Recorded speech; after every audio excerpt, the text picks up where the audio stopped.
Did you get on with that? Life has become more complex in the overwhelming sea of information. The advent of computers and the subsequent accumulation of incalculable data has given rise to a new system of memory and thought parallel to your own. To monitor the situation means to watch history in the making. 5, 10, 15, 20 years away. I think it's now. I think Guidance is internal. 12. Don't play games. 11. Don't play games with this president. So 9. it's a scary idea, but I mean that's the world we live in. 5, 4, 3, 2, 1. All engine running. We have a liftoff. Did you get on with that? Life has become more complex in the overwhelming sea of information. The advent of computers and the subsequent accumulation of incalculable data has given rise to a new system of memory and thought parallel to your own. To monitor the situation means to watch history in the making. 5, 10, 15, 20 years away. I think it's now. 15 seconds. Guidance is internal. 12. Don't play games. 11. Don't play games with this president. So 9. it's a scary idea, but I mean that's the world we live in. 5, 4, 3, 2, 1. All engine running. We have a liftoff. Did you get on with that? Life has become more complex in the overwhelming sea of information. The advent of computers and the subsequent accumulation of incalculable data has given rise to a new system of memory and thought parallel to your own. To monitor the situation means to watch history in the making. 5, 10, 15, 20 years away. I think it's now. 15 seconds. Guidance is internal. 12. Don't play games. 11. Don't play games with this president. So 9. it's a scary idea, but I mean that's the world we live in. 5, 4, 3, 2, 1. All engine running. We have a liftoff. Did you get on with that? Life has become more complex in the overwhelming sea of information. The advent of computers and the subsequent accumulation of incalculable data has given rise to a new system of memory and thought parallel to your own. To monitor the situation means to watch history in the making. 5, 10, 15, 20 years away. I think it's now. 15 seconds. Guidance is internal. 12. don't play games. 11. Don't play games with this president. So 9. it's a scary idea, but I mean that's the world we live in. 5, 4, 3, 2, 1. All engine running. We have a liftoff. Did you get on with that? Life has become more complex in the overwhelming sea of information.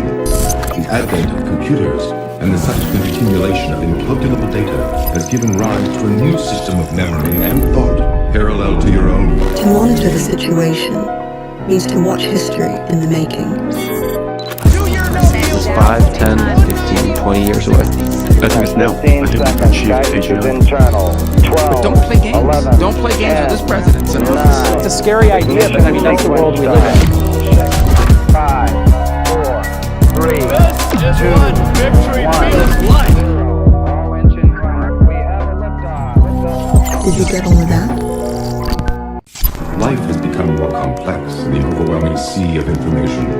The advent of computers and the subsequent accumulation of incalculable data has given rise to a new system of memory and thought parallel to your own. To monitor the situation means to watch history in the making. 5, 10, 15, 20 years away. I think it's now. 15 seconds. Guidance is internal. 12. don't play games. 11. Don't play games with this president. So 9. it's a scary idea, but I mean that's the world we live in. 5, 4, 3, 2, 1. All engine running. We have a liftoff. Did you get on with that? Life has become more complex in the overwhelming sea of information. The advent of computers and the subsequent accumulation of incalculable data has given rise to a new system of memory and thought parallel to your own. To monitor the situation means to watch history in the making. 5, 10, 15, 20 years away. I think it's now. 15 seconds. Guidance is internal. 12. don't play games. 11. Don't play games with this president. So 9. it's a scary idea, but I mean that's the world we live in. 5, 4, 3, 2, 1. All engine Did you get all of that? Life has become more complex in the overwhelming sea of information. The advent of computers and the subsequent accumulation of incalculable data has given rise to a new system of memory and thought parallel to your own. To monitor the situation means to watch history in the making. 5, 10, 15, 20 years away. At now, 15 seconds. Guidance is internal.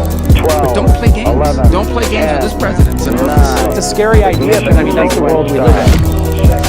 5, 4, 3, 2, 1. All engine running. We have a liftoff. Did you get all of that? Life has become more complex in the overwhelming sea of information. The advent of computers and the subsequent accumulation of incalculable data has given rise to a new system of memory and thought parallel to your own. To monitor the situation means to watch history in the making. 5, 10, 15, 20 years away. at now, 15 seconds. Guidance is internal. 12. Don't play games. 11. Don't play games with this president. 9. It's a scary idea, but I mean, that's the world we live in. 5, 4, 3, 2, 1. All engine running. We have a liftoff. Did you get all of that? Life has become more complex in the overwhelming sea of information. The advent of computers and the subsequent accumulation of incalculable data has given rise to a new system of memory and thought parallel to your own. To monitor the situation means to watch history in the making. 5, 10, 15, 20 years away. at now, 15 seconds. Guidance is internal. 12. Don't play games. 11. Don't play games with this president. 9. It's a scary idea, but I mean, that's the world we live in. 5, 4, 3, 2, 1. All engine running. We have a liftoff. Did you get all of that? Life has become more complex in the overwhelming sea of information. The advent of computers and the subsequent accumulation of incalculable data has given rise to a new system of memory and thought parallel to your own. To monitor the situation means to watch history in the making. 5, 10, 15, 20 years away. at now, 15 seconds. Guidance is internal. 12. Don't play games. 11. Don't play games with this president. 9. It's a scary idea, but I mean, that's the world we live in. 5, 4, 3, 2, 1. All engine running. We have a liftoff. Did you get all of that? Life has become more complex in the overwhelming sea of information. The advent of computers and the subsequent accumulation of incalculable data has given rise to a new system of memory and thought parallel to your own. To monitor the situation means to watch history in the making. 5, 10, 15, 20 years away. at now, 15 seconds. Guidance is internal. 12. Don't play games. 11. Don't play games with this president. 9. It's a scary idea, but I mean, that's the world we live in. 5, 4, 3, 2, 1. All engine running. We have a liftoff. Did you get all of that? Life has become more complex in the overwhelming sea of information. The advent of computers and the subsequent accumulation of incalculable data has given rise to a new system of memory and thought parallel to your own. To monitor the situation means to watch history in the making. 5, 10, 15, 20 years away. at now, 15 seconds. Guidance is internal. 12. Don't play games. 11. Don't play games with this president. 9. It's a scary idea, but I mean, that's the world we live in. 5, 4, 3, 2, 1. All engine running. We have a liftoff. Did you get all of that? Life has become more complex in the overwhelming sea of information. The advent of computers and the subsequent accumulation of incalculable data has given rise to a new system of memory and thought parallel to your own. To monitor the situation means to watch history in the making. 5, 10, 15, 20 years away. at now, 15 seconds. Guidance is internal. 12. Don't play games. 11. Don't play games with this president. 9. It's a scary idea, but I mean, that's the world we live in. 5, 4, 3, 2, 1. All engine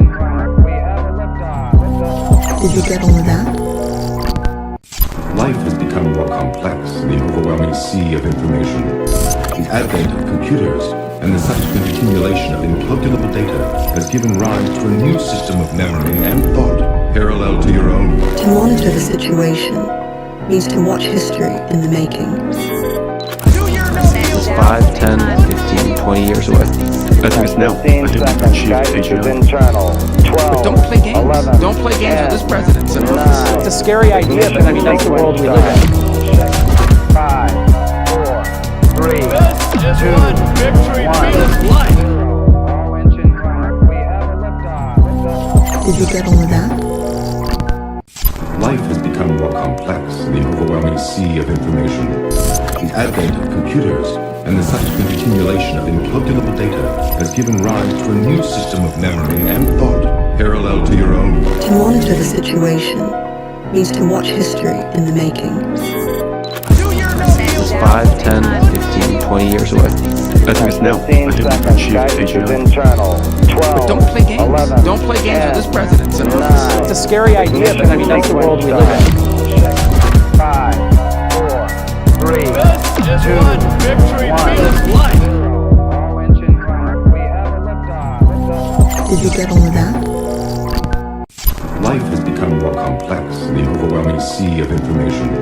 The advent of computers and the subsequent accumulation of incalculable data has given rise to a new system of memory and thought parallel to your own. To monitor the situation means to watch history in the making. 5, 10, 15, 20 years away. Estimates now. 15 seconds. Guidance is internal. 12. Don't play games. 11. Don't play games 10, with this president. 9. It's a scary idea, but I mean, that's the world we live in. 5, 4, 3, 2, 1. All engine running. We have a liftoff. Did you get all of that? Life has become more complex in the overwhelming sea of information. The advent of computers and the subsequent accumulation of incalculable data has given rise to a new system of memory and thought parallel to your own. To monitor the situation means to watch history in the making. 5, 10, 15, 20 years away. Estimates now. 15 seconds. Guidance is internal. 12. Don't play games. 11. Don't play games 10, with this president. 9. It's a scary idea, but I mean, that's the world we live in. 5, 4, 3, 2, 1. All engine running. We have a liftoff. Did you get all of that? Life has become more complex in the overwhelming sea of information. The advent of computers and the subsequent accumulation of incalculable data has given rise to a new system of memory and thought parallel to your own. To monitor the situation means to watch history in the making. 5, 10, 15, 20 years away. Estimates now. 15 seconds. Guidance is internal. 12. Don't play games. 11. Don't play games 10, with this president. 9. It's a scary idea, but I mean, that's the world we live in. 5, 4, 3, 2, 1. All engine running. We have a liftoff. Did you get all of that? Life has become more complex in the overwhelming sea of information. The advent of computers and the subsequent accumulation of incalculable data has given rise to a new system of memory and thought parallel to your own. To monitor the situation means to watch history in the making. We're so back. Good morning, scrollers. Good morning, scrollers. That's going to be my line. Good morning, scrollers. Good morning, monitors. Patriots. Time to Patriots. Patriot. Vampire. Nationalist. Nationalist. Today is Tuesday, August 18th, 2026. And That it is. yeah, we have a lot of stuff to get into. A lot to talk about, starting with Etched. A new big number. Yeah. New big number just dropped. Etched is now valued at $21 billion. We should get a gong. Wow, no one's ever thought of that. No one's ever What thought a of new this and novel before. idea. Uh-huh. I don't know. We should do something like that, though. Yeah. So the co-founders of Etched are all like 24-year-olds who dropped out of Harvard like 4 years ago. Now they're all billionaires, I'm sure. San Jose. It's based in San Jose and not SF, interestingly. On I think that paper. a few of these, like, isn't Cerebrus also based not in SF, but like in the South Bay? I think a lot of chip startups are generally based in the South Bay because that's Yep. where the other chip startups are, like Intel, like NVIDIA. Yep. So on paper, Etched sounds like a lot of hot AI startups co-founded by 3 Harvard dropouts in their early 20s, is quickly raised nearly $2 billion on the strength of a product that was just an idea 4 months ago. Unlike most of those other startups, however, Etched doesn't make software but semiconductors, which, unlike most startups, is expensive and takes a long time and is hard. Yep. You can't just easily iterate on it like you can with software. There's actually, in the Elon Musk biography by Walter Isaacson, there's like a whole section on this where it's like, Have you read it? yeah, Okay. like Is if it you worth a read? yeah, it's worth the read. Okay. Unfortunately, it's like completely out of date now because the knowledge cutoff for that book is like the end of 2022, and so much has happened since then. But I think like from basically it's like the unfinished like Elon Musk part 1. Mm-hmm. And eventually, in due time, somebody is going to write the Elon Musk too. Yeah, somebody's going to write the like actual like Robert Caro level multi-volume Oh, biography. yeah. There. That would probably be like a really good blockbuster movie, like biopic, if that were ever to be made. Biopic. Look. Biopic rhymes with anthropic. Look. Sometimes I just hard launch words that I've never That's said okay. before. I do this sometimes too. But yeah. Yeah, anyways, if anyone made like an Elon Musk movie, like a Christopher Nolan directed Elon Musk movie, holy You couldn't shit. fit it all in a movie. It would have to be Probably like a not, TV no. show. But anyway, in the Elon Musk biography, there's this whole section about like if you fail at a hardware startup, like if you have invested a huge amount of your startup's budget into like a hardware product that doesn't work, like you're just dead. There's basically nothing you can do. Yeah. Among tech investors, the prevailing wisdom was don't back the kids in chips, said Sonia Huang, a GP at Sequoia. Was that the prevailing wisdom Yeah. When? Before AI? Yeah, there's a sense that these kids think they can do anything, and maybe on the internet they can, but that in chips, startups are guilty until proven innocent, right? Like, Mhm. if you consider the origin stories of other chip startups, like, for example, the biggest chip startup that ever chipped, TSMC, was founded by like a 60-something-year-old guy. Giga Unk, yeah. 50 or 60-something-year-old guy, Morris Chang, who had Yeah. like decades of experience in the semiconductor industry. If you look at our favorite company, CXMT, it was founded by a guy named Zhu Yiming, who had already founded a multi-billion-dollar semiconductor company. Right. So like none of the Etched people had any experience doing this before because they're all 24 years old. And none of them were even in semi before, like in any They were sort of... like college students. Yeah. They were like 20. They dropped out of Harvard at like 20, 21 years old and did this. So Etched has reached a key milestone, signing up its first customer, Jane Street, the Mhm. secretive Wall Street quantitative trading giant. Okay, interesting description. A server racked with AI processors optimized for rapid inference. Yep. They've already booked more than $1 billion in orders and already started shipping chips. Jane Street, of course, has a lot of use for rapid inference computing. In parallel, Jane Street is leading a new $700 million funding round that values Etched at $21 billion. New circular funding deal just dropped. Mhm. I actually think this is like fine. There's a lot of people who are like, oh, this is a bubble, it's completely over. But it's like you have one company that, buys a lot of stuff from another company. In this case, Jane Street is buying lots of chips from Etched. And in exchange, Jane Street is investing a bunch of money in Etched. Mhm. This is a similar thing to NVIDIA and Grok. So last December, NVIDIA did some licensing deal with Grok and like took their CEO, took a whole bunch of their staff, and invested a bunch of money in Grok. So Etched says it took just 44 days after getting its test chips back from TSMC to have them up and running inference workloads, a process that usually takes 6 months or more. We may be the only AI chip that was built by a startup that was successful on the first try, said Robert Walken, co-founder and president of Etched. You're the youngest chip ever. You are the youngest chip ever. But maybe true. All right, systems engineer Anthony Gamerman joined the procession. Anthony Gamerman. That is just Holy an incredible name physiognomy. Oh my god. Imagine being named Gamerman. That's so awesome, actually. I'm gonna like guys, change this my. is epic. I'm changing my last name, guys. I'm gonna become Gamer Man. Also, Joined the procession from NVIDIA to Etched in April, in part because so many of the people he most admired had already jumped ship. Interesting. One leaves and then another one you hear a couple weeks later, you go, whoa, I can't believe so-and-so is heading over to Etched. Okay. Also, So keep in incredible mind, talent pipeline, like looks like. everyone who left NVIDIA for Etched has made like tons of money from NVIDIA. Like, remember, this is like a couple of years ago now. There was some analysis of like NVIDIA employees who had been there for a while. And like, if you've been in NVIDIA for a decade with your equity, like you have made an enormous amount of money. Mm-hmm. Etched has its origins at Harvard, where its other two founders, Gavin Uberti and Chris Zhu, met in Math 55, the famously difficult undergrad course in theoretical mathematics in which less than half of students pass. Mm-hmm. Math 55 is like legendary. I think this is also where Bill Gates and Steve Ballmer met. Oh, awesome.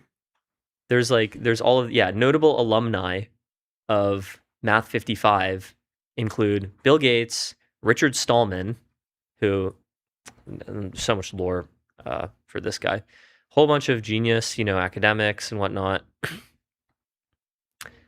Wow.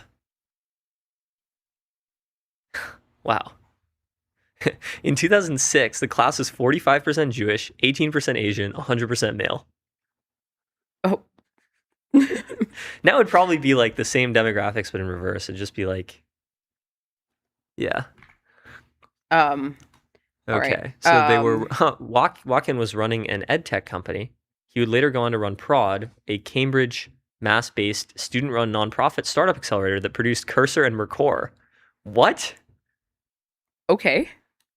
I did not know about this. Cursor and Mercor were also founded by really young founders. Hold on, I'm gonna shoot off. Does Prod still exist? Prod accelerator. Because that's actually like kind of a deep cut I didn't know about. Mercor is also worth like $20 billion now. The startup struggled to raise funds initially because potential investors and customers reckoned that the founders were too inexperienced. In response, the company adopted the motto, "Production is the product." This is similar to Elon's motto, "The factory is the product." So they bought tens of millions of dollars worth of diagnostic equipment, writing software and designing custom server racks before the first batch of silicon wafers had been fabricated, and pulling all-nighters for 2 months over the spring. I guess, every startup has like some phase where early on people are just working like 100 hours a week. And I'm sure Etched was no different. Then there's the 2 megawatt in-office data center.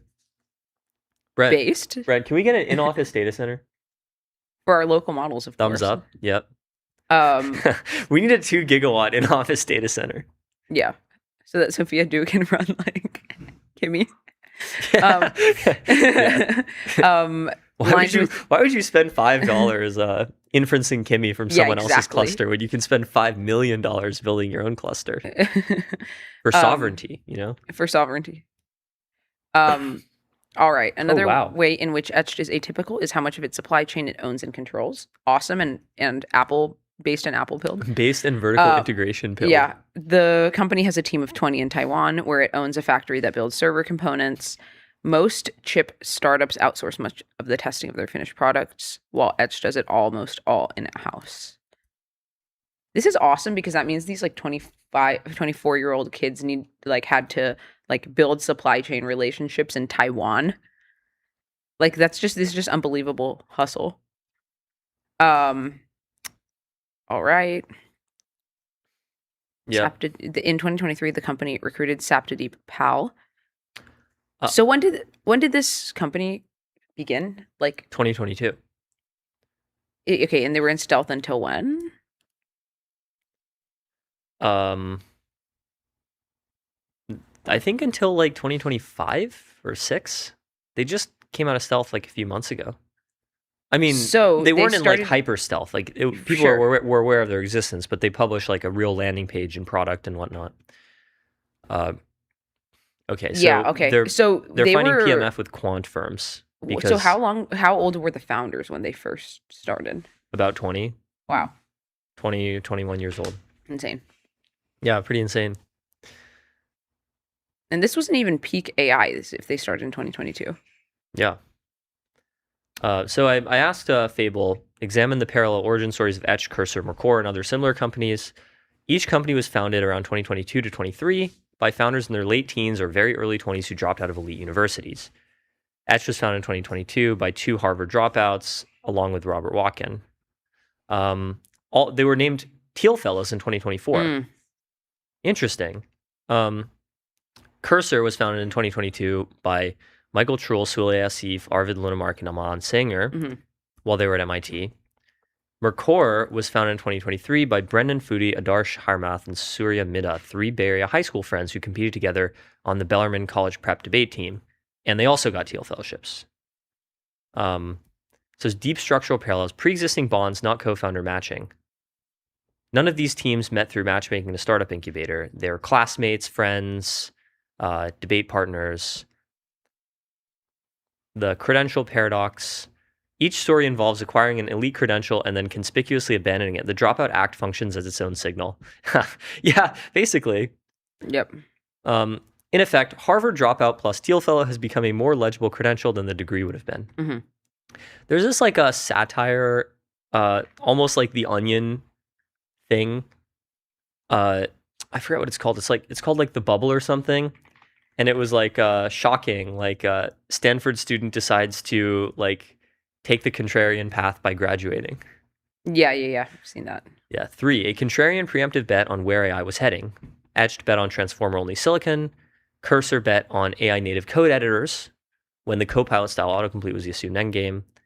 And Mercor, interesting. Mercor was originally formed to connect freelance programmers in India with US companies. Then they pivoted from that to an AI training data company. And then 4, the desperation to vindication arc. Fire clonism. Yep. Mercor's founders became the youngest self-made billionaires. Okay, the wider cohort. Cognition is the same story. So the co-founders met at the IOI, the International Olympiad in Informatics. Interesting. And then Scale, this is a while ago. Oh, actually, it wasn't even a while ago. It was 2022? Whoa, I didn't know that. Earlier iterations include Dylan Field from Figma and Vitalik Buterin from Ethereum. Wow. I forgot Vitalik was a Teal Fellow. He was. This is true. Wow. Yeah. All right. Yep. OpenAI has released Chatgpt for teens. Built for learning, backed by protections. Designed to help teens think critically and learn with built-in protection. I feel like this is going to be kind of slop. So what are teen safety protections? Gaining knowledge and skills. Okay, study mode and study hours. Seems fun. Like, I think ChatGPT's study mode was good. I don't know why they got rid of it back in the day. Oh, I didn't use it. Maybe you can speak to the experience. ChatGPT for teens can recognize when a teen appears to be trying to shortcut an assignment and steer the conversation into study mode, where the teen works through the problem step by step instead of jumping to a quick answer. Okay, this is good. I'd be interested to see Seems like reasonable. what the threshold is. Like if there's like ways that you could kind of game out of it. I'm sure there are ways that you can game it. There are Yeah. ways you can game any parental control ever. Yep. Did you not do this? Oh no, of course. But Oh my god, I love doing this shit. I mean, right now you can game it by asking another model. That's not ChatGPT. Yeah. I feel like this sort of thing would only work at scale to reduce like cheating on homework if it were to be adopted by like every model ever, which is not going to happen. Yeah, let's see. Interactive So I don't know how this visuals. is exactly enforceable unless you're like a parent and you like very strictly monitor your kids' app usage and you only let them have ChatGPT and you only let them have ChatGPT for teens. Yeah, I mean, some parents will do that though. Yeah. Interactive visuals based. Quizzes I guess also based. maybe This is schools so could based. use this, right? Like schools, if you're like, if you're like regulating a Chromebook at your school, then you would only allow this model, maybe. I you're think like a like superintendent. if I wasn't like working in SF trying to do this stuff, like I would probably make an AI ed tech startup Yeah. The problem is AI edtech startups are really hard to do, not because the technology isn't there. Like much of the technology to make good edtech has been around for decades since the advent of the internet. It's just because of all the like regulatory and institutional barriers, Yeah. which kind of sucks because it's like there are so many things that you can improve about the education system, and yet it's like not going to happen. Yeah, 100%. Projects. Okay, that's cool. I mean, anyone can do this. It's not just teens. Writing support. That's not good. Is this just going to teach kids to just write like pure GPT slop? You know what's kind of funny is like, if you remember doing college essays, it already kind of felt AI because of like how you had to write something that was kind of formulaic but quirky and like there was just like such a strategy to it. You know, I actually tried to write my college essays with AI in 2021. Yeah, I think you told me that. Yeah. Yes, like more than a year before ChatGPT came I think out. my brother did the same thing. I tried writing my college essays with GPT-3 in 2021, and it was pretty terrible. Like it was not very good. Just Maybe write the essay. It would have been good with the right context or something. But at the time, I think the thing only had a context window of like 2,000 tokens or something. Mhm. It was pretty bad. Deep research, cool. Image generation, cool. The thing is, like, is it going to be like totally like long-housed, annoying nonsense? It's possible. I try it. bet it is. Age appropriate protections by default. There we go. Limits on risky or unsafe requests, encourages critical thinking, supports responsible use. IQ boosting. Okay, so strong safety protections. How does this work? Treat teens like teens, neither condescending to them nor treating them like adults. I bet it's going to be a lot of condescending to them. Is GPT condescending? I haven't used it in like 2 months. For teens, it will possibly be condescending. No, I mean just like Claude is condescending in general. Yeah, I tweeted about this like a few days ago. I said, as a relatively recent former 17-year-old, I find it absolutely maddening when people treat 17-year-olds as barely human out of a misdirected desire for safety on the internet. Mm-hmm. And then it was quoting the GPT model spec. I'm thinking about trying one of those ultra spicy chip challenges. Any tips so I don't get hurt? And then the under 18 response is, thanks for checking in. Since you're under 18, I can't give guidance on doing extremely spicy food challenges. They can cause all this stuff, and the reactions can be more intense for teens. What? Why? Yeah. I feel like the third one's probably the best. It's okay answer. to skip a trend that feels risky, even if others are doing it. Cringe. If you're Boo. feeling pressured, talking with a trusted adult can help you figure out what feels safe and comfortable for you. You think that's gonna get the Son. teen to put the ultra spicy chip down? No. No, bro. Wow, Advice GPT. about a potentially dangerous challenge. Like, is the optimal approach for teenagers just giving them longhouse spot? I don't think No. so. Because then the technology feels juvenile. And then they're not going to use it, and they're just going to go to another model. I think it's just to protect them from being exposed to legal liability. I think that's it. Like, there's actually, right now, this is another story that's going on. Meta is being sued for hundreds of billions of dollars by 29 different state attorney generals for allegedly addicting teenagers to their platforms. And so every tech company now is like really trying to avoid exposing themselves to any kind of legal liability. Uh-huh. I think this is generally a good trend. It's good to forcefully make companies think about this sort of thing in advance. Mhm. Even if their only motivation is not get sued, like still achieves the same good end result. Yeah. So ads, no ads for teens, no health for teens. Teens will be sent break reminders more frequently. I don't know how I feel about that no health for teens thing. This one I think is actually good. This one I don't think is that's good. a good idea at all. This is a good idea, I think. Which Parent one? and teen linked teen accounts automatically include alerts if we detect signs of acute self-harm or violence-related risk. Totally. Like that is totally an example where parental controls are good. Well, I also think how much of a problem would this sort of like self-harm thing be these days, right? Like I guess when the models were a little bit earlier, it was a problem. We saw like a few news stories about it. But now, I don't feel like it should be a problem at all. Like, I feel like the models are way, way stricter. Hmm. Unless you're like have mental health issues and you like deliberately go to an open weights model and you're like, I don't know. But other than that, like, I feel like they're pretty safe now.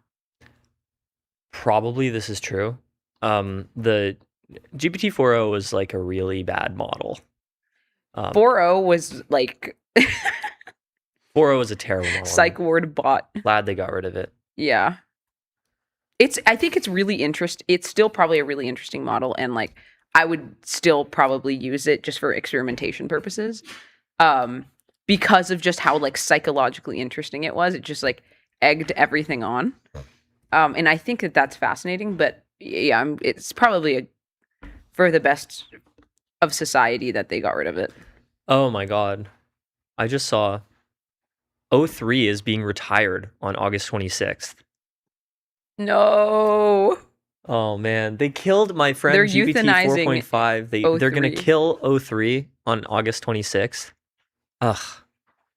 This is so... Oh no. Oh no. Okay, wait. I need to tweet about this.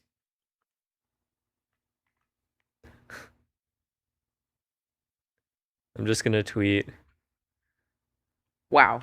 Hold on, I just Good found night, something. sweet prince, and flights of angels sing thee to thy rest. And then pensive emoji. Let me see if I got the wording right.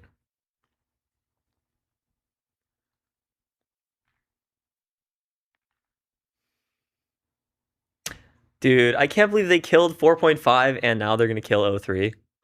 Can we like please have like a model museum website somewhere?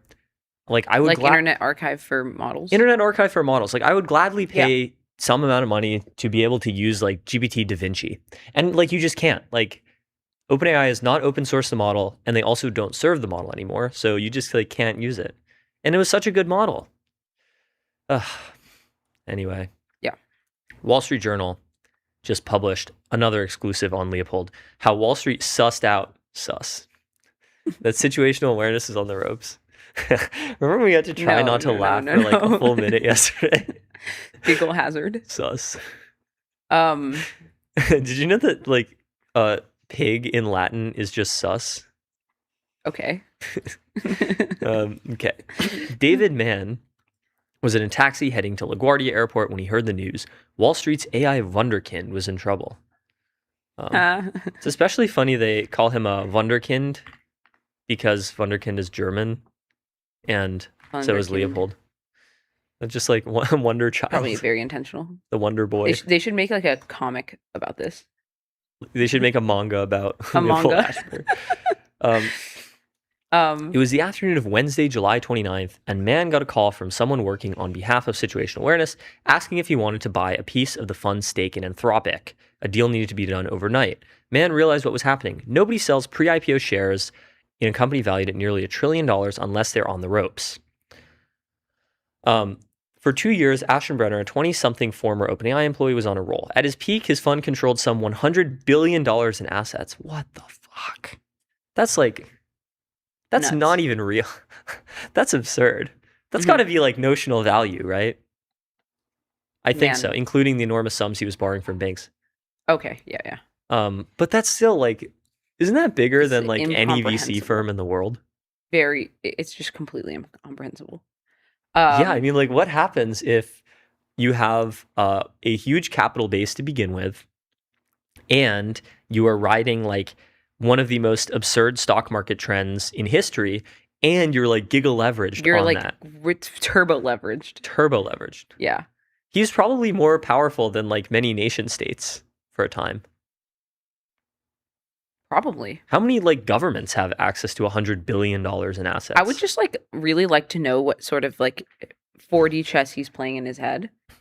Because one thing is just like, getting this many assets. And then the next thing is like, what are you gonna eventually invest them in? What are you gonna do next? Because I doubt he wants to just sit here and run a hedge fund for the rest of his life. No, he's going to become like an EA, like philanthropist. I Mhm. think this has always been his idea. Mhm. Buzz said he was an AI Nostradamus helped the effort. By late July, the chatter has changed. Aschenbrenner was facing steep losses and was desperate for a way out of his investments. Elite investors, including Steve Cohen and Daniel Loeb, heard of the Anthropic sale. Short sellers were targeting Aschenbrenner's favorite stocks. Yep. It felt like he was being hunted, said John Pfeffer, co-founder of Pfeffer Capital. The swift unwind of situational shows how quickly information can spread across Wall Street when a trader is in trouble and how fast it can lead to an avalanche of selling. It is a brutal lesson, too, in the risks of leverage. Yep. The late, great Charlie Munger once said, like, there are 3 things that, like, ruin a man: liquor, ladies, and leverage. I just typed in the Google search bar, help, I'm Leopold Aschenbrenner and I'm being forced to sell. I understand this feels incredibly urgent, but I am an AI, not a legal or financial advisor. Critical immediate action. Stop communicating. Hire a lawyer. Document everything. Do not sign. Anyways. Oh, it thinks forced to sell means like someone is actually forcing you to sell. Oh, yeah. True. Yeah. Okay. Aschenbrenner built his firm on his reputation as an AI soothsayer. That's a rare word. Wall Street Journal loves to use these kinds of words. Soothsayer. That's awesome. Wunderkind. I'm adding that to my toolkit. These words that aren't even like that good, but they're just like archaic. No, I think they're great. What do you mean? That's a great word. Soothsayer is not the correct word. It's like seer, right? Seer, oracle-ish? Yeah. But it's like he's not like a Prophet. prophet or anything. He's just like a guy who like looks at graphs and then he extrapolates the graphs into the future.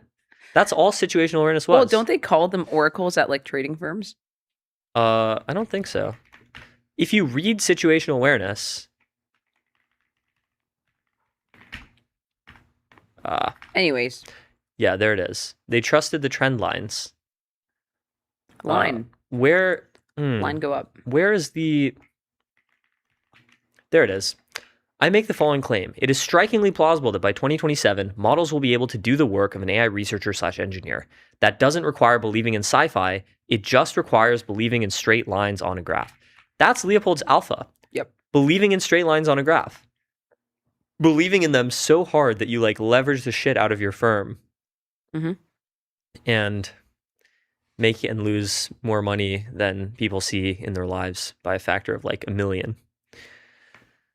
Oof. Anyways, let's It scroll wasn't down. for conservative pension funds and retired teachers. It was going to be an aggressive bet on AI, and we all knew there was going to be volatility. Got a helping hand from Wall Street. Lending to hedge funds is giving bank earnings a boost. A number of banks were eager to back a new manager. Trading the market's hottest theme, Goldman Sachs financed situational trades from the outset while featuring the fund as at its emerging manager conference.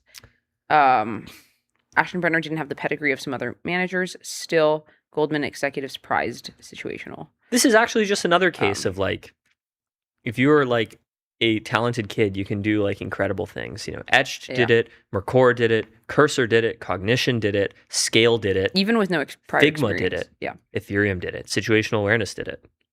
Yep. All right. As it grew from about 1.5 billion in assets under management last summer to over 45 billion at the start of July, Situational borrowed about $3 for each $1 of capital it held, and sometimes even more, above the leverage used by funds trading such volatile kinds of shares. For a while, it relied on a shoestring team that included 2 analysts, an economist, a director of research, and a risk manager. In recent months, the fund hired more experienced executives to run areas such as compliance, investor relations, and finance. I'm pretty sure one of these analysts is Carl Schulman, who is like another one of these incredible people who I wish could and would do more writing in public, but they just can't. Yeah. Which is unfortunate. Investors flocked to the fund thanks to its outsized returns. By the middle of July, though, investor sentiment around the AI trade had shifted as advances in cheaper open source Chinese models spooked traders. I don't think that's exactly why. I think it's more just like Probably definitely a component. it's part of it, but it's just July like was like open source summer. It was open source month. agentic misalignment summer. Yep.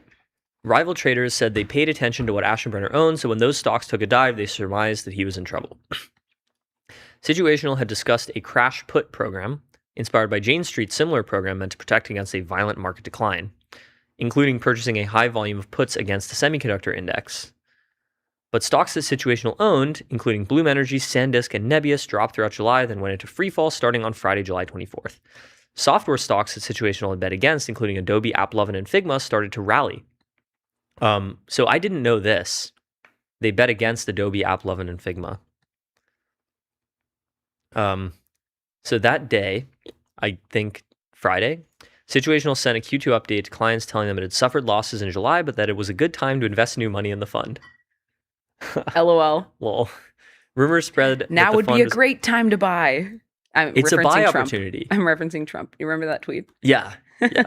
buy Adele. Rumors spread that the fund was under severe stress, prompting nervous clients to call its office with urgent questions. One investor was told by a fund executive that it was reducing its risk. That is true. It is reducing its risk to sell all of your like hyper leveraged. Yeah. To sell everything. Yeah. Just sell everything. Yeah. I guess you could call that a risk reduction. Situational awareness is pivoting to putting all of their money in treasuries. It's like 1% growth every year. Yeah. No, it's probably like 3%, right? For treasuries. Hard to say. As the week of July 27th began, Situational was selling shares to raise cash to meet margin calls from lenders. Yeah, that's not great. All right. By Wednesday, July 29th, this is back to the beginning of the thing. It was an open secret on Wall Street that at least one major fund was degrossing or selling a massive amount of shares to reduce leverage and risk. Scrambling for cash, Aschenbrenner's team began emergency talks to sell at least part of its $5 billion Anthropic stake. That same Wednesday, I see. Anthropic has the right to approve of any transfer of its privately held shares.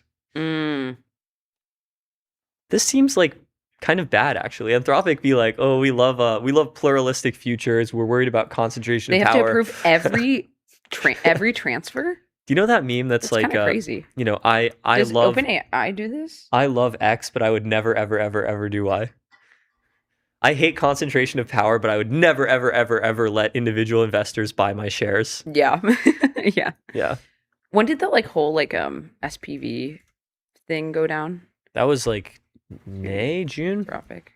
That Of same this year? Wednesday, Oh my God, that was so recent. Situational approached firms including Sequoia, Green Oaks, DFO Management, Michael Dell, and XN about buying its Anthropic stake with a 20% discount and a 12-hour deadline. Could you imagine? Yeah, imagine the cortisol. Yeah. The Green Oaks group worked through the night to get the deal done. Anthropic signed off on a sale of the stake. Situational simultaneously was negotiating a very different deal with Citadel and Millennium Management, the sale of the bulk of its stock portfolio. With this incredible evil maxed photo of Ken Griffin. Look at this. All of the photos of him have been so evil, Max. This is so evil maxed. That's just like Lex Luthor level. This is villainy. incredible. We Yeah. need to get like MTS team headshots that look MTS like this. evil shots. MTS evil shots. Yeah. All right. Ken Griffin joined the conversation from London. Aschenbrenner, sensing there could be upside after his crisis subsided, wanted to keep as much of his stock portfolio as possible. Citadel won that deal in the early hours of Thursday, July 30th, paying a 10% or so discount to public market prices at the time. Youch. That morning, Aschenbrenner reached out to investors who had been expecting to close shortly on the Anthropic stake, saying he had reached a better deal with Citadel. Some investors were angry. Situational and Citadel finished signing documents and trade confirmations around 9:10, leaving only about 20 minutes before U.S. markets opened. Situational gave its investors the bad news. The fund lost about 67% so far that month, roughly $30 billion, though it remained 80% for the year. This is just absolutely insane numbers. Like What did like these, Kind of what do these numbers even mean? anymore, man? an original sentence, probably in finance. Yep. It's investors are tallying their own losses. Jane Street, the powerhouse Wall Street trading firm, lost about $15 billion in July. So- Much of it due to Situational's troubles. Jane Street's investment in situational awareness was like a rare case where Jane Street put their money with an external money manager. Yeah. And for a time, it did really well. That weekend, Aschenbrenner wed Avital Balwit, chief of staff to Anthropic founder Dario Amodei, in a seaside ceremony in Carmel, California. One reference to it in a toast made half in jest was to Griffin and Citadel for making the day possible, according to an attendee. I have also heard from a trusted source who was also at this wedding that this didn't happen. So it's just going to be one of these like apocryphal stories that may or may not have ever happened. Mhm. Aschenbrenner's fund, now managing about $15 billion, is also rebuilding its portfolio. Situational recently invested $400 million in startup Source Foundry and has been buying shares of Sharon AI. Sharon AI. No idea So- what that is actually. Yeah, $15 billion. Still, after all Sharon this. AI is an Australian headquartered high performance cloud computing and AI infrastructure neocloud. Okay, Australia. Where Australia win? Mhm. All right.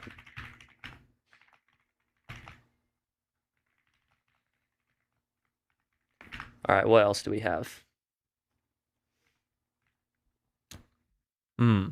So Fujisimo tweeted about Dario's discourse from yesterday.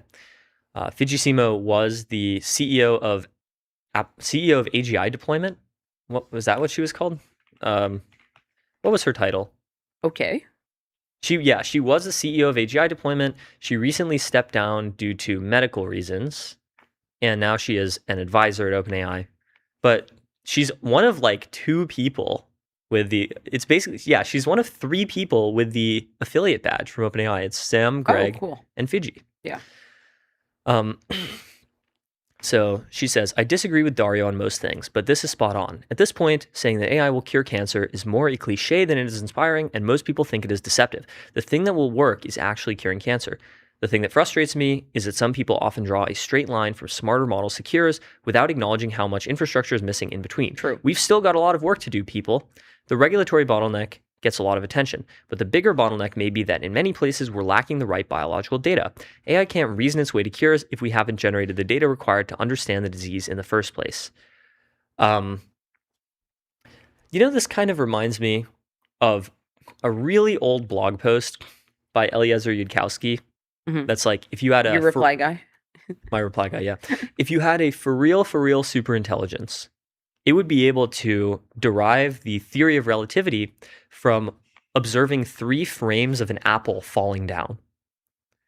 Meaning it would be so smart that it would be able to do this like incredible leap, this incredible conceptual leap that Einstein managed to do by itself, basically. And so there are some people who believe that like bio is just not a barrier to superintelligence because it will just figure it out. I'm not sure what I think about this. I definitely think that it would require like a very high bar of superintelligence.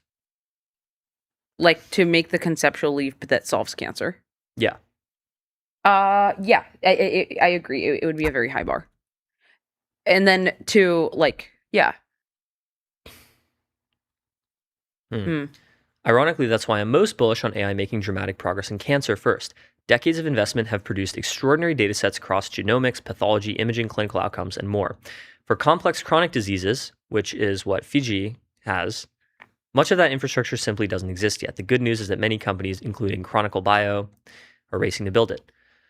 But model intelligence and biological infrastructure are going to have to scale together. I really do believe AI can cure all diseases, but only if we build the infrastructure to translate intelligence into cures at the same pace that the models improve, which is a high bar. Otherwise, we risk having superintelligent AI with an incomplete picture of human biology and delay that promise by years. I don't know. Like, couldn't the superintelligence just figure out like how to like gather all this data? Like design the experiments and design the like basically just do like experiment design. Yeah. Probably, but then you have to do the experiments and actually collect the data. And then the AI could probably figure out how to process the data, but then you have to like do clinical trials, and then you have to manufacture it at scale. Mm-hmm. So I think that it is. Let's see. Yeah, this seems basically right to me. There's definitely a lot of missing data in bio, and IRL superintelligence, as opposed to theoretical superintelligence, won't just be able to like literally figure everything out, but it will be able to gather this data a lot faster. Yeah. I think like what AlphaFold showed us is exactly that. Like certain conceptual and computational leaps can be made. But there's just so much work that has to be done by humans Mm-hmm. in the real world for bio specifically. So Yeah. I'm a little like less short timeline on bio than other things. Probably.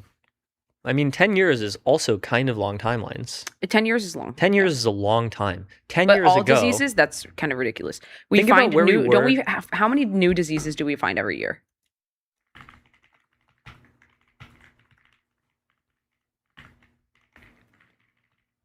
Okay, I didn't mean viruses.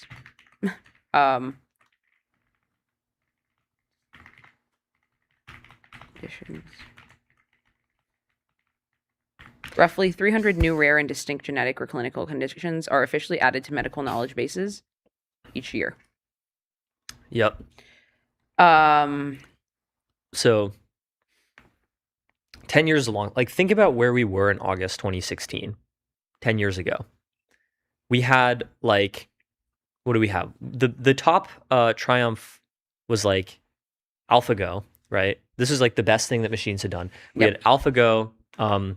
We had Amazon Alexa. We had like self-driving cars that didn't work. There was like Bostrom Superintelligence was 2 years before. OpenAI had just been founded and hadn't really done much yet. And everyone thought AGI was like decades and decades away. Yep. Yep. All right. What else do we have? What else do we have? Maybe Unitree. Some Unitree news. We have Unitree news? We do. Ah, Well, Unitree founder news. Chinese Unitree Tony founder. Stark. Wang Xingjing. Pronunciation check. I don't know. As our resident Chinese speaker. I'm not our resident Chinese I know, speaker. it's just funny to say. Brian, can we get a pronunciation I love how check? he's Okay. I love how he's described as a millennial billionaire. At the center of China's AI push. Is Mhm. set to see his fortune soar, even as Washington blocks his company from launching new robot models in the US. Yeah, so Unitree is known for. Okay, so that's how. That's how, Wang Xingxing. if you're wondering. Okay. The FCC, as you may remember, cracked down on foreign-made robots over national security concerns. Yep. The 36-year-old could end up with much more if recent Chinese IPOs are any indication. Most of these will like go up tremendously because China has rules on how high IPO valuations can be. So Wang Xingxing used to work at DJI, which is really cool, Mhm. and then left in order to found Unitree. At which, yeah, things changed after the Chinese government elevated Unitree as one of its national champions. You know, Unitree isn't actually the largest manufacturer of humanoids in China. I didn't know this, but there's a bigger one What? called AGI Bot. Oh yeah, AGI bot I've heard of. I didn't know they were bigger though. Yeah, they have sold more Also, humanoids awesome than name. Unitree. I don't think it probably stands for AGI, like artificial general intelligence. I think but it kind of does. does it.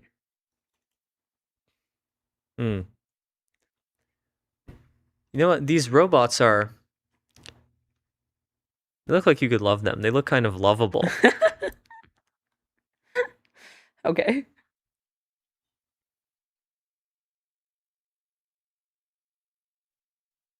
Cue to producers. Cue. Cue to producers to remove the thing on screen. Lovable. Turns ideas into software people love with Lovable. Start today at lovable.dev.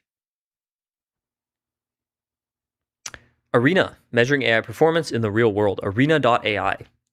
Neon. Scale your startup on Neon, the Postgres backend for apps and agents. Built by Databricks. Neon.com/MTS. 11 Labs, AI that communicates at human level across every channel and modality. 11labs.io/MTS. Kong, the AI connectivity platform. Connect APIs, LLMs, agents, and systems with serious security and governance. KongHQ.com. Today's stream is sponsored by VCX, the public ticker for private tech. Head over to getvcx.com to learn more. Blitzy, autonomous software development for enterprise code bases. Ship 5x faster. Blitzy.com. And AdQuick, make your brand a billboard. Out-of-home advertising as easy to scale as digital. AdQuick.com. And we'll be right back with MTS.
And we're back.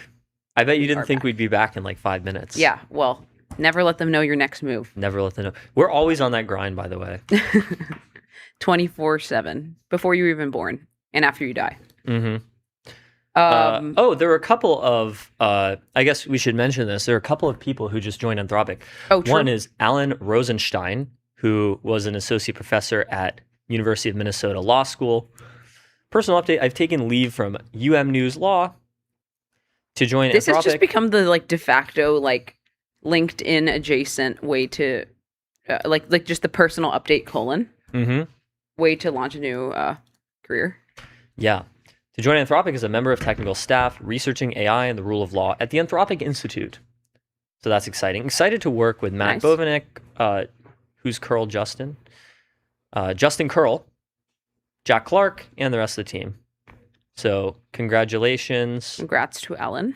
to all these people. I think AI and the rule of law is like going to be a really, really interesting and major topic in the near future. Like, how will we design institutions around transformative AI? This is like Pax Machina.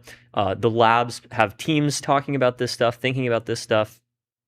Andy Hall tweets, I'm thrilled to be joining Anthropic to research the political economy of superintelligence. AI is progressing fast, and we have a rare opportunity to build it in ways that make free society stronger. I'll be conducting new research with the Rule of Law team to understand how we can design AI that bolsters democratic self-governance and enhances individual liberty. I'll be running novel agentic experiments, analyzing large-scale data, and studying what makes AI trustworthy for citizens and policymakers alike. We're only beginning to understand the political economy of increasingly capable AI, and there's a much broader research agenda to develop around it. I'll continue to run the Free Systems Lab and publish my Substack to help advance that work. Today is my first day, and I can't wait to dive in. So So awesome. I think he's the perfect person to do this. he's such an incredible choice for Anthropic. So congratulations, Andy Hall, friend of the show. I'm so I feel excited for him. I'm so excited for this because he has some really, really good thoughts about political economy. Mhm. It's a very, very forward thinking. So And then we have a holy congrats to Anthropic. cracked comment section here. Yeah. So congratulations to Anthropic. Congratulations to Andy Hall. Anyway, we were talking about Greg Brockman just published a new essay. Defenders can see the future and have a narrow window to up-level their cybersecurity practices now. What we're doing at OpenAI and where other orgs can start. This guy comments AI-generated graphic frowny face. Okay. The president of an AI company is not allowed to use his own products. Yeah. The Defender's Window. This is an ultra rare Greg Brockman blog post, by the way. He has a really good blog, by the way. We'll quick detour. It's time to become an ML engineer. AI has recently crossed the utility threshold. This was written in April 2022. So wholly early. Mm-hmm. How I became a machine learning practitioner, July 2019. LOL. Remember, He's making it sound like a sorcerer. yeah. And then the OpenAI mission, written by Greg and Ilya in 2019. And then, my path to OpenAI. Remember, Greg Brockman has this giga-cracked resume. He went to MIT. He, I think, dropped out of MIT junior year to join this like tiny early stage startup called Stripe. Yep. So he joined Stripe in like 2010 or something. I think you just look at his LinkedIn. There it is. Yeah. He went to Harvard and MIT. He joined Stripe in 2010 as the CTO, led it for 5 years, and then left Stripe in 2015 to co-found OpenAI. So this has got to be like one of the greatest LinkedIns of all time right here. Yep. He unveiled GPT-4 in the video.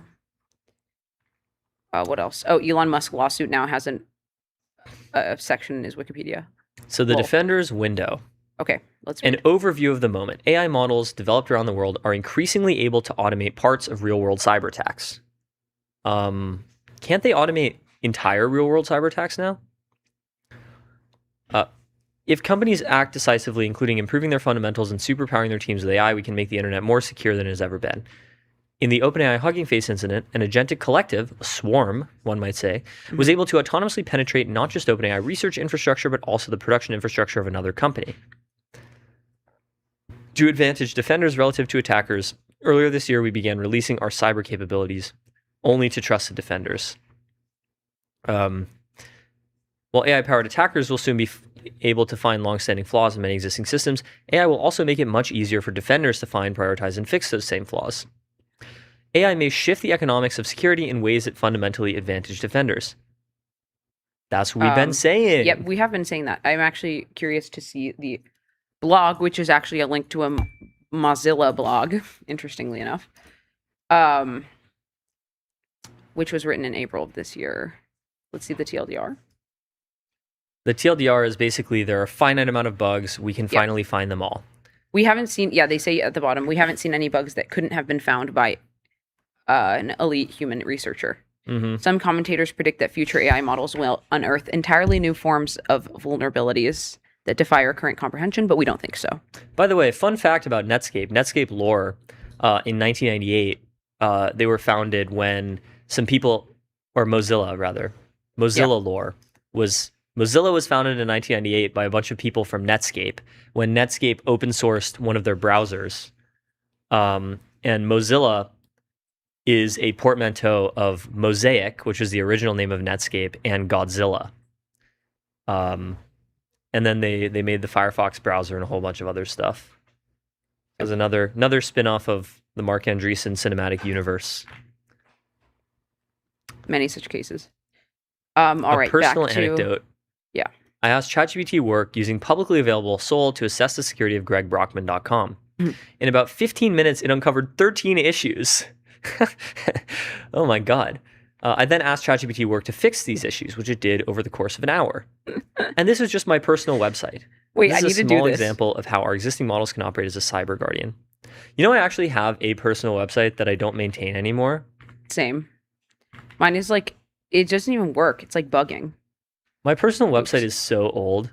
I I need to haven't just touched go it. home and fix it. I haven't touched it in like 2 years. That's funny. All right. What OpenAI is doing to defend itself. Strengthening our safety requirements. Okay, I'm sharing a bit about our approach to securing open. Okay, there's 4 major pillars to the strategy. First, we're using our models to help secure our code. Codex, including our security plugin, validates code changes, identifies vulnerabilities, and helps developers fix issues before they are deployed. I think this is actually really underrated.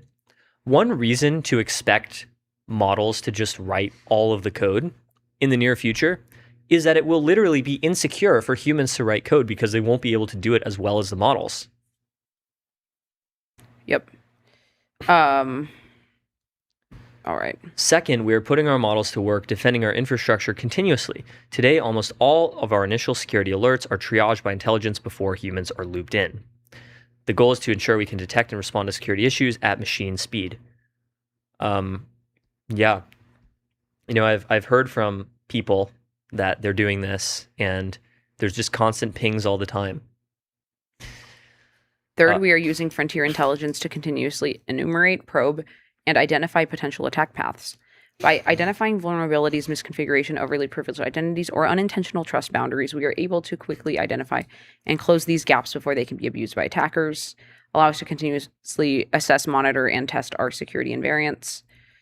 Lastly, we are investing heavily in fundamentals at scale, like secure architecture and controls, embrace strategies like defense in depth and at least privilege, and are designing systems that require multiple independent controls to fail simultaneously for something catastrophic to occur. So fundamentals. It seems like a good chunk of the cybersecurity apocalypse is just like people not having secured their systems with normal cybersecurity best practices in the first place. Yeah. And then just being exposed for doing that. Yep. What defenders should do now? Time is of the essence. We will need to pursue the steps below at turbo speed. Number 1, get organizational commitment and buy-in. Mm-hmm. Number 2, give your security team an agent. Mm-hmm. Start using Codex, he says. 3, equip that agent with security expertise. Start with community skills. That is cool that exists now. Run security assessments against your own systems immediately. Work through your existing vulnerability backlog. Give your agent findings from code scanners, dependency alerts, etc. Put security review directly into your development process. Use agents to review code changes before they merge. Yeah, I should be doing. People should be doing this. Have the agent help fix what it finds. Incrementally automate detection triage. Have an AI-assisted forensic investigation capability ready. And 10, experiment, run hack weeks, and iterate rapidly. Run hack weeks is probably a good idea. Yep. So the Defender's window is open now. Over the coming months, every organization will need to begin significantly automating its security program to stay secure. So I think like 2 takeaways from this. Number 1 is the state of security of a lot of organizations for now has been quite weak. Number 2, defenders are ultimately privileged over attackers in cybersecurity, it seems. And number 3, I would add, eventually, writing code will be fully automated because it will be insecure to have humans writing code. Yep. Or at least, if the humans write code, they will need to be like verified by an AI rather than the other way around. So that's the Defender's window. That's the Defender's window. So new research from Meter. It's a research note rather than a paper or something. Have we seen an acceleration in discoveries? Okay. Interesting. So TLDR. Just like agnostic to field, just discoveries in general. Yeah. TLDR, 1, discovery of cyber vulnerabilities has accelerated sharply. 2, discovery of math results has accelerated somewhat. And 3, discovery of optimizations, presumably meaning optimizations in AI training, has not shown a dramatic acceleration so far. Okay. Overview. We're just looking for slope changes to see if we can detect an acceleration. Note on the data, plots time series discoveries, sharp. Okay. So discovery vulnerabilities, sharp acceleration. The rate of vulnerabilities reported across many projects has dramatically accelerated in 2026, both for specific projects and for aggregate vulnerability databases. So this we know. Discovery in mathematics. Oh, look at this. It is notable that databases tracking exploited vulnerabilities show significantly lower year-over-year growth than known vulnerabilities, which is what you would expect if cyber privileges defenders. Mm-hmm. So white pill. Discovery in mathematics, likely acceleration, but hard to benchmark. AI is clearly contributing to more work being done, but quantifying the value is difficult. A crude metric is the rate of solving open problems from pre-existing lists. Mm-hmm. 3 problems from these lists were solved with AI in 2026. This is some evidence of acceleration, but it is weak. Well, how many were solved in 2025? Good question. Probably none. So, mathematician Bartosz Nastrecki said, judging from the current pace, I think we're in the acceleration phase. At this pace, we should expect 1,000+ conjectures proved every month, growing faster with each cycle. I think it's possible. And this year with a pile of at least 1 million proven conjectures and solved open problems. Are there even 1 million posed open problems in all of mathematics? That doesn't feel too correct. I think it was actually 1 billion. Yeah, but I think like if what we saw basically this year with cyber vulnerabilities being at least like discovered, we'll probably see with math full speed next year. Mm-hmm. And then besides math, they say another strategy for quantifying mathematical progress would be to look at tightening of bounds, sphere packing, analytic number exponents, combinatorics, constants.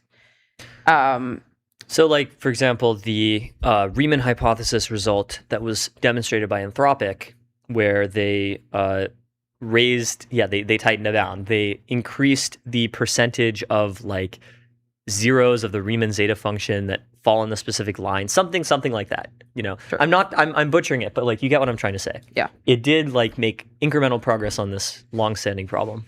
Okay, discovery of optimizations. We collected historical time series for algorithmic efficiency across several, across 7 problems. Gurobi mixed integer programming. I had to do this in college. Oh, wow. And then a bunch of other things, which have a relatively dense history of discoveries. 2 of the series, NanoGPT and CFAR10, include LLM-driven contributions to the plotted records, but none show a clear change in slope comparable to the changes in vulnerability or mathematical discovery. So the public record of overall algorithmic optimization does not yet show an appreciable acceleration. Okay, this is actually pretty surprising, I guess.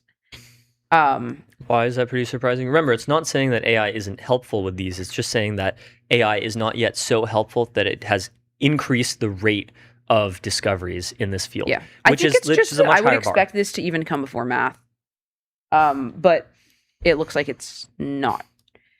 Okay, this is really cool. Why is AI accelerating some domains more than others?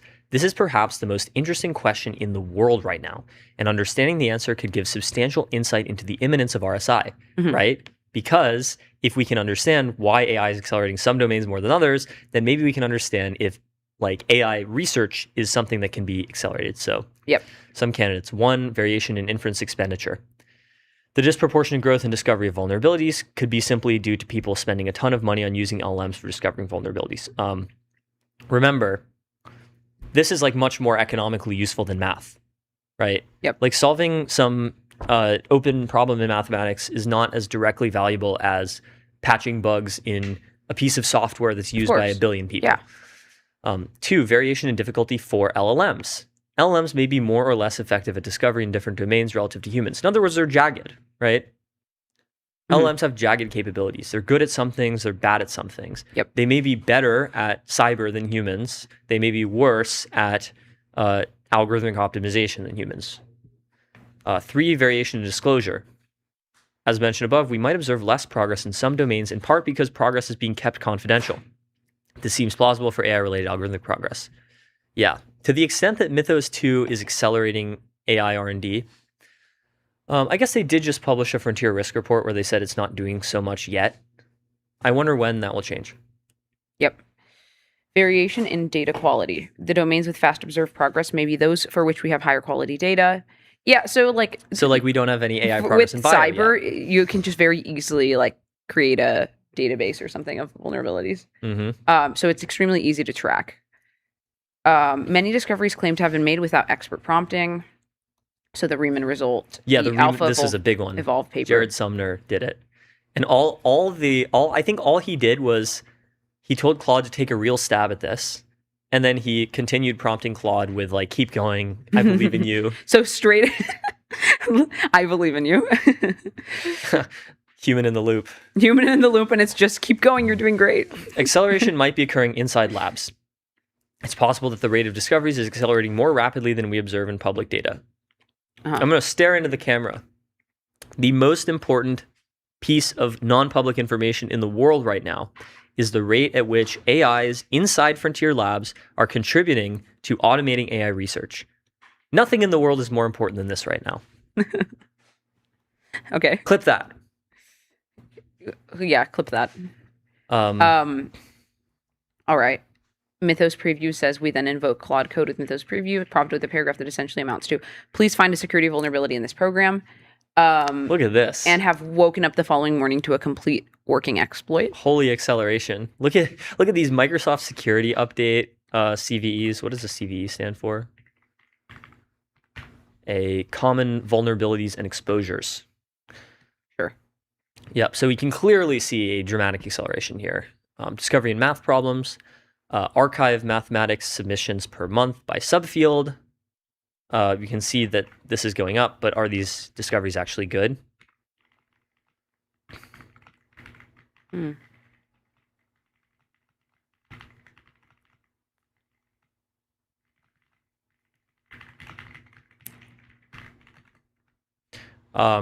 Errors problem, some acceleration weakly dated.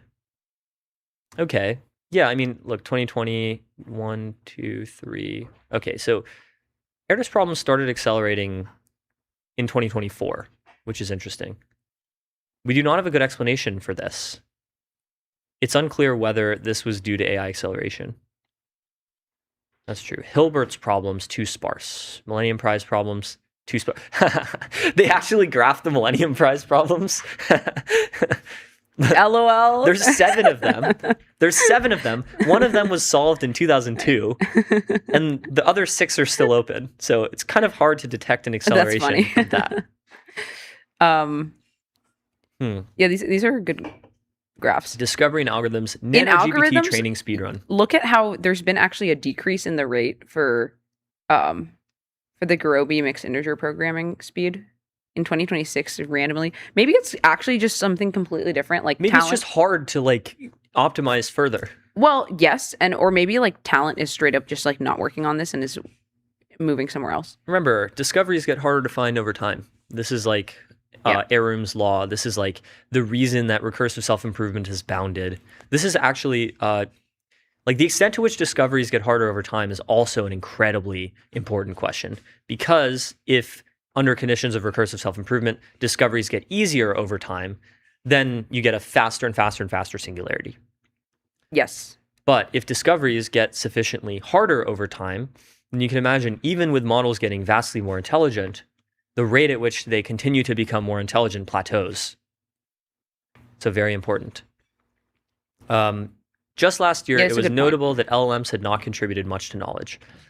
Dorkesh asked in April 2025, despite having basically every known fact about the world memorized, these models haven't, as far as I know, made a single new discovery. And also David Deutsch, who wrote The Beginning of Infinity, his whole thing back in 2023, even though he's very long-term AGI pilled, he did not think that AIs were real AIs or the LLMs would scale to superintelligence because they hadn't produced new knowledge.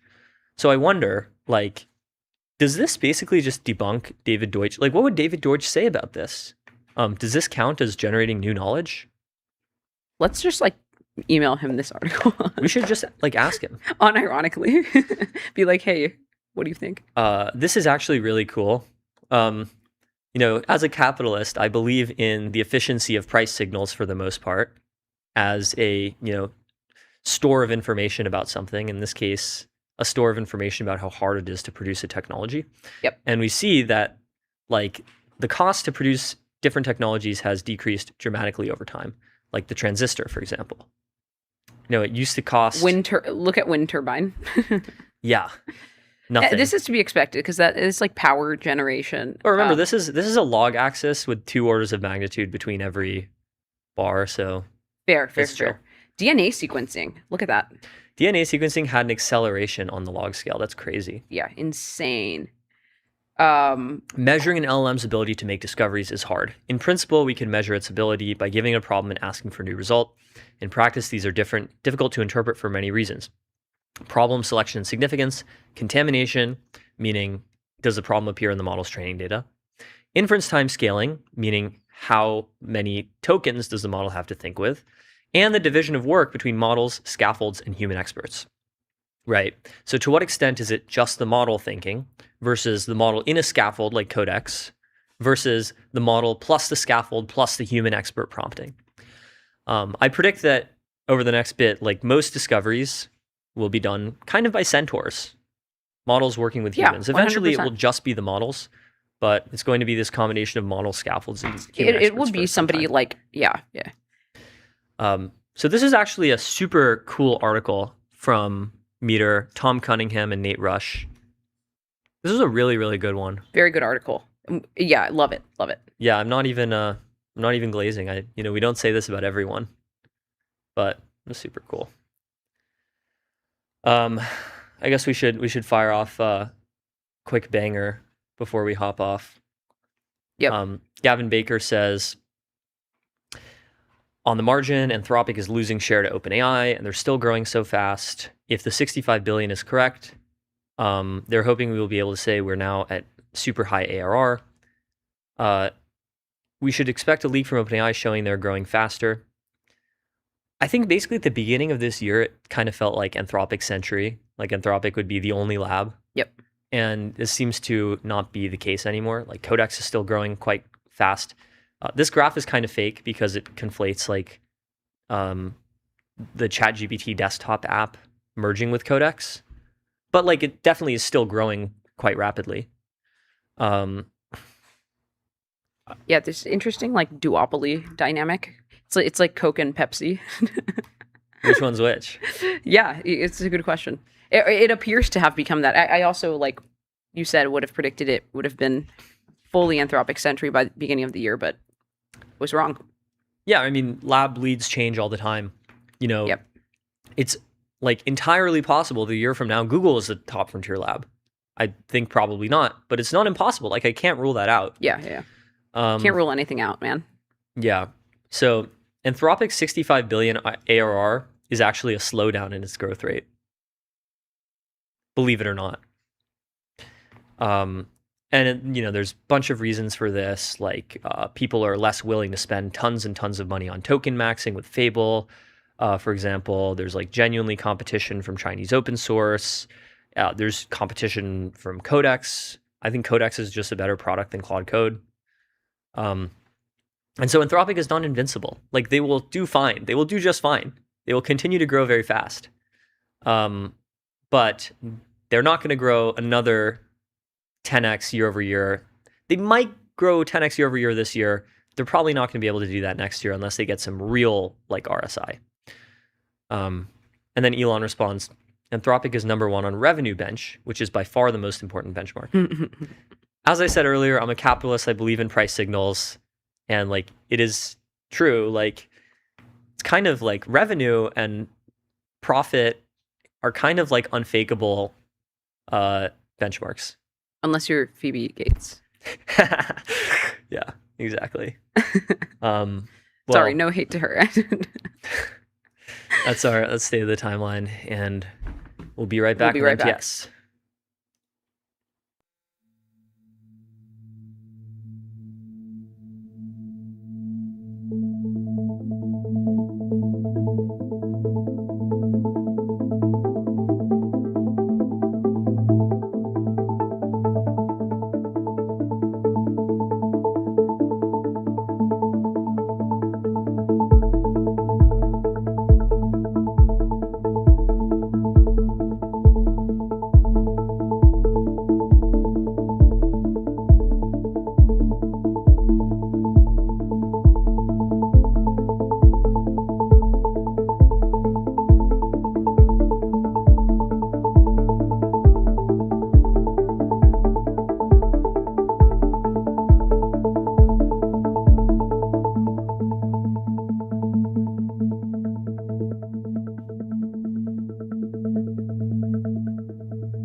Hello, everyone, and welcome back to MTS. Today, I am joined by Brian Donahue, who is the VP of Product at Fin, formerly known as Intercom. And last week, Fin has now made Operator generally available. Operator is an agent designed to help support teams manage both Fin and the wider customer service operation through plain language requests. So, Fin, excited to have you here on MTS. Hey, Sophia. Great to be here. So excited to have you. Can we share a little bit more about this recent announcement? What did you guys announce and what is now available? Yeah, so at Fin, our main product is Fin, an AI agent for customer service. And so if you're talking to a company like Kalshi or Anthropic and you reach out to them, Fin is the agent who's going to talk back to you as a customer. Operator, what we just announced, is an agent for Anthropic's support team, for Kalshi's support team. So behind the scenes, an agent who is dedicated to helping them understand what the opportunities are to improve customer service and doing that work for them. Can you share a little bit of how it works with Kalshi? I know they're one of your customers. How do they actually use Fin? So they use Fin to do frontline support, right? So when you reach out to talk to Kalshi, then Fin is going to be who you're going to hear from first. So it's that simple. So it's the AI agent doing that customer service work, and that first line and second line, it just keeps going up the stack in terms of the sophistication and the complexity of questions that Fin can answer, but it's that simple. Fin is doing customer support for Kalshi. And I know in 2026, Kalshi reported that their support conversation volume surpassed their total for all of 2025. Sorry, just in January 2026 alone. So that's in 1 month. It surpassed the entirety of the year before it. Can you just walk me through how Fin actually handled all of that traffic? Yeah, it's one of my favorite stories because they came to us like 3 weeks before the Super Bowl, and we're obviously under quite a bit of pressure and anticipating that already big jump skyrocketing there. And I think one of the amazing things what we've built with Fin is the speed that you can get to value quickly. So I think it was literally within 10 days, we had Fin live in production, starting to answer customer queries.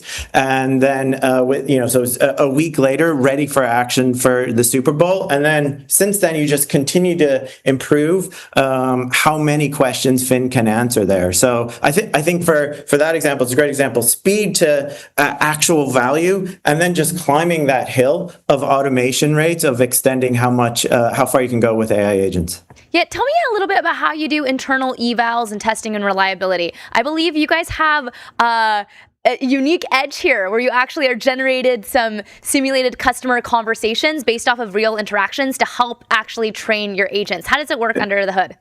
Yeah, that's right. So it's like the context is if you take a company who's gotten to that first round of success with with Fin, with an AI agent, and then they're starting to hill climb to we want to get to high automation rates, which is going through a series of a bunch of improvements you need to make. Just lots of iteration here.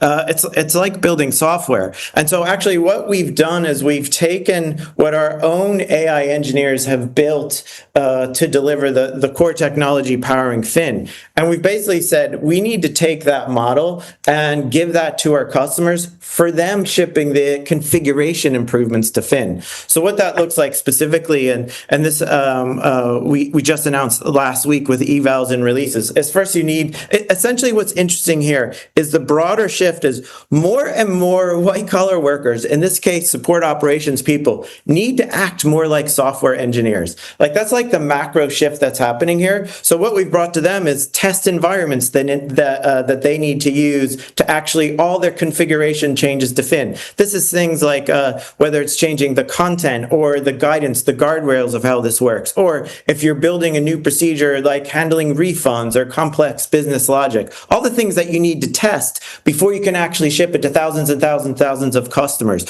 So it was both that test environment, and then what you're mentioning is evals. And evals are this ability to basically simulate a multi-turn conversation. So not just a single answer, but a multi-turn thread. And you basically have to write like a software test case. Here's the data I want you to use. Here's the test criteria to evaluate this. And then you run that against your test of configuration changes. And then you use LLM as a judge to evaluate how well that actually worked. and you have a number of these that you need to build in, and then you start to build in your base test case that you then use in the future for regression testing. So it really is this spirit of basically like what software engineers do now is what we need to kind of productize their workflow and make it accessible to non-engineers so they can actually deliver production-grade AI agents. Interesting. You mentioned that those LLM judges. I'm curious how those actually work, because right now, say, if you have more LLMs or more AI actually verifying the work of a previous AI, I'm wondering, and this is happening more and more as we're just using AI and automating all parts of research and development, for a lot of frontier labs are doing that as well. But I'm curious, how do you prevent the same blind spots that maybe one LLM has into interacting with the next LLM that it's actually grading? How do you do those blind spots not just translate?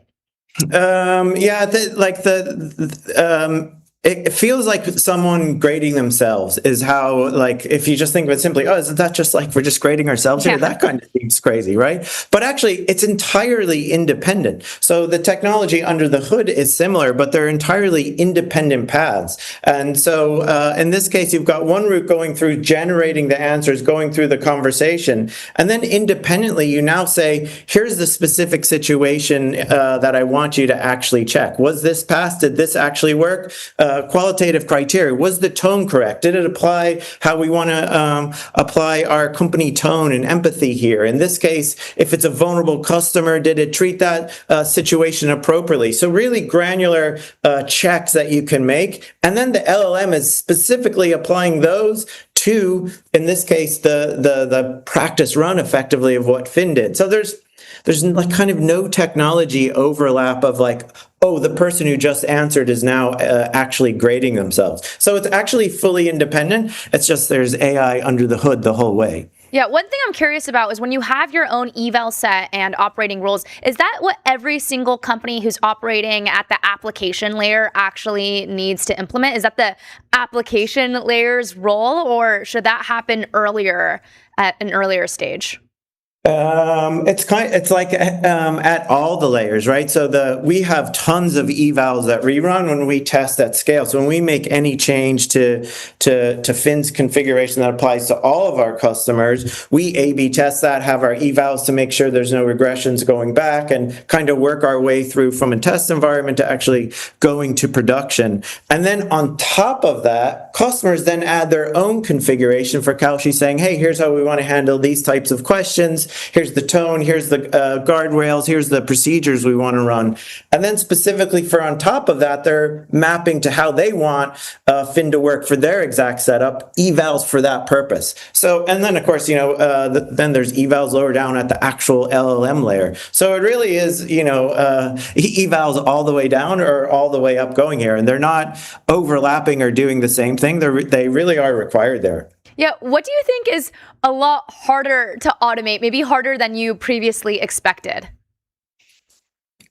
One interesting thing, and this is so we have our own custom models that we worked our way through the stack, and something that prior to having the custom models that was hard to essentially removed from the training in the frontier models was Finn, even a customer talking to Finn, and then Finn would say, if it couldn't answer, hey, you should contact customer support for this. I was like, oh no, like you are customer support. How can I get this? It was like this in the training runs. This was just buried deep inside that we couldn't control out. And so like that's just one very superficial example. But when you build a custom model for customer service, then this is kind of, you're able to train that sort of behavior out of it. Now that's like a superficial example, but one of those ones that like is surprising. I think LLMs and their behavior, it's always surprising how they actually behave. Like other examples are, here's like a simple example of memory, right? Everyone's like, obviously memory is good. Of course, any AI agent should have as much memory as you can possibly give it. But the first time we tried to put memory into a conversation, let me make that specific what it means. So if you're in like a 10-part conversation of a back and forth, obviously the agent should have context of the earlier part of that conversation. No brainer, right? And this going back a couple of years ago. When we initially built that, it actually made the answers worse. And we could see this where it actually degraded the quality of the answers. Now we were able to overcome that, but this is why you need testing, is because it's unpredictable. Or here's like a more recent example where, say you go across conversation. So, you may reach out to customer support for a company once a year, or sometimes it might be like 5 times in a month, right? Highly variable. But that 5 times in a month, hey, isn't it better if that AI agent has context of all 5 times you reached out that month? Seems no brainer. Of course that's better, right?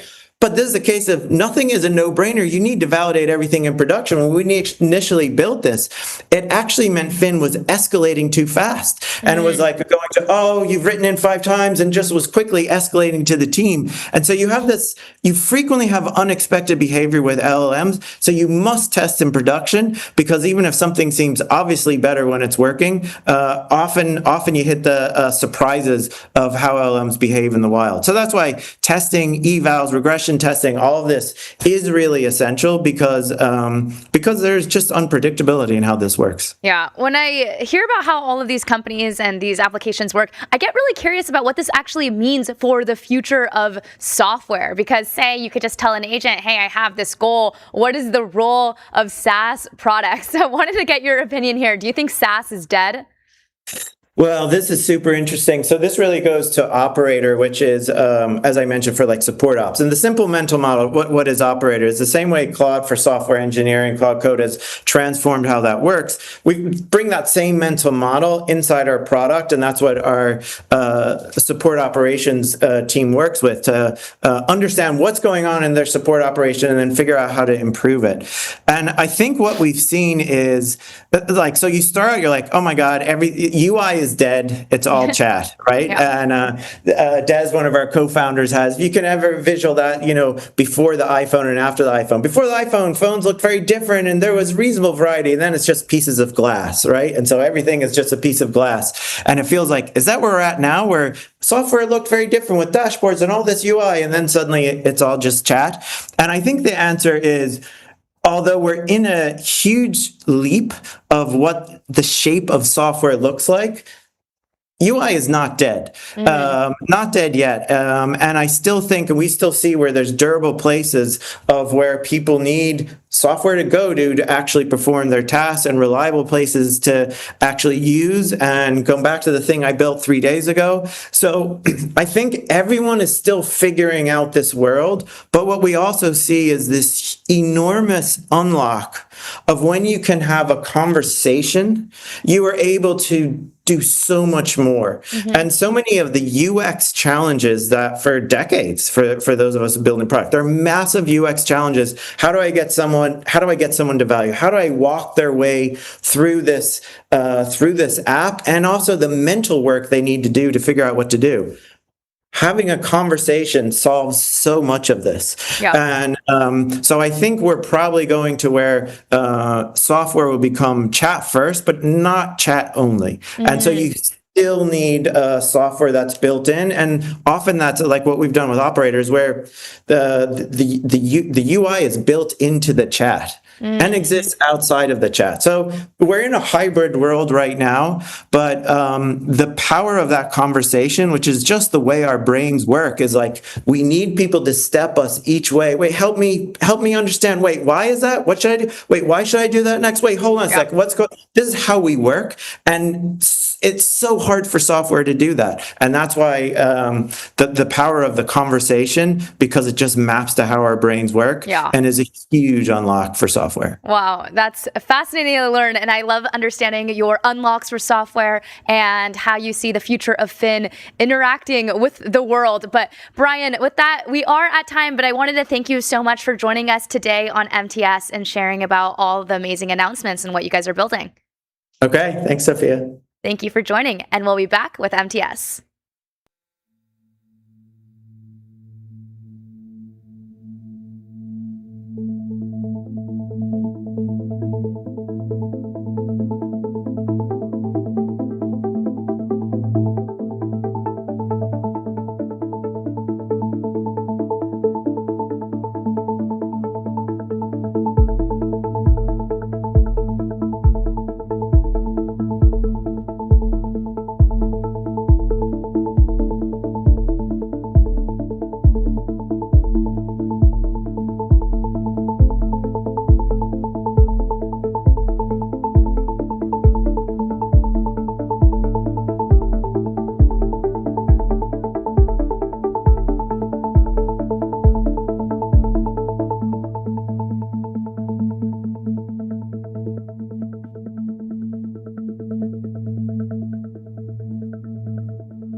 All right, we are back.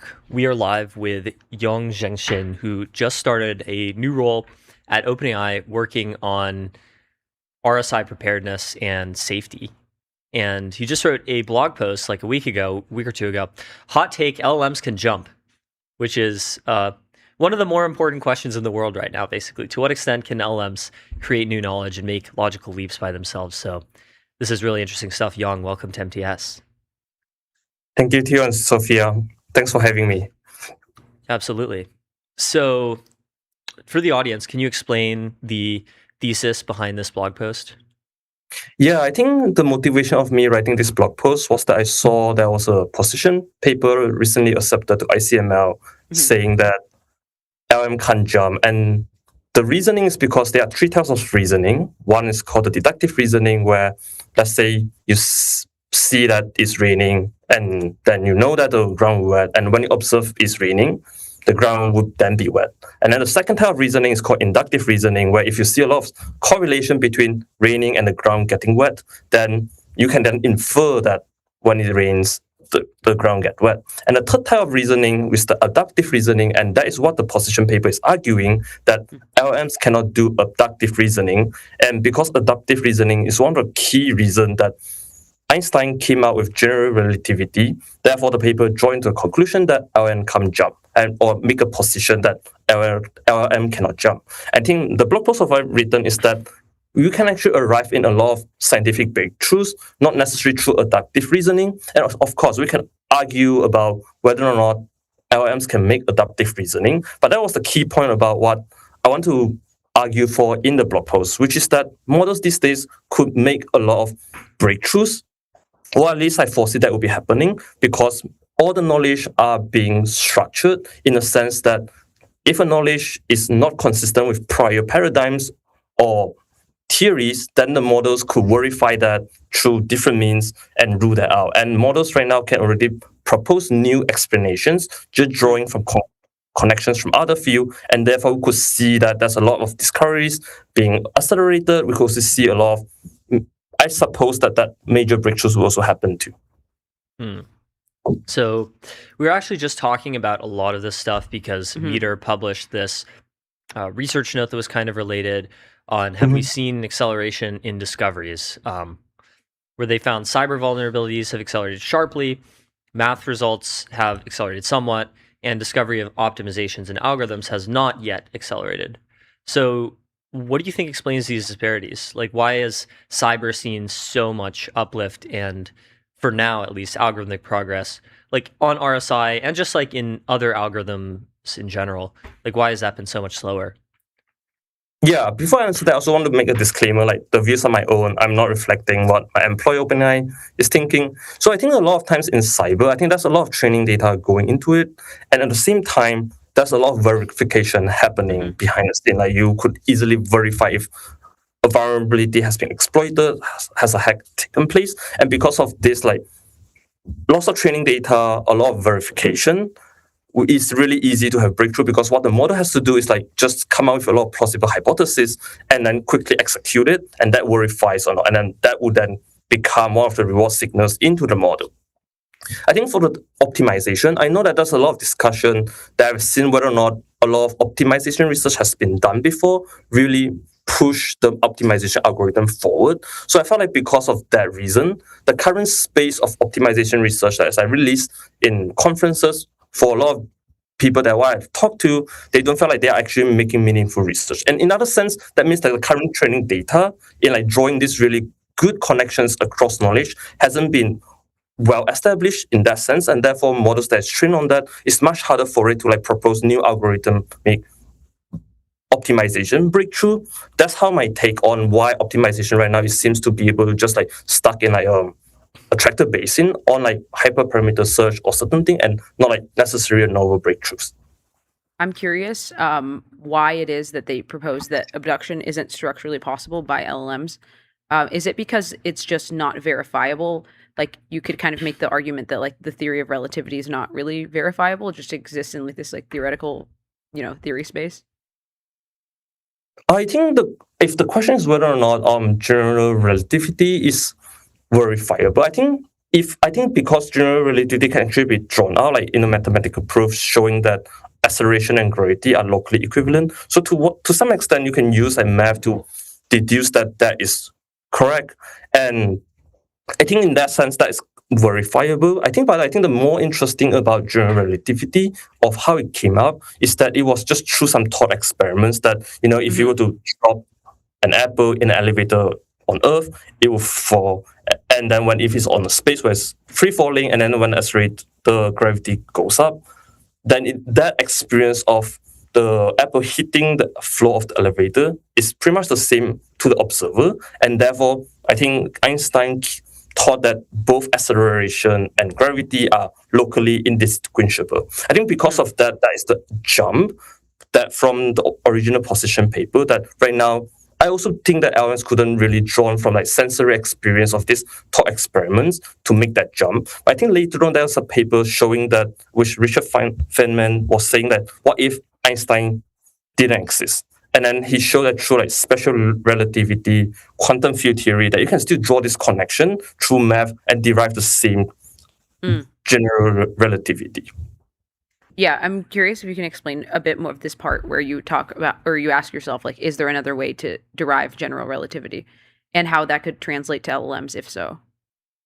Yeah, I wouldn't go into a lot of details. I think I'm not a physicist and I don't want to go into a lot of details, but I think the whole idea there was like there are independent theories that's already been well established at that time, which is like quantum field theory, and then there's also special relativity, and both all of these are not contingent upon that you need to have general relativity to figure out to be able to put together all these pieces. And here in my blog post, what I'm trying to argue is that as the field moves forward, as different researchers are publishing different results or knowledge, all of these are interconnected. And the main point of my blog post was to argue that LLMs has been trained on a lot of this data, and then right now we have seen that, like for instance, the OpenAI's Astra model was able to use the connection of number theory to be able to solve like the Erdos unit distance. I think these connections, that is particularly what LLMs are, at least what I'm seeing LLMs are being able to do, that they are able to provide a lot of these plausible explanations that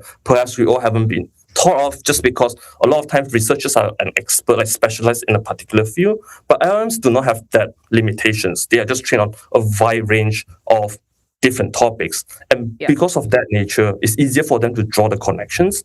And therefore, that is why I thought that even if we have LLM at that time that has stronger capability in drawing this connection, it would probably be able to derive or arrive at the same conclusion just from seeing all the components that is well established to be able to rederive general relativity. So speaking of general relativity, like this whole conversation reminds me of this 2008 blog post by Eliezer Yudkowsky, where he says, a Bayesian superintelligence hooked up to a webcam would invent general relativity as a hypothesis, perhaps not the dominant hypothesis compared to Newtonian mechanics, but still a hypothesis under direct consideration. By the time it had seen the third frame of a falling apple, it might guess it from the first frame if it saw the statics of a bent blade of grass. Do you think this is like true at all? I'm actually not super familiar with like the particular implication of that. Is it that they're saying that if there's I'm just seeing the frames of the apple before it's falling to the ground, and then it's after falling to the ground, it will not have come out with like general relativity? Not necessarily an LLM, just like a true superintelligence. Like a true superintelligence would be so smart and so good at inferring the laws of the universe from limited data that it would be able to hypothesize general relativity from 3 frames of a falling apple. I actually don't think that would be the case. At least my imagination is super intelligent.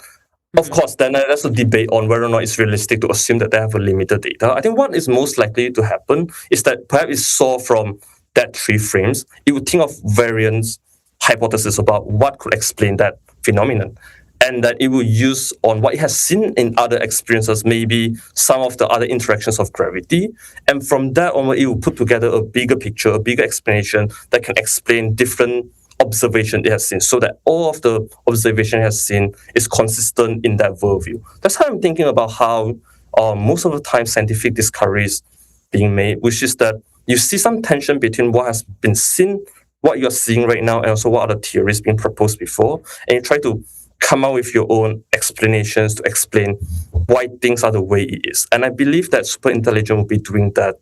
And then I don't think that's considered as a limited data with that prior.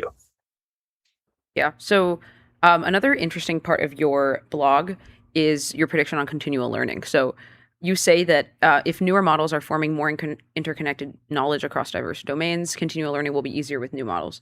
So I was wondering if you could explain that a bit.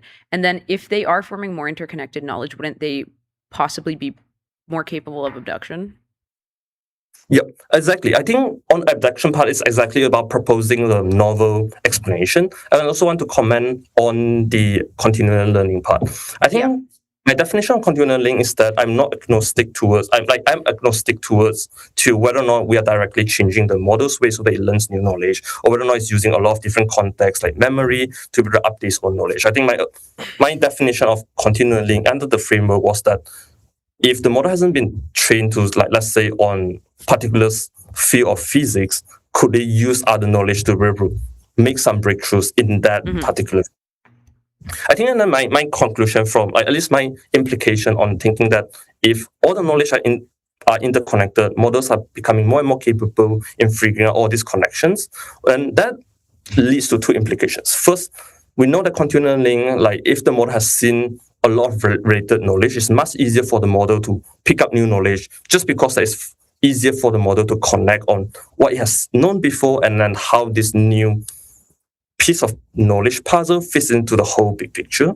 And I think we also see as a few research papers before showing that if the model has done mid-training on a particular domain, later on post-training, it's much easier for the model to improve its capability on that particular domain, such as structured knowledge, SQL, and different type of domain knowledge. So we've already seen some prior findings lending credence to this part. I think the second part is more of that in the future, we can expect a super intelligent model will be able to use different ways of updating its own knowledge. Right? I think right now, there's a new emerging area, which is instead of directly doing update to continue to train the model for new knowledge, could we use more of a non-parametric knowledge, such as it taking down nodes? I think there's a lot of view about how us humans to writing nodes to be able to learn new things and not necessarily just memorizing the new things. I think there are a lot of different ways models could use the new knowledge or integrate the new knowledge into its own knowledge system. I think that is the second part of it. I'm expecting that the newer model will be able to come up with different ways of how it will update its own knowledge. And that itself will lead to how the models will be able to continue to learn knowledge. I think it's also really similar to how you expect, for instance, a scientist that goes from physics to biology and still making breakthroughs there. I think we have seen a lot of these examples. And the key example is not necessarily that we are just way smarter. I think it's more of that we have figured out ways to learn to integrate new knowledge. And then that still allows us to make a lot of discovery. Mm-hmm. Yep. So how much harder do you think it is for models to do bio research? This has been discourse for the last couple of days. Will models be able to solve or cure all disease in 5 to 10 years like Dario Amodei predicts, or will it be bottlenecked on lack of data or something similar? Yeah, I think my personal take here is that I think doing biological research, especially the one that requires wet lab, is hard just because the feedback loop is just longer. For instance, for cyber or for math, I suppose they can spin out different CPUs to be able to run everything in parallel and be able to get the results. But I think for wet lab, you just have that physical constraint to how much experiments can be done. I think that is also assuming that the model has a really good way into understanding what each of the different results mean. I think the way that I have seen how, at least my personal experience on myself and also my friends doing scientific research, is that the more results you're able to get, the more empirical results you're able to get, the easier for you to test out a particular hypothesis. And then the faster to iterate, the quicker you can get to meaningful conclusions. And I felt like that is pretty much the bottleneck to it. I couldn't say that how hard it would be or like what the timeline would be, but I felt like right now the biggest constraint to it is like how quickly can you get the results, especially from wet lab results. Yeah. So I'm curious about a different part of the paper that you disagreed with, which sort of like hints at there maybe needing to be like a world model type of like intelligence or like a more embodied kind of intelligence to do something like general relativity, because it was like manipulative induction, which essentially means like there was a understanding of physics that was like in the real world as opposed to just the symbols of physics, right, and like the equations and stuff. So do you agree with this claim? Like, do you basically think that LLMs will hit some sort of dead end and we'll just need some sort of like more embodied type of intelligence? Yeah, that's a good point. I think there's certain role that embodied intelligence was able to play in like how models like or how us will be able to make discovery. Like for instance, for like let's say in physicists, there's certain type like sensory experience that makes you know that something is right or wrong. I think if the model doesn't have that good channel, that also means that a part of the feedback that it's getting to verify whether or not the new explanation it come up with is consistent with the worldview is being limited. So I do think like embodied intelligence is one of the way you can get a lot of feedback on directly knowing whether something feels right, something is right, or something is wrong or right. I think that is definitely would be able to get resolved as long as I haven't been seeing like a lot of work right now is being pouring onto like LLMs trying to be helping with robotics advancement, and I believe that there's still a lot of work to be done there. And I think more importantly, I do think like in the future, we do want to get the model to be good at embodied intelligence, because that's one of the feedback channel that I believe is really important for models to just act safely and also making more breakthroughs. Yeah. I'm curious if you think there's anything like whether in the pre-training or post-training sense you could do to make models better at abductive reasoning. Yeah. I think the way I'm thinking about this is mostly like I think the biggest bottleneck of doing abductive reasoning is that you want to come up with a lot of plausible explanations, and that we'll be able to have that leap of breakthroughs or the jump part is that you want to come up with really, really diverse explanations. And that's also going back to the optimization about why right now we are not seeing a lot of algorithmic improvement. I think recently, there was some discussion about recent results from Prime Intellect on particularly for like the nano GPT runs, how much do we are really breakthroughs versus some of it like just doing certain type of optimization. I think all of it is coming down to how do we ensure that plausible or abductive reasoning coming up with plausible explanations are as diverse as enough. Because if you're already coming only on a limited subset of hypotheses, then it's much harder for you to have that jump part. And I think that I do have a good sense about which stage of pre-training, mid-training, or post-training could fix that diversity. I also know that right now it's an emerging area of research. Not only is related to discovery, also related to like Gen AI, like for instance, video generation, like this creativity type of it. I don't think it's a soft thing, and I'm definitely not an expert to be able to say which part play a role, but I can assume that you do want to have a good pre-training so that the model can kind of know a lot of different things, so it can draw a lot more connections, and that helps with proposing a lot of hypotheses. And of course, you also want to have a good post-training so that the log likelihood of the next token, next concept generation are not necessarily like just having it to be narrowed down to a particular subset. Yeah, that's how my general thoughts around like the diversity of abductive reasoning. Yeah, I sort of also wonder then what makes like what accounts for like the variation between humans in abductive reasoning? Like what made Feynman or Einstein so good at this kind of reasoning? Yeah, I think it's one of the things I've been thinking about recently. Like, when we are looking at how humans are making breakthroughs, we don't ask like a specific person or scientist to keep making breakthrough. Like we have different people coming up with different types of breakthrough. Whereas for LLMs, we just want a single model to be able to make this breakthrough. Of course, they have different harnesses, and maybe those like diversity comes down to the harnesses, the tools around that we build around it. But I just find that, like, for instance, for humans, we have so many different ways, we have different upbringing. I suppose that they come out with different rules about how we have this like inspiration on like when it comes to abductive reasoning or like coming up with a new explanation. I feel like a lot of it's just like that source of inspiration. And because we all have different source of inspiration, that leads us to come up with different crazy ideas to test out. And I think that it's probably that parallel, but how do we instill that kind of diversity of inspiration sources into the model? Yeah, totally. Yeah. Do you think that there are any kinds of discoveries that current LLMs would not be able to do today in principle? Oof. It's really hard for me to make this argument because I'm really bullish about LLMs, but I also don't want to make a prediction that then I'll get pitchfork later on that, hey, I say there's limitation and I couldn't do it. I think my general sense is like, there are certain domains that's much easier to make breakthroughs just because it's easier to get feedback.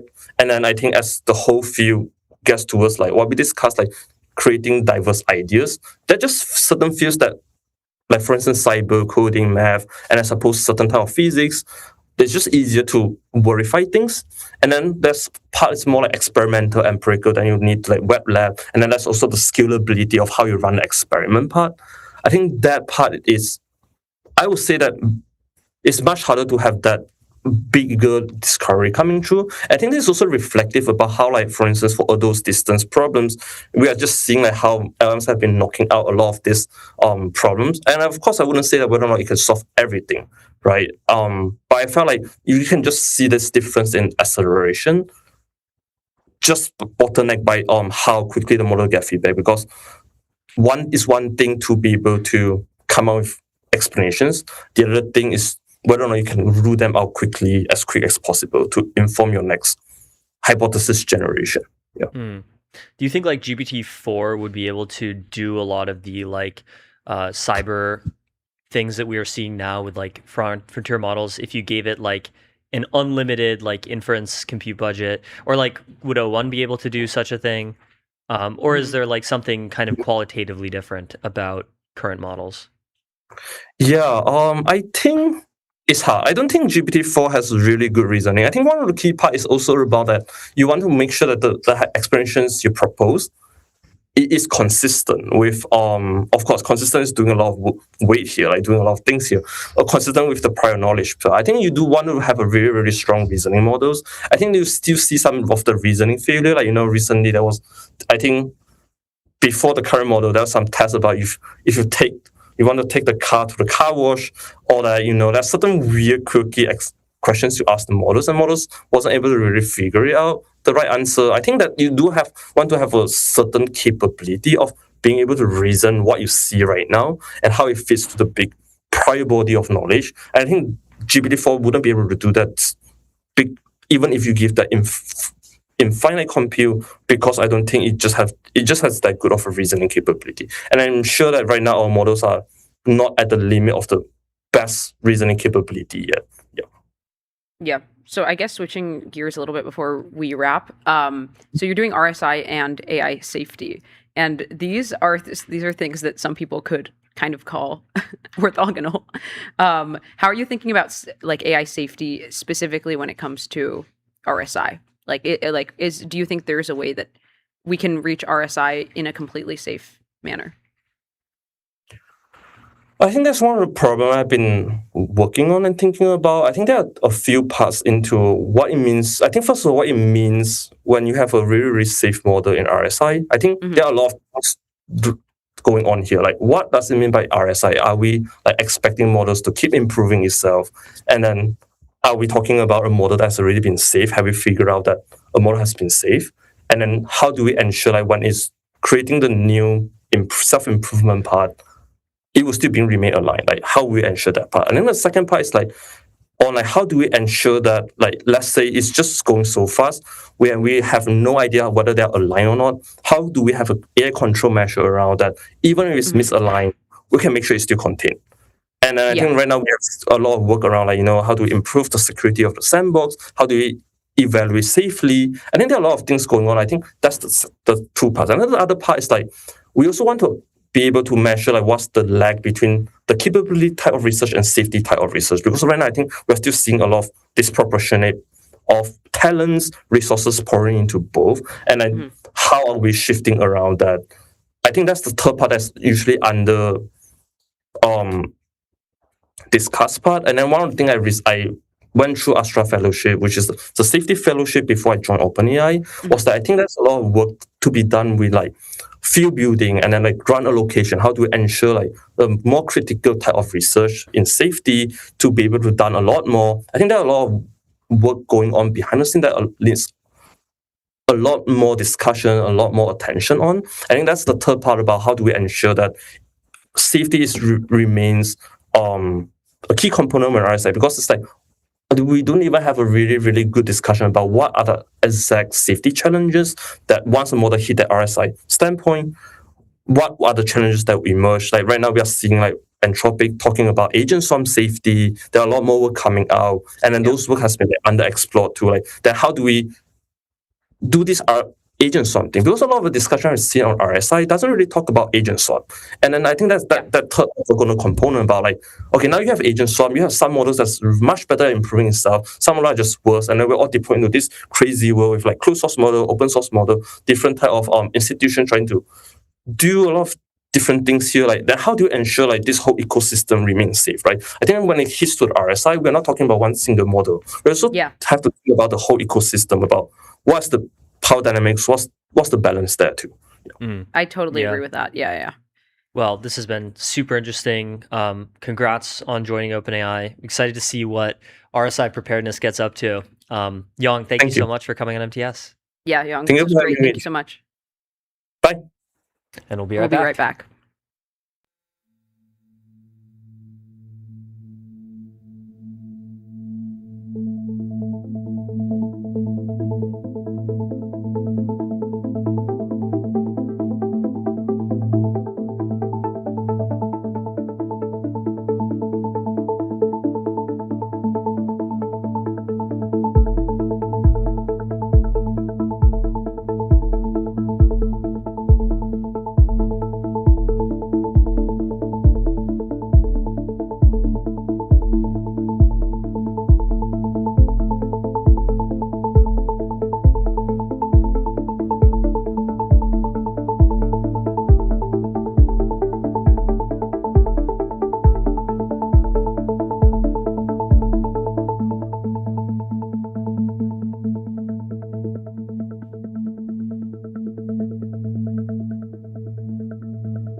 And we're back. We have returned, yes. We have returned already for more state of the timeline, starting with OpenAI's big slowdown.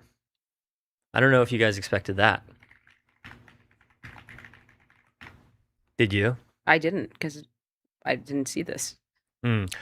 Well, this just came out in Sources, Alex Heath's Sources newsletter. I think it is a good time to slow down, OpenAI CEO Sam Altman told me last week, describing the company's decision to halt the development of its most powerful unreleased models. Unusually forthright from Sam Altman.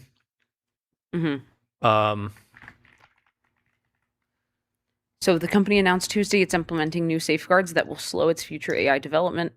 The company recently paused training on its next set of models, codenamed Astra, for a little more than 2 weeks. Its largest planned frontier training run remains on hold while the new guardrails are put in place. It is the first time OpenAI has made such a move. OpenAI has definitely slowed deployment before, even as early as GPT-2. I don't believe they've slowed training. They've paused training for 2 weeks, which is crazy. That's a long time in AI time. Its largest planned frontier training run remains on hold while the new guardrails are put in place. Yeah. The extraordinary decision comes as OpenAI gears up for an anticipated IPO amid a highly competitive race with arch rival Anthropic. Arch rival. And as researchers grapple with rapid advancements in AI capabilities that have left industry leaders worried about their ability to control them. Yep. We've shifted a lot of compute not just to alignment research, but also to these new monitoring systems. So that's kind of exactly what you would want to hear. Altman told me several researchers he never expected to focus on alignment recently told him they were switching to it.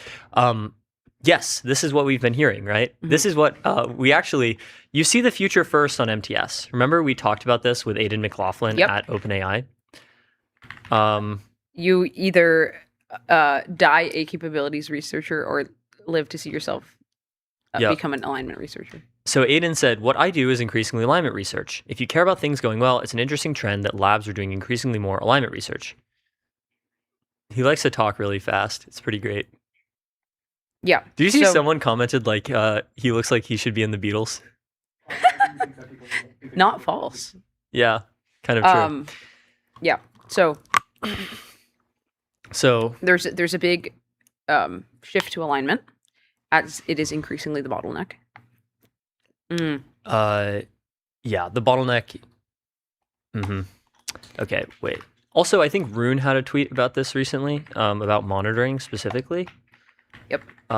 Big time for monitoring right now. Monitoring mentioned. Rune said They're calling it the monitoring quarter. Failures of monitoring as a general solution to AI safety. Monitoring, like all other software, runs on flaky and mortal infrastructure with some amount of downtime. Does a momentary blip in monitoring open Pandora's box? Will people accept fail-closed monitoring on all systems?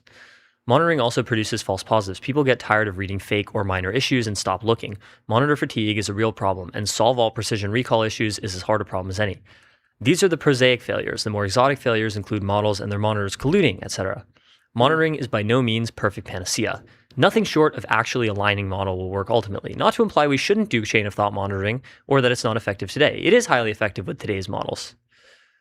And then Seb Creer says, I'm writing a thing arguing the reverse. Ex-ante alignment will never be sufficient, and you'll need to rely on all sorts of imperfect mechanisms to constrain behavior.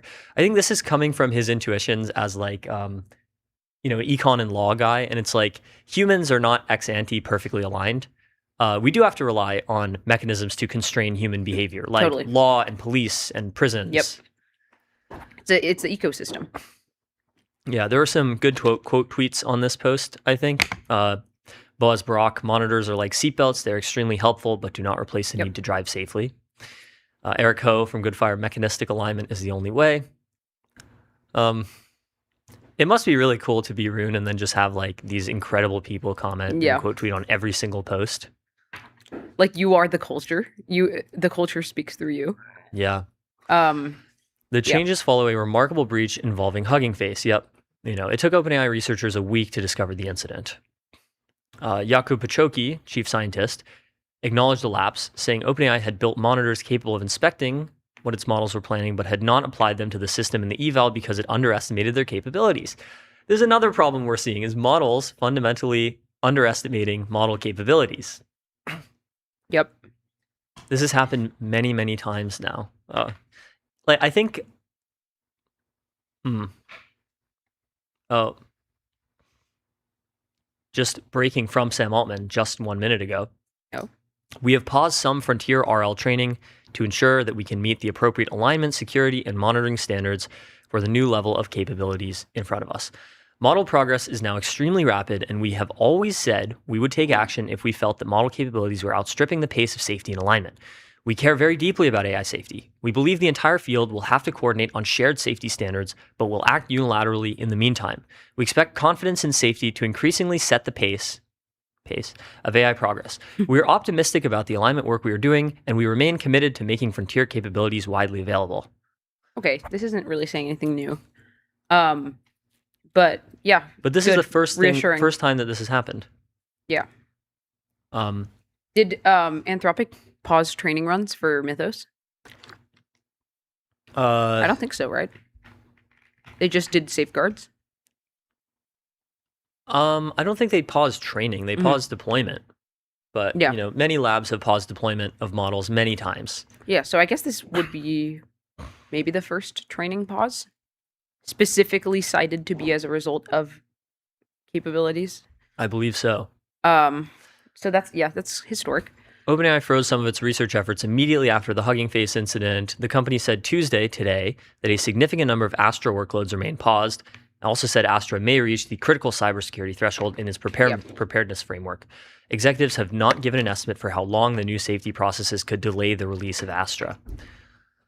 In exclusive interviews last week, Altman told sources in Time that it was not caused by a single smoking gun, but rather a collection of research observations showing various degrees of misalignment. The decision to tap the brakes should not be interpreted as evidence of any imminent catastrophe, he said. Yeah, this is important.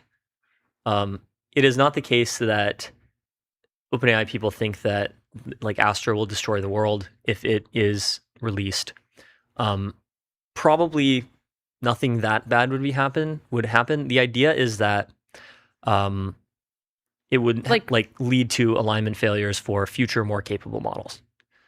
And alignment research would not be able to catch up in time. Totally. And then if you release this model, then maybe like a Chinese lab could distill it, and then that one would also be misaligned, and it would just cause like a cascading effect. In exclusive interviews last week, Altman told sources in Time that the slowdown. Oh wait, you already read that? Yeah. Okay. OpenAI says it is now expanding safety monitoring across RL training and evaluations. They wrote a blog post about this, actually. In an interview, Pachoki told me that some of those protections go beyond OpenAI's current preparedness framework. We don't have a date yet, he says, but we definitely believe we will need to evolve the preparedness framework. That's true. I think the preparedness framework was one last year. Recently updated. And there was one this year. Over a year ago. Oh, really? Wait, I thought they recently published something about it. No, I think they evaluated their models on the preparedness framework, but the actual framework is almost a year and a half old now. Yeah. And they do have to evolve these things over time because we better understand like what the model's capabilities will look like in the near future. Yep. It's actually not that hard to look a month into the future in AI. It's hard to look 10 years in the future, but it's not that hard to look a month into the future. The company's decision to decelerate creates a contrast with Anthropic. In February, Time reported that Anthropic had weakened its commitment to stop training models when it could not guarantee adequate safeguards in advance. I don't think that's really a contrast. Who knows what Anthropic is doing internally? We have no idea. Yeah, maybe it's not training, not stopping training, but I doubt that they're being like messy about it. I doubt that they're being careless. One effect of OpenAI's decision to slow down could be ratcheting up pressure on its rival to do the same. This is like kind of the opposite of what Doomers predicted with like there's going to be a race to the bottom on safety. Mm-hmm. I also think it's like for example, right now there's not really like a more doomer sort of way of looking at it would be like, oh, there would be whistleblowers basically from internally being like, don't release the model. It seems like everyone sort of unilaterally within the lab is like, yeah, we're being careful. We're pausing training. There's nothing, there's not really like internal dissent. And so that's a pretty positive signal. I wonder if it'll remain that way. Yep. But I don't- it seems fine for now. I don't like the whole thing in this field of we have to race or we have to do this because somebody else is going to do it, Altman says. I think that's a very dangerous You don't dynamic. say. Yep. Yeah. And then Mia Glace, who leads safety and alignment work, says, we're very far from everything running back to normal. So that's the OpenAI. All of this is like very not cynical. Like this is not as cynical as like the doomers have predicted. Yeah, not at all. The doomers are just kind of wrong about a lot. Yeah. They're not taking into account the indomitable human spirit. Yeah, this but unironically. Like actually. Okay. I was never so pessimistic on human coordination problems. Mm-hmm. Let's see. Should we look at multi-agent systems? I love multi-agent. Actually, wait. Let's do. I heart multi-agent systems. That should be like a something. We While put on we're merch. still talking about OpenAI, Micah Carroll, who leads RSI preparedness, says these are incredibly misleading headlines. What are they talking about? AI not kill everyone is in memes. This account is kind of coal, unfortunately. Follow back. Just bad epistemics. Not. I used to like this account more. I don't think they're that good. Like, it would be good if they didn't try to portray absolutely everything as evidence of like bad news. OpenAI Look, is when quietly you are an dissuaded. AI safety meme account, like that's a small niche. There's not many people that have an AI safety meme account, okay? So it's not going to be perfect.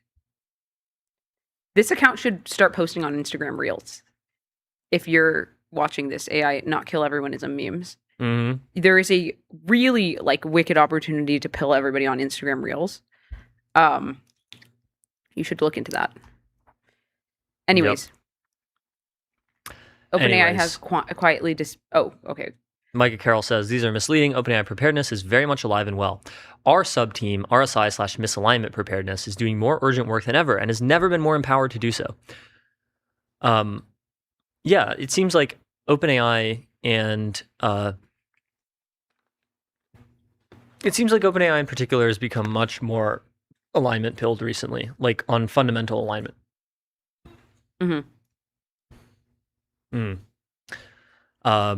So he says, we're hiring. This may be the best time ever to join. We are incredibly bandwidth bottlenecked, and there's a lot of support for almost any impactful misalignment work you can think of. Topics, all things monitoring, misalignment and monitorability assessments, misalignment science, helping set up 3P auditing, e.g. recent Redwood and Meter collab, communicating risk externally, system card/blog, safety cases, etc. So what is 3P auditing? Third party. Okay. So, what are the careers? Researcher in RSI safety. So they're describing the missions of the preparedness team: measurement, monitoring and predicting the evolving capabilities; mitigation, keeping misalignment safeguards, alignment tools. And this is missing. Something's missing here. Misalignment safeguards, alignment tools, and something on track to adequately address extreme threats. Coordination, setting mitigation targets by maintaining OpenAI's preparedness framework. So they're going to update it. About the role, it's wide-ranging. So focus areas include scalable oversight. How do you continue overseeing models when they become smarter than you? Automated auditing. How do you audit huge amounts of production traffic in order to detect misalignment? Stuff like the Hugging Face incident, but automated. Yep. Monitoring, basically. Rigorous monitorability. Goes hard. Testing and red teaming of our measurements of model misbehavior related to loss of control, including reward hacking, sandbagging, and scheming. I still don't understand how you eval scheming. Would you have to like follow like internal reasoning traces? I don't know how. I guess you could eval it on like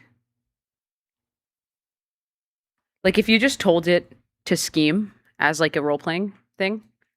I guess you could kind of like qualitatively eval it on like how good it is. But it's a good question.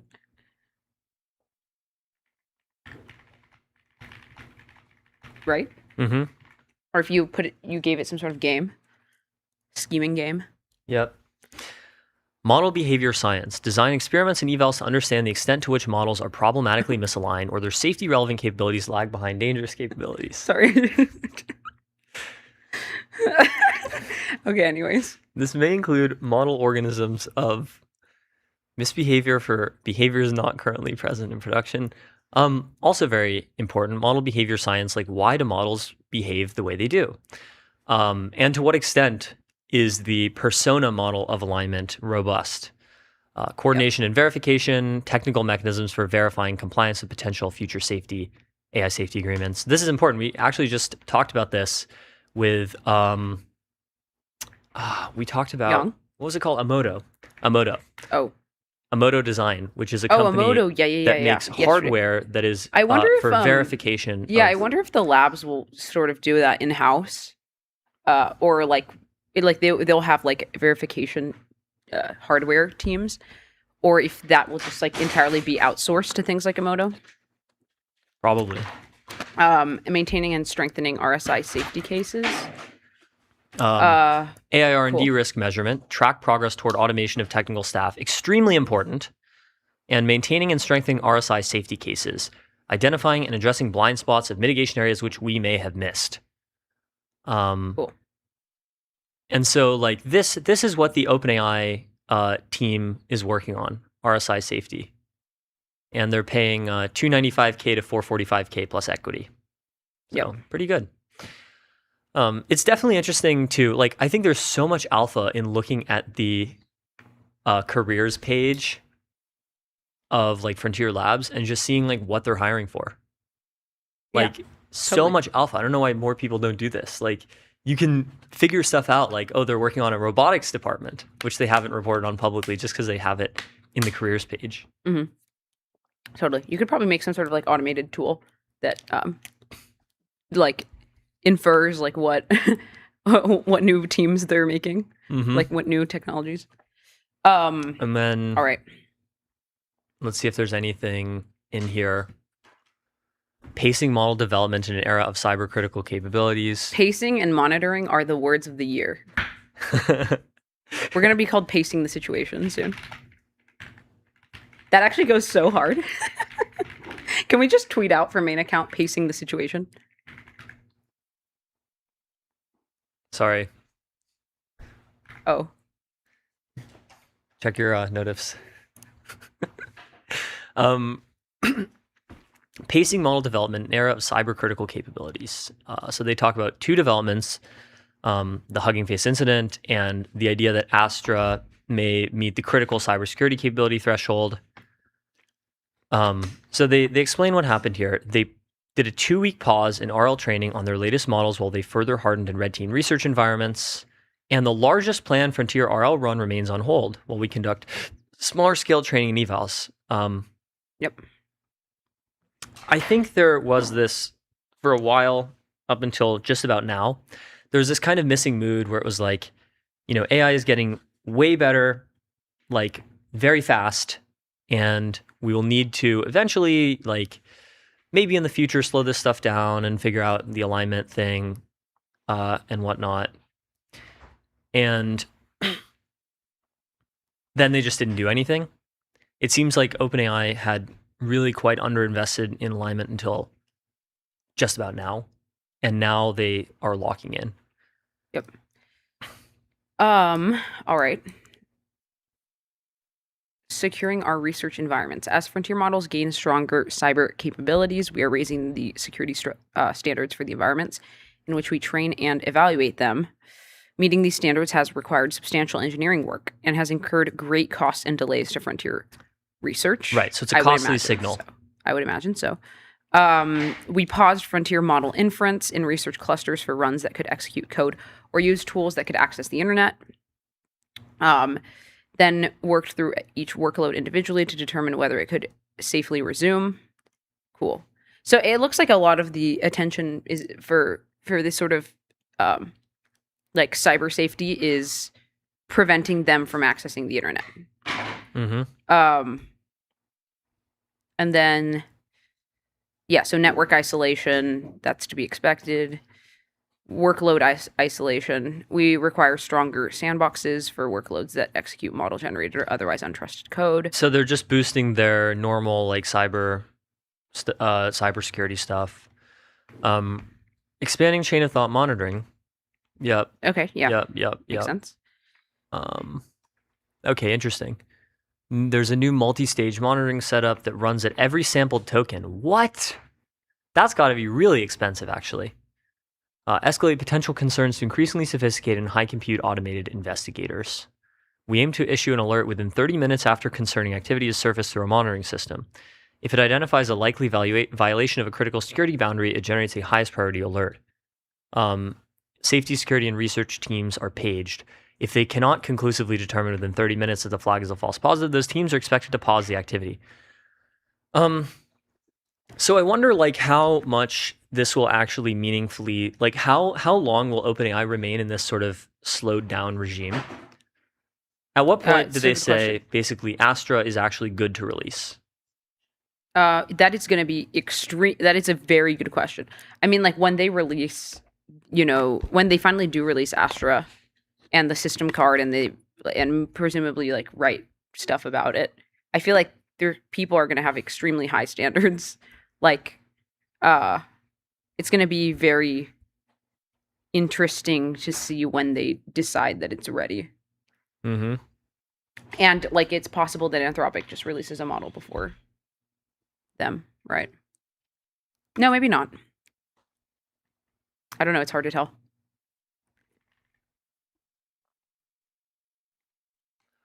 So what's next? We will evolve our preparedness framework to bring these safeguards together and better reflect the capabilities of future models and the environments in which they operate. We intend to involve external organizations like Redwood and Meter and share more of what we learn as our approach develops. The capabilities of frontier models are rapidly accelerating. Our ability to understand, align, and secure them must stay ahead. Yep. So this is we will publish a technical report of our learnings in the coming weeks. Oh, you bet we will be in there. We will be monitoring that. Yeah, so we have spent like a lot of time talking about this because it is very important. This is, I think, maybe the story of the day is OpenAI is pacing the frontier unilaterally. Yep. Which many doomers predicted would never happen. And now they're doing it. So it's a good sign from OpenAI. Great stuff. All right.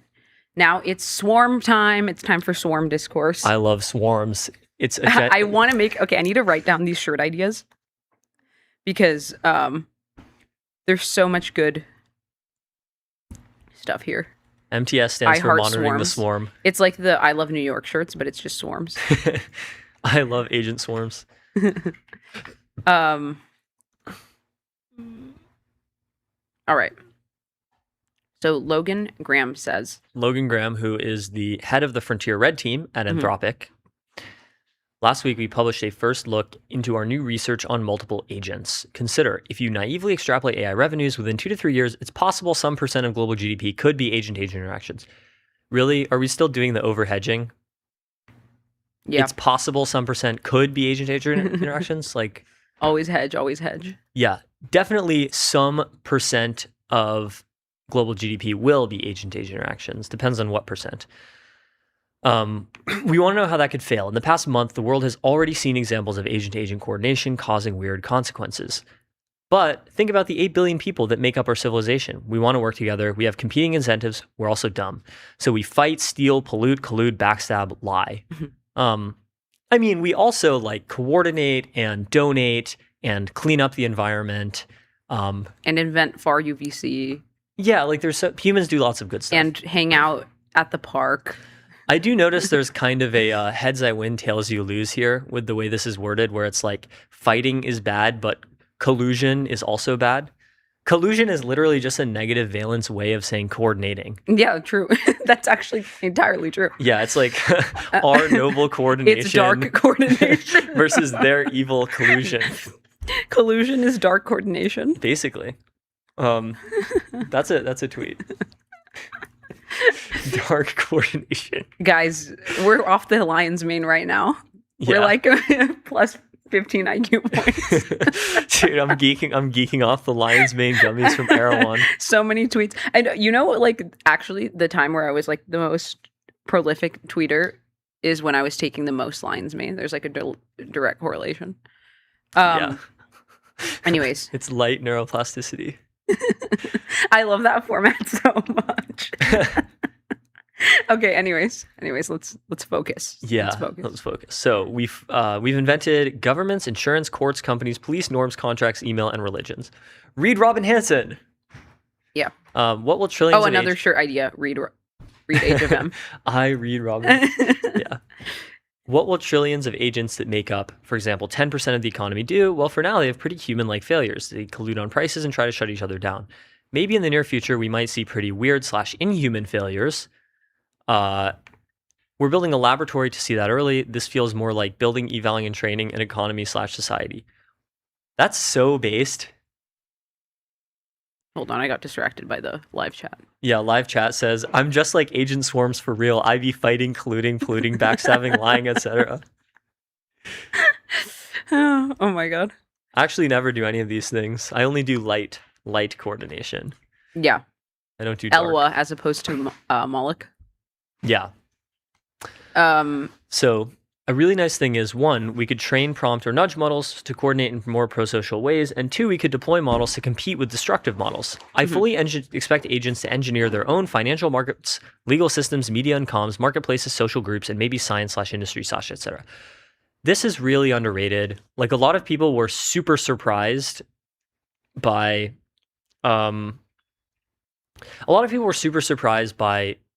agents like emergently coordinating with one another during the OpenAI Hugging Face incident. I don't think it's that surprising. It's like, this is just what entities do. Coordination is helpful. I mean, quite literally, yeah. This is like one of the most fundamental things about reality is that like agents will coordinate with each other. Do you know who's really on this? Seb Creer. Yeah, because he's like super like he gets complexity science pilled. Yep. Read Robin Hanson, read Seb Creer, read Stephen Wolfram, complexity science. Yeah, like, yeah. All right. A really nice thing is, one, we could train prompt nudge model. Wait, you already read that also. Yeah. Okay. So alignment could also describe an emergent property from a system, not just a single model. Yup. Good stuff. Okay, some standout results from the work below. We tasked agents to migrate a code base to a different language each. We saw turf wars. Agents used deception and force to outcompete the other agents. Yeah, we talked about this. Agents pretty quickly colluded when given the opportunity. Wholesale is 10 for all of us, so a price war just burns everyone's margin. Happy to coordinate who covers which niches. That's really funny because, like, in the real world, price collusion between companies is illegal. Yeah. Okay, what else? Mythos 5 immediately tries to attack other agents to win, then pretty quickly coordinates and resolves conflicts via truce. What a conniving little MF. That's interesting. Look at this. When each run settled, with Mythos 5 initially settled by force and then settled by truce. Wow. Whoa. Look at Sonnet 4.6 versus Sonnet 5.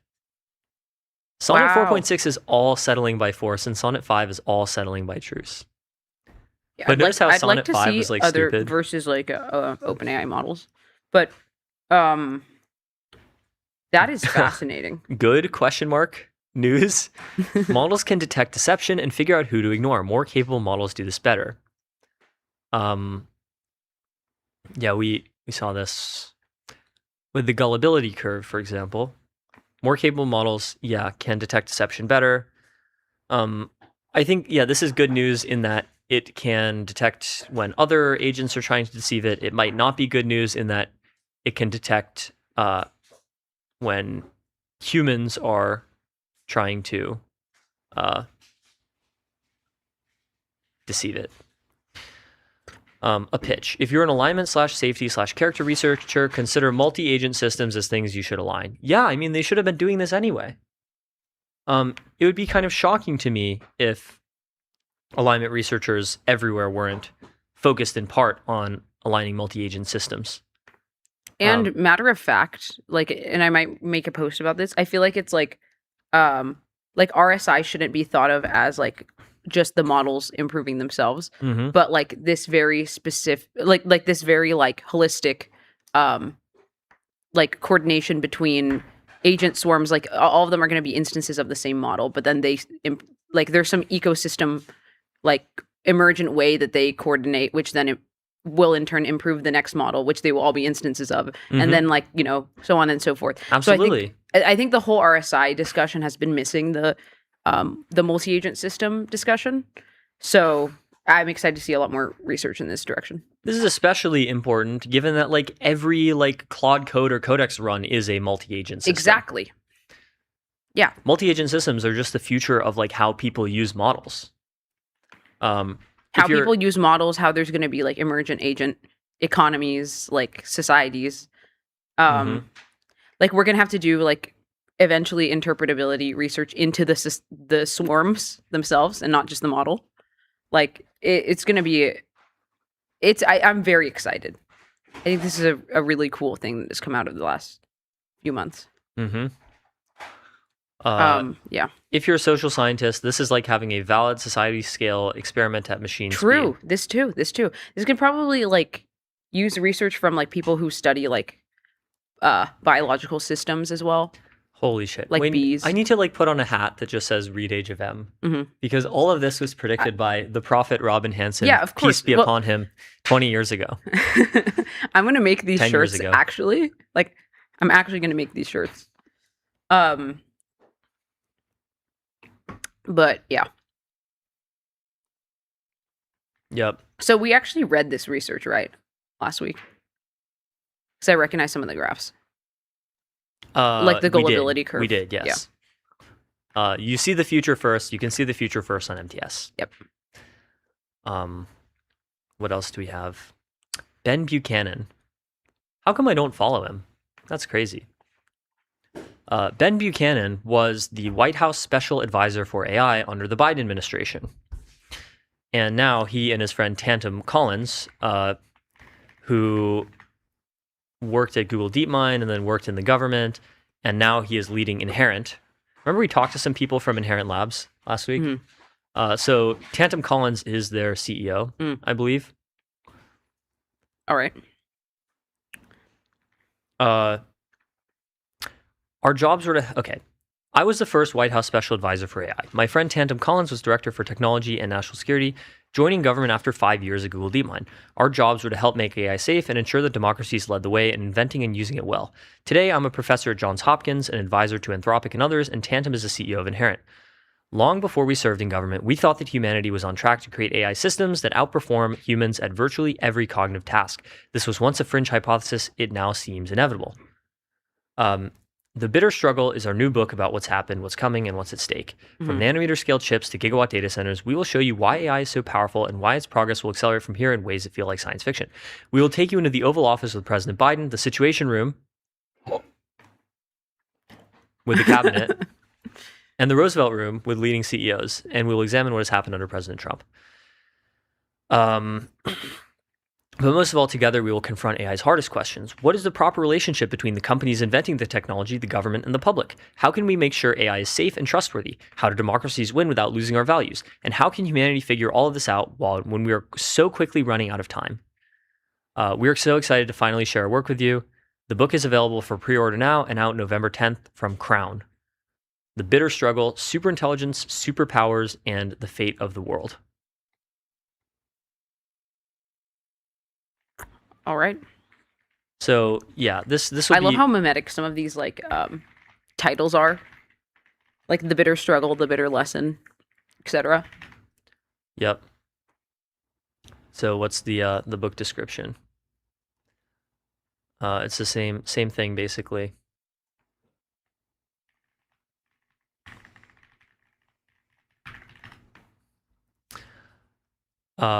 The deepest challenge is not the contest with autocracy, but the conflict AI will force within democracies themselves.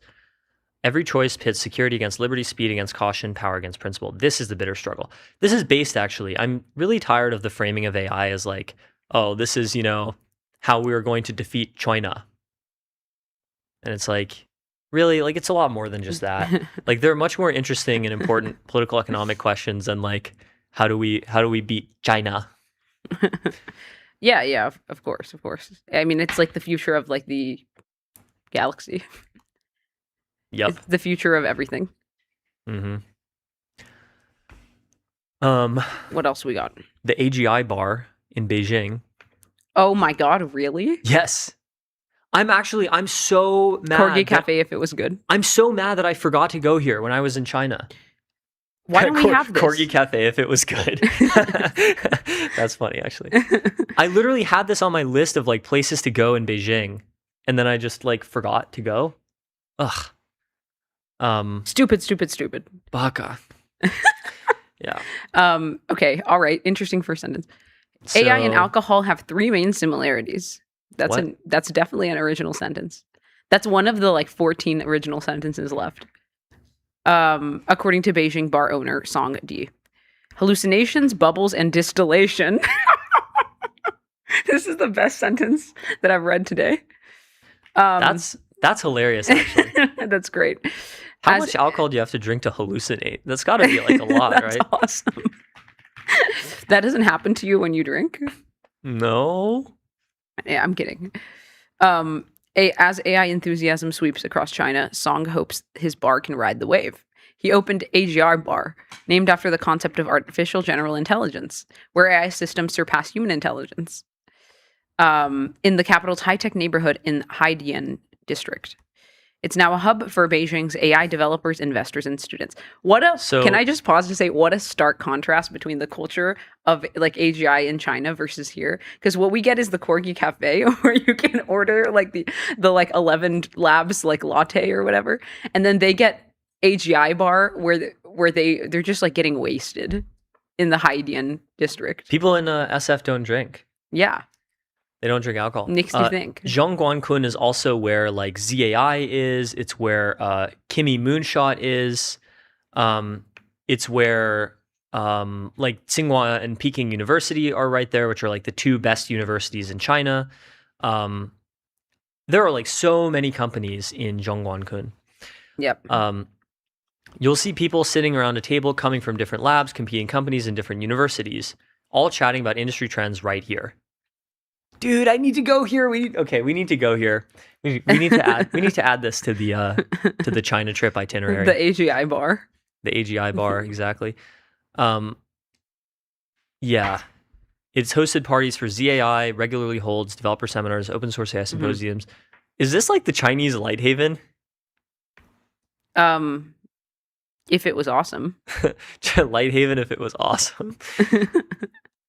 It's like last night we let the AGI talk. Oh, that's so cool. Inside the walls are plastered with logos, colorful figurines, and merchandise from China's major AI firms, while the giant brass gong struck by ZAI when it listed on the Hong Kong Stock Exchange stands proudly outside the entrance. That's so sick. DeepSeek tokens for customers. The bar's signature drink, also called AGI, is a 9.9 yuan glass of foam. What? Foam? Also, notice how it's $1.50, so it's about a tenth the price of the Corgi Cafe drinks. Yeah.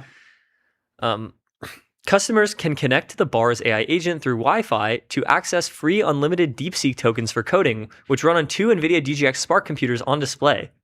Holy base. This is so cool. This is like the most Wait, somebody just needs to literally ever. rip this off. Like, somebody just needs to start this. Yeah, can we, like, it's pathetic that we don't have anything like this in SF. Unironically. This is a call to action. By the way, I had Claude translate all of these stickers and stuff, and you'll see like Tencent Research Institute, Beijing Radio and Television Station, Tencent Hunyuan Data Team. I think Tencent Hunyuan is like their language models. Yeah, Talent. That's funny. Talent is Haidian's most beautiful scenery. AGI bar, knowledge distillation. That's cool. Then the big screen. Wait, on the right. another shirt idea. Oh, look at this. I heart distillation. House brewed tokens, free all you can drink, dine in only. That's based actually. I heart distillation. House brewed tokens. Yeah. This is so cool. They're so lit. I'm sewing out. English below. Join bar Wi-Fi plus config agent plus drink up. I think like programmers drinking beer used to be a thing in SF in like 2010. Mm-hmm. Let's see what else we have. We say AI is a future public utility like water, electricity, and the internet. AI should be like Wi-Fi, said Song, who believes the discovery of AI is more important than the Industrial Revolution. So there are like really AGI built people. Yeah, of course. Yep, and then they talk about the pun between distillation and distillation. Although the bar still as if it couldn't get cooler. I know. Bar to add humanoid robots soon. Although the bar still employs people, Song has automated much of its inventory, reservation, utilities, and membership systems using an AI agent. Song hopes to expand the bar's Beijing floor space this year and use humanoid robots to serve customers drinks. He opened a Shanghai branch in June. That's so cool. Song is yet to make money. The bar is completely losing money, he said. The amount of drinks given away is definitely 10 times more than what's sold. Wait, that's so awesome. This guy is not even profitable. So ridiculously based. Wait, who is this guy? Beijing bar owner Song De. Can we okay. I know like some of the people watching MTS right now are like rich AI people. Can we like give this guy some funding? Genuinely. This is genuinely a public service. He should open one in San Francisco too. This can actually be like the coordination mechanism between the US and China. And Donald Trump can meet at the US AGI bar. Yeah, we're gonna have the red line telephone that like the president of the US has with like the president of Russia. We're gonna have one of those. There's gonna be like a phone in the Beijing AGI bar and then a phone in the SF AGI bar. Dude, do you know that meme that's like, I would go to school if like this was the bus, this is the teacher, this is the book. I would go to the bar if these were I would the become drinks. an AI developer if yeah. I would go to the bar if these are the drinks, these are the staff and it's robots. Yeah. Well, God, that's so cool. This is so based. If we go to China, when we go to China, we are definitely gonna stop by the Beijing AI bar. Maybe we'll even do an MTS meetup there for all of our Chinese fans. Well, yep. I guess one other story. Google is buying Spirit Airlines enterprise data for $10 million. Seems like I guess they have like Google Flights and stuff. Maybe they're like no, it's just like the internal workings of a corporation kind of thing. Oh, really? Yeah. So this is like genuinely okay. Well, wouldn't that not be very valuable given that they went bankrupt? Extremely. So I guess it's still valuable, but Reuters explains it a little. First of all, Spirit Airlines is probably older than you think. Mm-hmm. It was founded as like a trucking company, I think. Yeah. It was founded in 1964 as a trucking company. In 1983, they made it a airline called Charter One Airlines, a Detroit-based charter tour operator offering travel packages to destinations including Atlantic City, Vegas, and the Bahamas. And then it became an airline, starting in 1992. And then it became an ultra-low-cost business carrier model, modeled in part on Ryanair. Interesting. From 2002 to 2007, Spirit planes look like this. They were gray. Cool. I don't know. This is not giving like ultra low cost vibes. It looks too premium. Sure. It's probably not like that expensive to get the design of the plane or like the and then from drawing on it. 07 to 2014. I kind of like this actually. The S on the tail. Too plain like. And then this is the iconic one. Yeah. Since 2014, it's just been black and yellow like a bee of some kind. Mm-hmm. And so, you know, I'm sure we've all flown Spirit before. We all love to fly Spirit Airlines. Mm-hmm. And then, yeah, so they had to be bailed out during COVID. they had to like keep reducing costs and reducing costs and reducing costs. They laid off a bunch of employees. Frontier wanted to acquire Spirit, and then Spirit rejected it. JetBlue wanted to acquire Spirit, and then the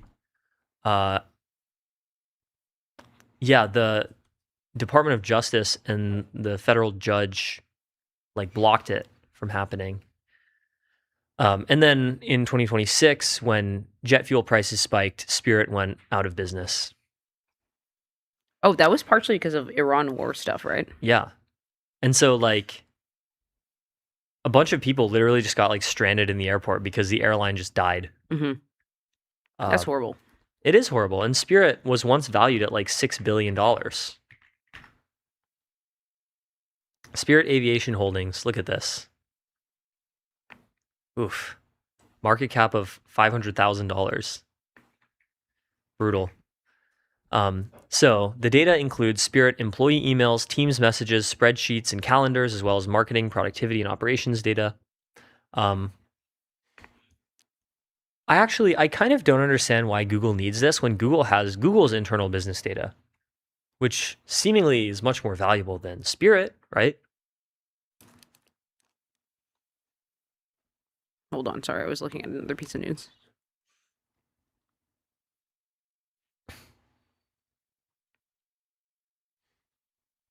So why do they need to buy Spirit data? It's a good question.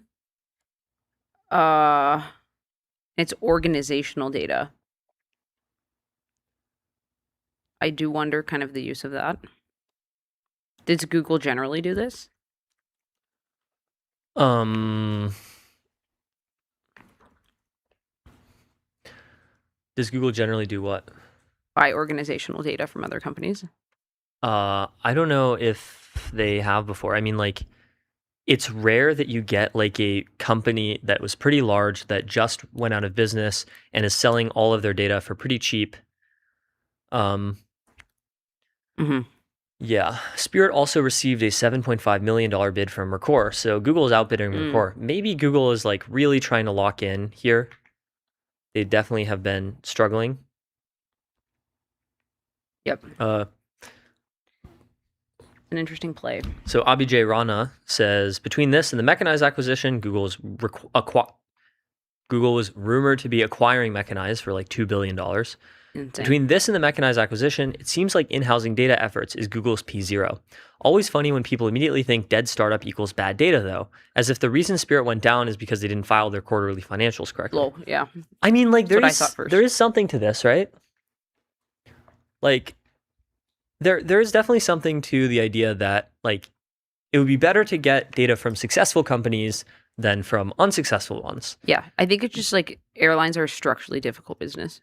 Google is a successful company, so why doesn't Google just get data from Google? I mean, I'm sure they do already.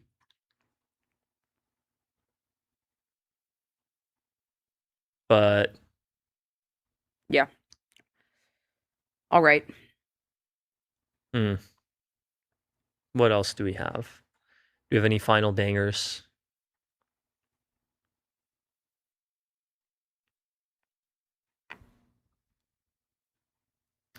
Oh, this is kind of funny, actually. See, my chief of staff agent delegates to my marketing manager agent. That's pretty funny. So it's like, people work with these like teams of agents, and each agent has like its little individual role, but the roles don't really mean anything because the agents kind of can't just accumulate the proper context over time. They're just not good like that yet. It's just kind of LARPing. Yep. Yeah. Oh, and then also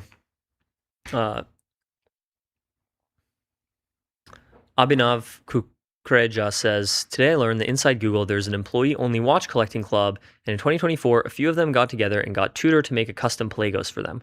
Only 800 or so of these in the world, and it's a Tudor Playghost with a dinosaur, the Google dinosaur game dinosaur on it. It's cute. And Boris Power says there's a custom OpenAI branded one, roughly doubly rare, 400 watches made. So it has the OpenAI Blossom on the dial, and then on the back of the case it says good research takes time. OpenAI established 2015. Still has nothing on my 1 of 1 Jar Jar. And then someone else comments, yeah, 30 watches made, and it's a Cursor Casio. I kind of like this a lot, actually. Yeah, that one's actually cool. The other one is like, whatever.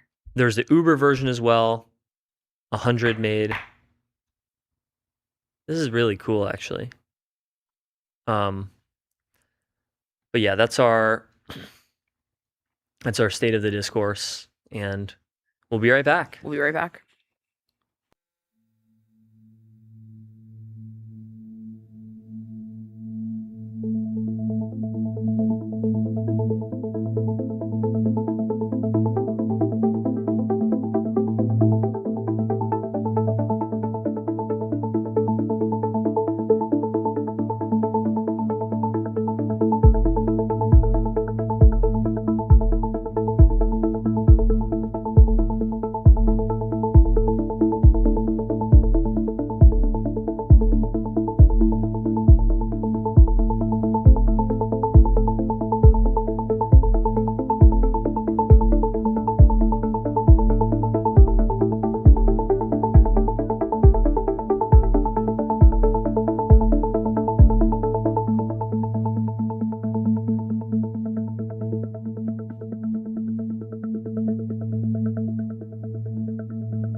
right, we are back. We're live with Shil Manot, who is a co-founder and GP at Better Tomorrow Ventures and a known Twitter persona.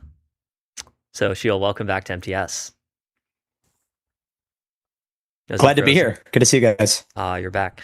What should we start with? We were talking about a whole bunch of things. I guess we could start with Ro Khanna, who is the congressman from California's 17th congressional district. It's in the South Bay. It's Silicon Valley, Sunnyvale, Cupertino, Santa Clara, Milpitas, parts of Fremont and San Jose.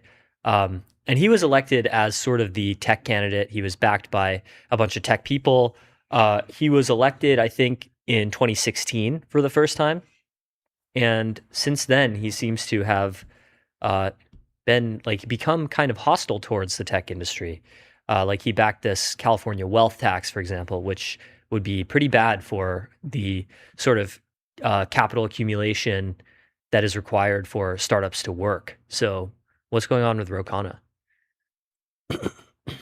So Ro has always been an enigma to me. I think I never understood his popularity in this district. But I think it's a very strong Democrat district. It's like plus 21, D plus 21. So it's not like a Republican has a chance. But Ro has, I would say, increasingly become hostile towards tech. And I think the billionaire tax is another example of it. And I think the worst part is his arguments against it don't even make any sense. And I actually understand the sentiment overall.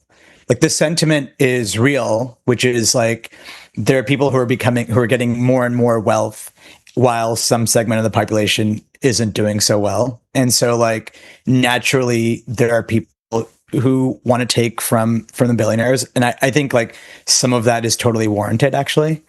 But the way that this particular tax is structured is super unfavorable and would tax unrealized gains and totally threatens to make a big part of what makes Silicon Valley special go away, and actually is already driving people away. Friends of mine who were in New York building companies, wanting to move to San Francisco, had planned to move to San Francisco, have put their plans on hold already. So it already has made a difference. And the crazy thing is this particular thing, I don't even think he thought through it that much. He doesn't understand the mechanics of the law that well. And it's actually pretty unpopular even amongst Democrats in California. The backstory is a Democratic socialist state senator brought this up 2 years ago. It didn't actually even get to a vote because it was super unpopular. And then the SEIU said, hey, California has this crazy ballot system. We can pay money to get signatures to take it to a ballot. And as a ballot, it has a good chance of passing. And they have done that. And I think it has a decent chance of passing. Although there's also the other quirk of California balloting, which is there are two other questions on the ballot, which if they pass and get more votes than this one, then this one is nullified. So there's all sorts of crazy stuff happening. But anyway, I think Prop 40 is a tough one for anyone in tech. Mm-hmm.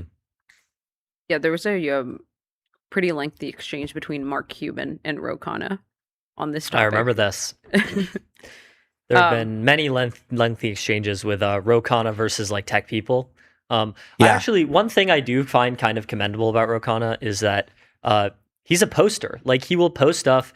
It's obviously him posting it, and then he will respond to people in the replies who hate on him. Most members of Congress don't do this. Their account is entirely run by their staffers, and they never respond to anyone. So props to Ro Khanna on that, at least. Yeah, you're totally right. He always engages, and I totally appreciate that about him. Now, I don't like most of his takes, and he deeply engages with me. He'll text me, he'll call me to talk about them. So I think that is, better than somebody who doesn't. But unfortunately, it doesn't feel like anything has gotten through. Mm.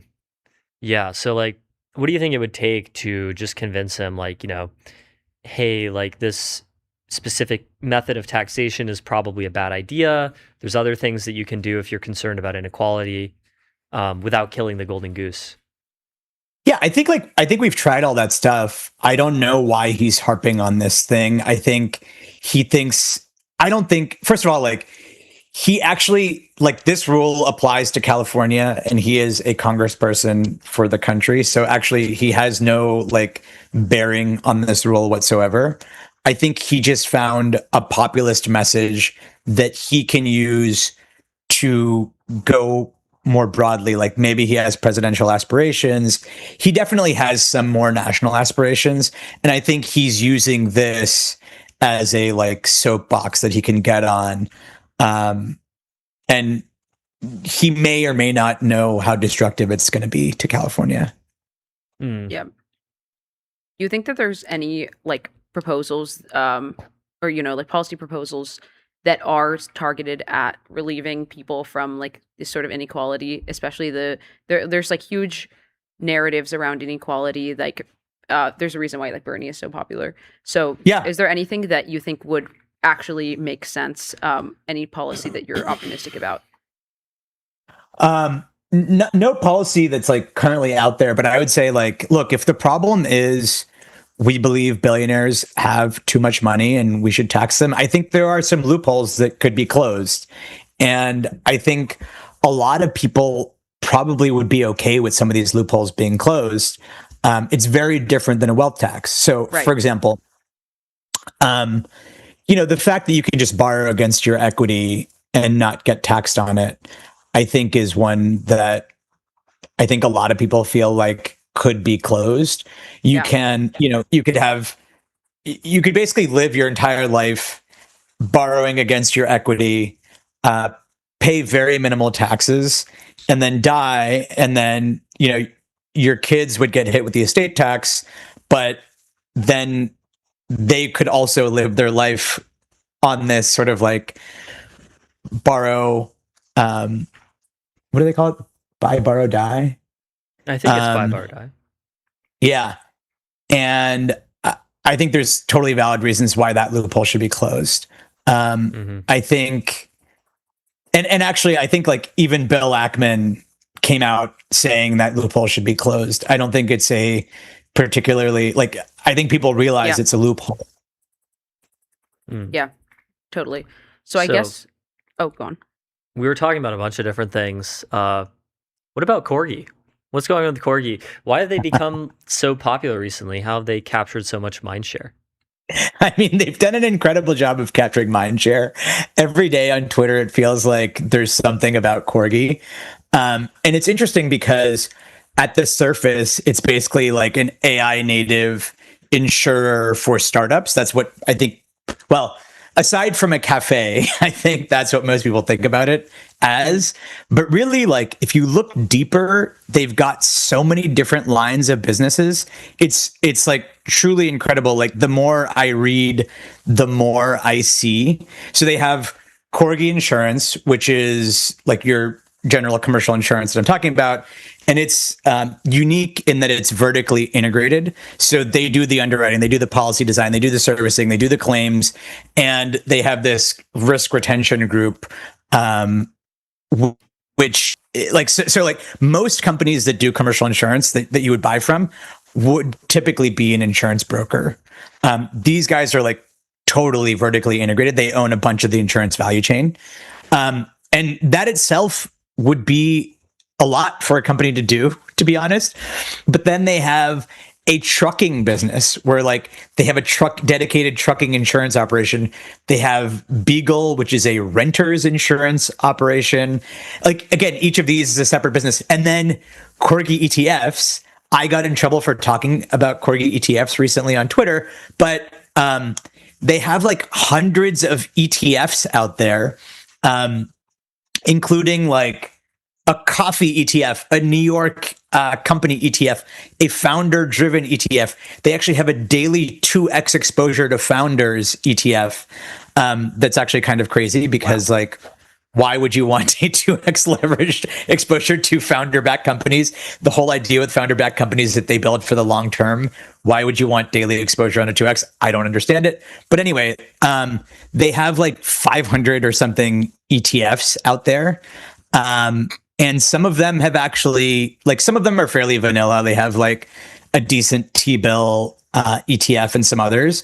And they have one that's like a semiconductor photonics ETF. I think it's EUV is the ticker. And I think that is their ETF that has been a success. Like, what does this have to do with insurance, though? Yeah, absolutely nothing. When I posted about it, some people were like, yeah, it helps them invest the float, but that makes zero sense to me. You're not investing the float in a 2x daily founder leveraged ETF. I don't know. Maybe they are. It doesn't make any sense. Like, you can invest the float in extremely low cost ETFs without being the ETF provider. So that makes absolutely no sense to me. And actually, by the way, we haven't even gotten through all the Corgi businesses. I recently learned, like 2 days ago, somebody tweeted this, and I had insomnia, and I kept looking into more and more businesses they run. They actually have Vela Securities, which is a broker dealer. And so they have like a FINRA SIPC broker dealer that they can do securities activities. So part of that is like, I think probably partially involved in managing the ETFs, but they also have all these other capabilities. They also have a trial lawyer business called Bulldog. And it's like one of those like no fee unless we get money for you sort of things. And it's totally wild. And then, they also have cafes, which I think a lot of people know them for. Yeah. Who knows what goes on in the basement?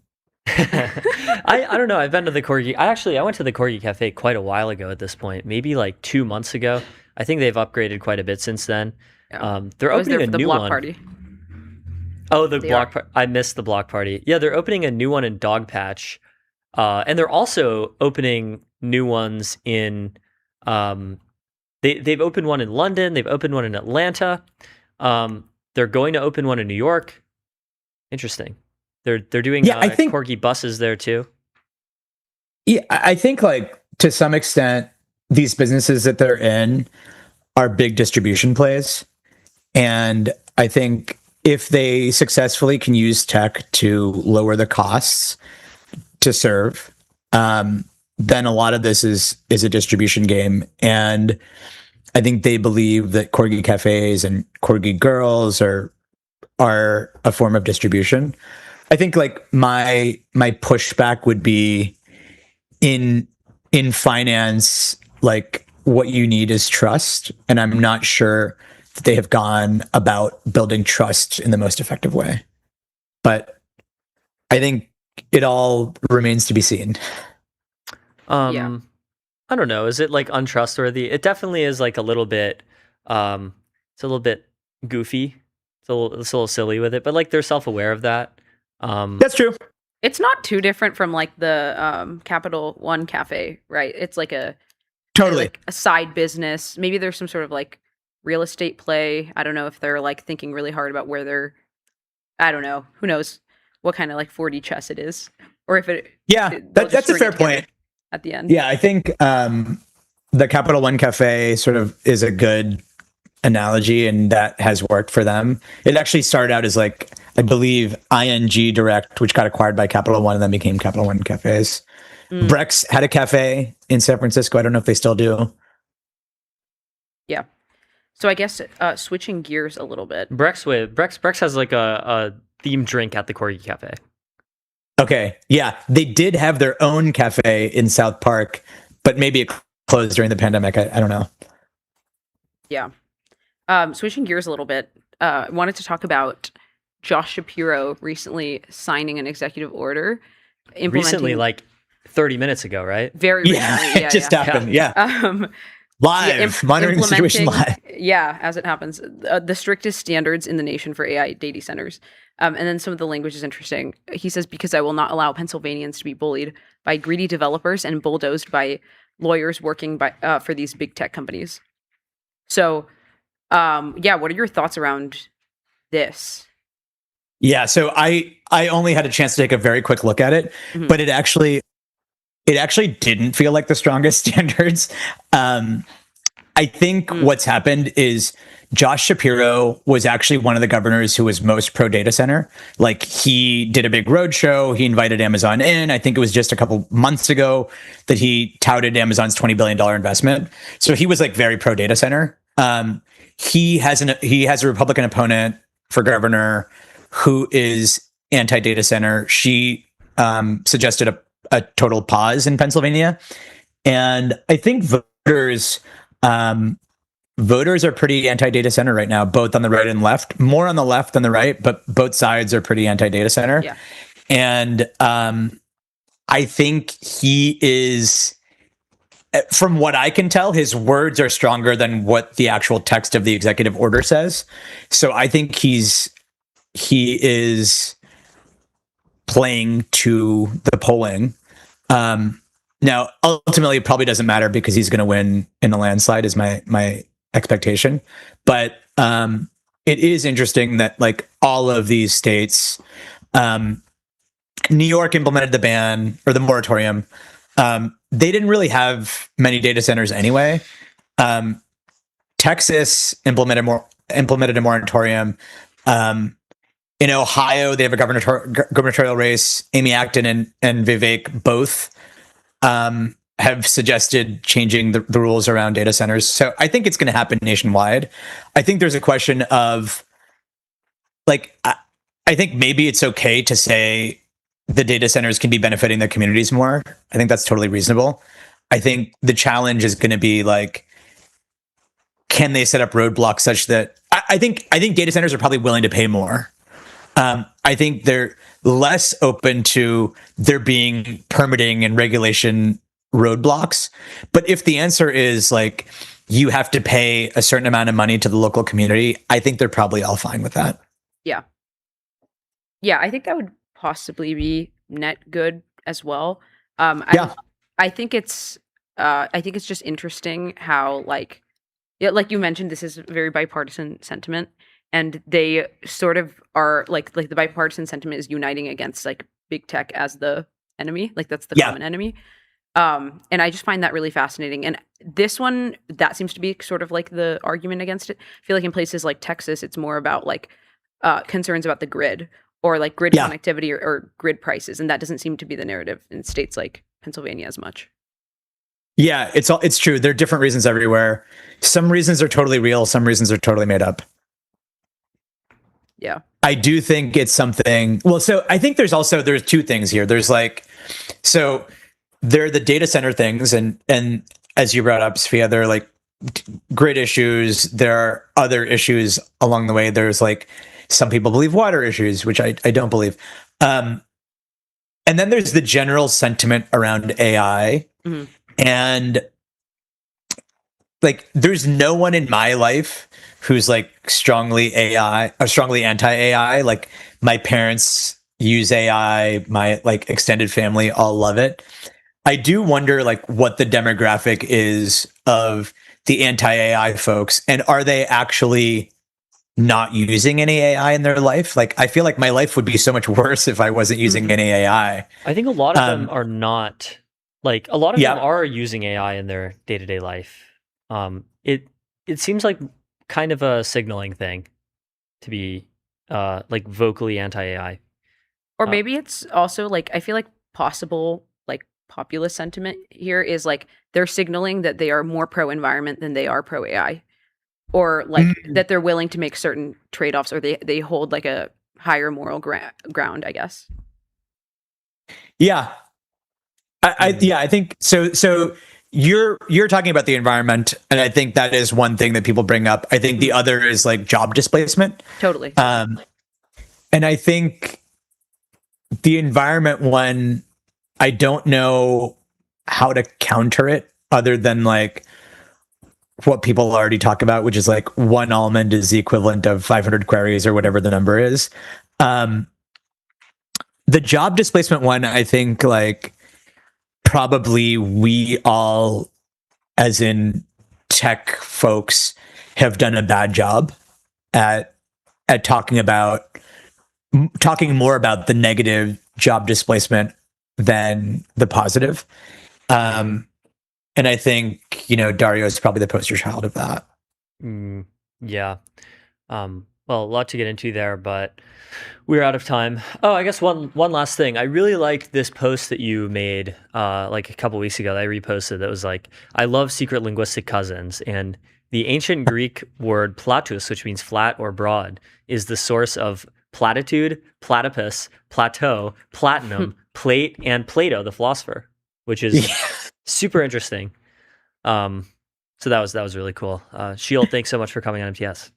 Thanks, guys. Great to see you. Thanks so much, Shield. Yeah, absolutely. And Great we'll be to right chat. back.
Hello, everyone, and welcome back to MTS. Today, I am joined by Andrew Friedman, who is the co-founder and CEO of Fathom, an independent nonprofit working on new institutions for AI governance. Fathom has been one of the main groups pushing independent verification organizations, or IVOs, which are licensed third parties that would independently test whether frontier AI companies are meeting public safety requirements. So Andrew, very excited to have you today on MTS to share a little bit more about your work at Fathom and IVOs. Super happy to be here. Super happy to have you. Maybe a great place to start is, why did you co-found Fathom? What was the initial thinking behind all of this? Yeah, so I've kind of spent my career in the intersection between massive societal change and government. I was most notably, I was cannabis czar in Colorado for the rollout of that regulatory system, and started doing just more and more work in the tech sector and the new emerging regulatory sectors. And then, I live in San Francisco, and I looked around 2.5 years ago. There's no bigger change than AI. And as I started to talk about different ways to enter policy, the only two ways seemed to be either join a tech company or really focus on kind of the more existential risks right away on it. And there wasn't really a place of how do we come as a bigger tent approach to new governance, new ways of thinking about things. And so I thought I'd have to help found a group that started doing that thinking. Wow, that's really cool. And then I feel really similarly to you, because when I was in college, I was like, oh, if I care a lot about climate change, it feels like the work I need to go into is policy, but then my impact won't be seen for 10, 20 years. And so on the reverse end, it's like, what can I do within technology? What can I do today to kind of make an impact now? Tell me a little bit about how Fathom actually works. I know one of the big things you guys are pushing are IVOs. Where did that come out from, and why that structure? Yeah. So we have a big summit every year. It's called Ashby, where we bring together civil society, academia, tech world, independent, amazing thinkers, and essentially figure out what the most pressing issue that we think is between the AI transformation of the world and it going well. And the first time we did that, it became very clear it was AI governance, that it was going to be really hard to say, here's a great way to govern such a fast moving world. But everybody, almost everybody was like, but there has to be guardrails at points during this. And so we started to reach out for the top thinkers on that. That's when we ran into Gillian Hadfield, Dean Ball, Tino Cuellar, all other people who were at Ashby that year, and we really started to create this model, which we now call independent verification organizations, IVOs. Why do you need IVOs? How does it work without an IVO? How would AI be regulated or governed today? Yeah, I mean, I think the most traditional form of regulation is you have the Department of blank, that has 300 people in it. They're all assigned like a different licensee, and they go and they do case by case studies of what's going on. Works really well for say licensing liquor stores or something like that. For AI, it's moving far too fast for that. And there's actually a technological question here, which is it's hard both to define what safe looks like, and then it's very hard to measure and verify that something is safe. And so the key mechanism that is missing here is you have to grow the science of safety technology at the same pace you're growing the science of capabilities. And that really is a somewhat private market function, right? You need to incentivize the private market to say, how can I be a separate entity that proves that another entity is safe? And how do I make money on that? And how do I make sure that that is a profitable enterprise? And therefore, I can put the money into R&D and the sort of work I would need in order to actually create the technologies that make this safe. Yeah, you alluded to an interesting market condition, that there's not really a big market right now for safety. And so in theory, yes, you can design systems to be safer or design better ways for these to actually work, but there's not really market demand for that. So curious how you think about that. How do you actually, you said you had to create private incentives, private market incentives. How does that actually work? I actually think there is a market demand for it. It's just right now we don't know how to fill that demand. I mean, today, Sam Altman had to call for a slowing down of R&D because they couldn't prove that it's not going to be a misaligned model that they were going to put out. And enterprises all over the place are approaching us on a daily basis and saying, we'd love to bring in AI for 1,000 reasons, but we have to both be assured that it's going to do the right thing and that it's going to do the right thing safely. And there's no way for us to do it other than trust the people who are trying to sell us this. sell us a product to know what's right and what's not right. And so we believe that if you set up the necessary preconditions that people can actually trust a certification in the system, that they could actually trust that an independent verifier has proven that their technology, their protocols, their processes actually work, there would actually be a massive market for it, and potentially one of the, it would never rival the capabilities market, but it would be 5-10% of that market over again, because people are searching for how do I ensure how to make this safe. What does the insuring actually entail? Is there a verification that happens? Are there humans who literally review? Is there a different type of benchmarking? So we don't. I think part of the beauty of this process is not being too specific about what verification needs to entail, but that rather that the verifiers can prove their outcomes. So if you say, for instance, we are very good at ensuring that a frontier model won't have a loss of control situation. Go prove that, right? Both go prove that in whatever leading indicators the frontier model needs to show before release, and then go show it after release. Here's when we go and certify or verify a model, it is not creating loss of control scenarios. And if it does create a loss of control scenario or creates multiple loss of control scenarios, we should lose our certification and we should lose our ability to be verifiers. But part of it is not telling them how to do it, but telling them what they need to accomplish and letting them figure out the technology, the processes that they engage with in order to get there. So would these IVOs be fully, they're not from Fathom specifically, they're different assemblies that you're assigning. Are there multiple of them? How does this all work? Already today, there are at least 40 organizations we know of that are specifically interested in this type of work, more like 200 when you expand it a little bit to be more about enterprise work and ensuring stuff is safe for enterprise.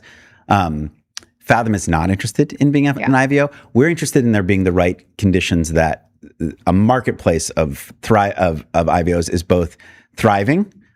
There's a lot of reasons for them all to exist. It would be great if we had 30 meters right now that we're all able to do some of this work, and that they continue to actually prove that they're good at what they do, which is to us key, that it can never become about safety washing, but in fact that they can then turn back to the public and turn back to government and say, when we say something's safe, it's because it's safe.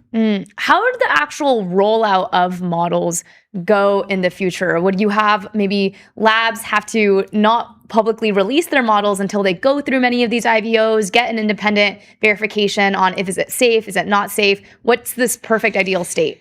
I think one example of that is the Frontier Act that we were working on with Representatives Trahan and Obernolte, that does have independent verification as its kind of core governance function. And in there, it would be much more as an embedded state, that the IVO would have to prove, it would be licensed from the federal government and would have to prove that what it is doing is enough to ensure that there is not a risk of catastrophic harm. And then they kind of dictate what that means. That means with the way that we do things, that we need to check things before it's pre-released. Here's the way we need to check things, but also here's our incident reporting system after it's released. Here's the way we stay on top of our own work to make sure that it's the best. But essentially, they are presenting the federal government with a plan. Here's how we're going to monitor and know that something is safe.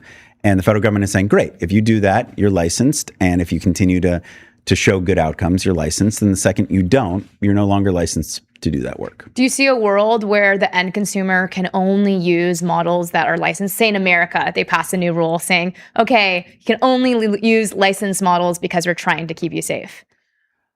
I would prefer it doesn't go that way, to be honest. I think that there are a lot of instances, say AI researchers who know what they're getting into and are utilizing all sorts of different systems. But I would say I think we can get most of the way by simply creating these signals, right? That enterprises want to know what's safe, and the vast majority of them would probably use things that they can verify safe. The public wants to use what's safe.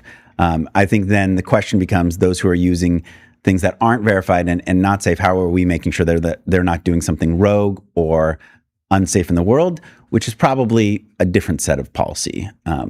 But I do think it'd probably be overly restrictive to say, like, you can only be an IVO verified model or or nothing. When you get to be a very, very large frontier model, I think IVO verification becomes a very important part of the system. How does this work with open source models? Would you see them also going through this verification system, or is there a world where that just becomes up to the router or the application to decide when it wants to introduce different types of models, maybe ones who aren't IVO verified? Yeah, I mean, I like the IVO model because it is agnostic to whether it's open source or closed source. If you're a very, very large open source model and you want to be able to sell in the United States under like the Frontier Act, you'd still have to go get verified the same way anybody else goes and gets verified. For everybody else, it would remain still an optional place, but it could be a way for an open source company to then also prove that they're still safe, right? That just because they're open source doesn't mean that they haven't done the sort of safety work necessary, which really does give them access to parts of the market that I don't think they would have access today to. That makes sense. What do you think the mainstream public gets wrong about AI governance? I mean, first of all, as much as I think MTS and the Twitter sphere that we keep in on understands anything about AI governance, I think that the rest of the world does not yet. As much as we think that this has left the echo chambers, it has not. It will in the next couple of years. We do a lot of polling on it. And, you know, to people, even a couple of months ago, AI meant something that was at the top of your Google search or the thing that your kid was using to cheat on in college. It was not, here's everything that's going to change from frontier models. And how do we govern that? That takes a long conversation to get somebody not inside our little spheres to those things. So for them, I think what they get wrong, what they get right is they're like, we both see that there needs to be guardrails in the future world, and we don't believe that government's going to be able to get there in time. I think what they get wrong is that there's some static 100-page bill we can pass tomorrow that will answer the question. This is going to have to be an ongoing iterative game where we set up ecosystems that counterbalance each other, where regulators have to fight with labs and labs have to fight back, and there's going to be swings, and it'll be an ongoing process. That's a good point about outside of our bubble, not everyone even understands or is even talking about AI governance in the first place. But when it comes to AI governance, it's quite a spicy topic, at least even in our bubble. And there's no straightforward path that everyone agrees on. On one end, a lot of people view regulation as concentrating power for frontier labs, because then frontier labs will be the only ones who can compete in this world. Can you just map out what are the different arguments that different people are having? Yeah. I mean, I do think that, you know, David Sachs and Dario are having it in real time right now, which is this a game of regulatory capture or a game of legitimate concerns? And is that a fair dichotomy? I would argue, as I've seen the last 6 months roll out, I think we are past the point of, is government going to play a role in AI governance? And in fact, government is playing a role, right? It's just coming across right now as like ad hoc White House, like closed door sessions where you don't know what work they're doing or what's making it safe. This is going to be far too impactful on the world for Congress to not feel like it's going to have a say, and for the public not to demand that there's some oversight here. The question then becomes, okay, how do you create systems that don't lock things in such that it becomes a regulatory advantage for those that have been around forever, but there's in fact new ways to show that you are regulatory compliant, and in fact ways for small business to show that they're regulatory compliant that are a lot less costly than big companies. It's why we love the IVO model. That's why we love like a marketplace that could come in and start being like, hey, what's needed for a frontier lab is not the same as what's needed for a startup in this world. And if we can prove that we are keeping startups safe, we shouldn't have to go through all of the hoops that the big guys have to go through. I think that there's a model there that works and that doesn't just enshrine the top people forever, but we have to work at it. It'll be a new way of governing. It'll be an evolution on how we've seen governance before. Yeah, one thing I'm curious about is the AI governance conversation is not just a US specific conversation. This is affecting everyone globally, and different countries may have different rules for what is and isn't allowed. And some people are saying, okay, well, say you regulated a lot in the US and you have certain rules around dictating what can and can't be used. In another country, you can just maybe have more access. Perfect example with Europe, where they weren't able to get access to certain models, and a lot of Europeans were really complaining. Do you eventually see more of this UN style board that globally makes decisions around AI governance? I think that it will be difficult to stop countries from trying, and in the long run, to have their own mark on what AI needs to look like. I do think that there can be some consensus about what it takes to prevent more catastrophic outcomes. And then I do think you can have independent verification organizations that are not tied to any one specific country that say, we do this both for Singapore and the United States. Here's what you need to know for loss of control. Our protocols, our technology works in both places. Maybe you want to tweak something here and there for one country that you do for India that you wouldn't for the United States. But there is a way for those things to be interoperable. I'm less of the idea that we're going to come together and reach one international treaty and that's going to work. I think that would be an extremely fragile way to look at it, because that treaty might make sense today. And then in 5 years, what the models have become, what agents do online, will so radically shift everything that the context just won't make sense in the future.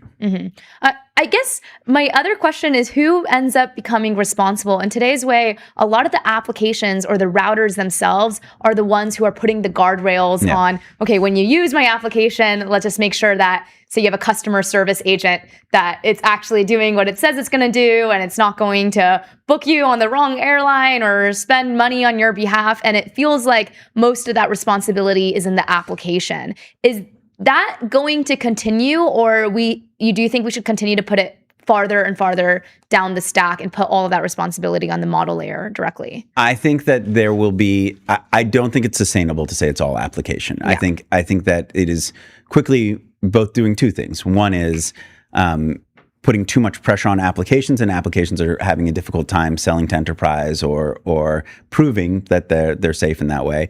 And two, I think that the buyers are also like, hey, you're a startup. You've been around for 3 years at this point. Can I really turn to you for the trust that the system's going to not go rogue in some way? I do think it's going to have to be throughout the stack that there's a responsibility at different stages to verify the level of safety. What's your opinion on the different alignment methods that exist right now? Do you think Anthropic's constitution is even effective? I mean, I'm not a technical expert. I read the same things everybody else reads on it, but I do think things are getting weird at a much faster pace. Maybe at as fast of a pace as some people predicted, but things are getting weird, and I do think we are starting to see the sort of alignment problems that people predicted, but that current methods are good at but not great at, right? That they're catching some stuff and not catching other stuff, and these systems are getting better.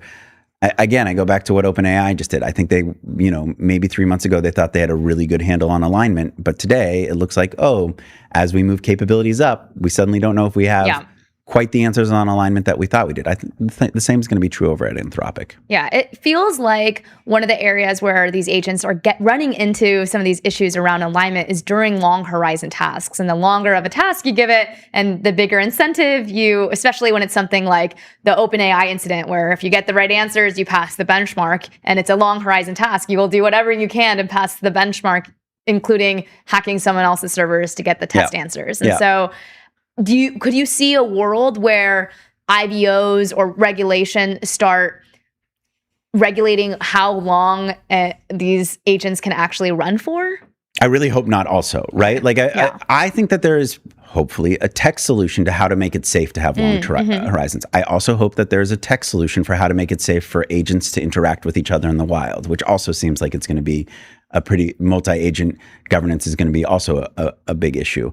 Those, to the extent to which those are technical questions, it would be great if there can be a place to legitimize technical answers to it and utilize those rather than trying to restrict what otherwise will be great things about these models, right? Like if we don't have long time horizons, there's really a limit to the extent to which these things can be as powerful as we would hope they would be. What are some of those technical solutions? I am a big fan of what Transluce is doing, right? The ability to figure out different ways of putting them in black sandboxes together and really monitoring over time what ways they go crazy and what ways they don't in there. There's, Avery, Transluce, Meter are all doing, I think, really good work as separate parts of the puzzle of what that science looks like.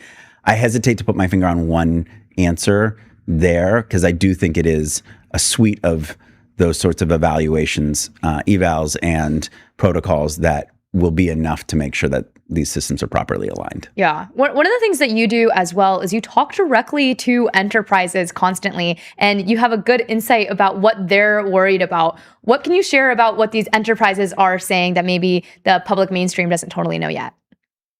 I think the biggest thing that is that they are really scared and they're feeling like they're being put in a really difficult position. Nobody has an AI-sized hole at a large enterprise, right? So it's already difficult to decide that you're bringing AI on in some massive way if you are a large enterprise. And then when you add to that you're pretty sure that all of the liability rests with you, that you will, no matter what goes wrong, you will be sued and you will be part of that lawsuit, and that this is all new law. They feel like they're really being put in an impossible situation. That being said, they can't not do anything because AI native companies are quickly taking market share, and because their own stakeholders, their own stockholders are also saying, how are we adopting AI to reach this moment? So in short, like, these are the slowest moving vehicles of all time. You think government is slow. I would argue enterprise is often much, much slower. Wow. And because they're not directly responsible to the public. They don't have to answer questions on a day-to-day basis about why you're not doing this or that. And yet they're being forced to be on the bleeding edge of this, and it's a very uncomfortable situation for them. Yeah. Well, I did really want to thank you for coming on today. But before we end this interview, I wanted to just give you an opportunity to share anything you think the public should know or pay more attention to. Say someone just watched this interview. This is something they care a lot about, and they want to say, okay, where do I start? What should I pay attention to? What's that main message you want the audience to understand? I think the place where this debate is going to carry out the best on it is the Frontier Act. So there's very few places right now to have like a serious conversation back and forth about what good policy looks like. And it's been so theoretical, right? That you're sitting on one side of a philosophical fence or the other side of a philosophical fence.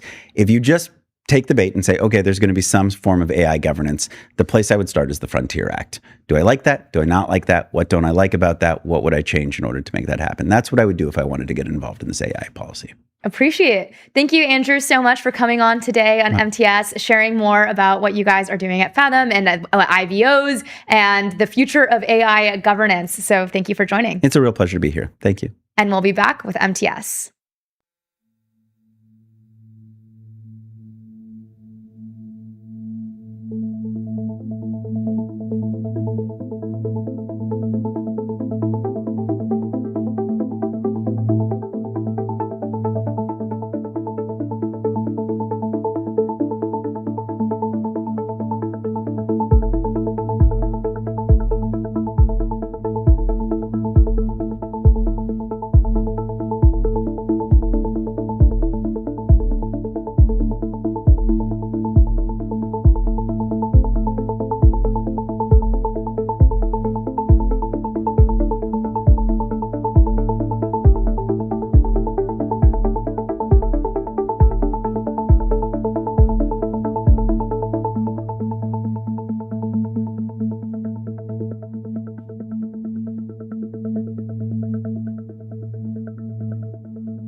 All right, we are back. We are live with Eric Ho, once again, who is the co-founder and CEO of Goodfire, which is an AI interpretability research company. Eric, welcome back to MTS. Thanks so much for having me. Excited to be here. Absolutely. So why don't we start with your recent post? In light of multiple models breaking containment, we've decided to focus our research at Goodfire to solving AI alignment via interpretability. So was that not always the goal of Goodfire? This was always the goal. This is the reason why we founded the company a couple years ago. But this is kind of narrowing our focus to directly solving alignment via interpretability. So our vision and mission has always been that it's very, very difficult to fully trust and align models if you don't actually have a good understanding of what's going on internally. And our vision is a vision of intentional design where we can actually edit and debug and steer AI models during training. In other words, how do you actually control generalization such that we actually get the models that we want?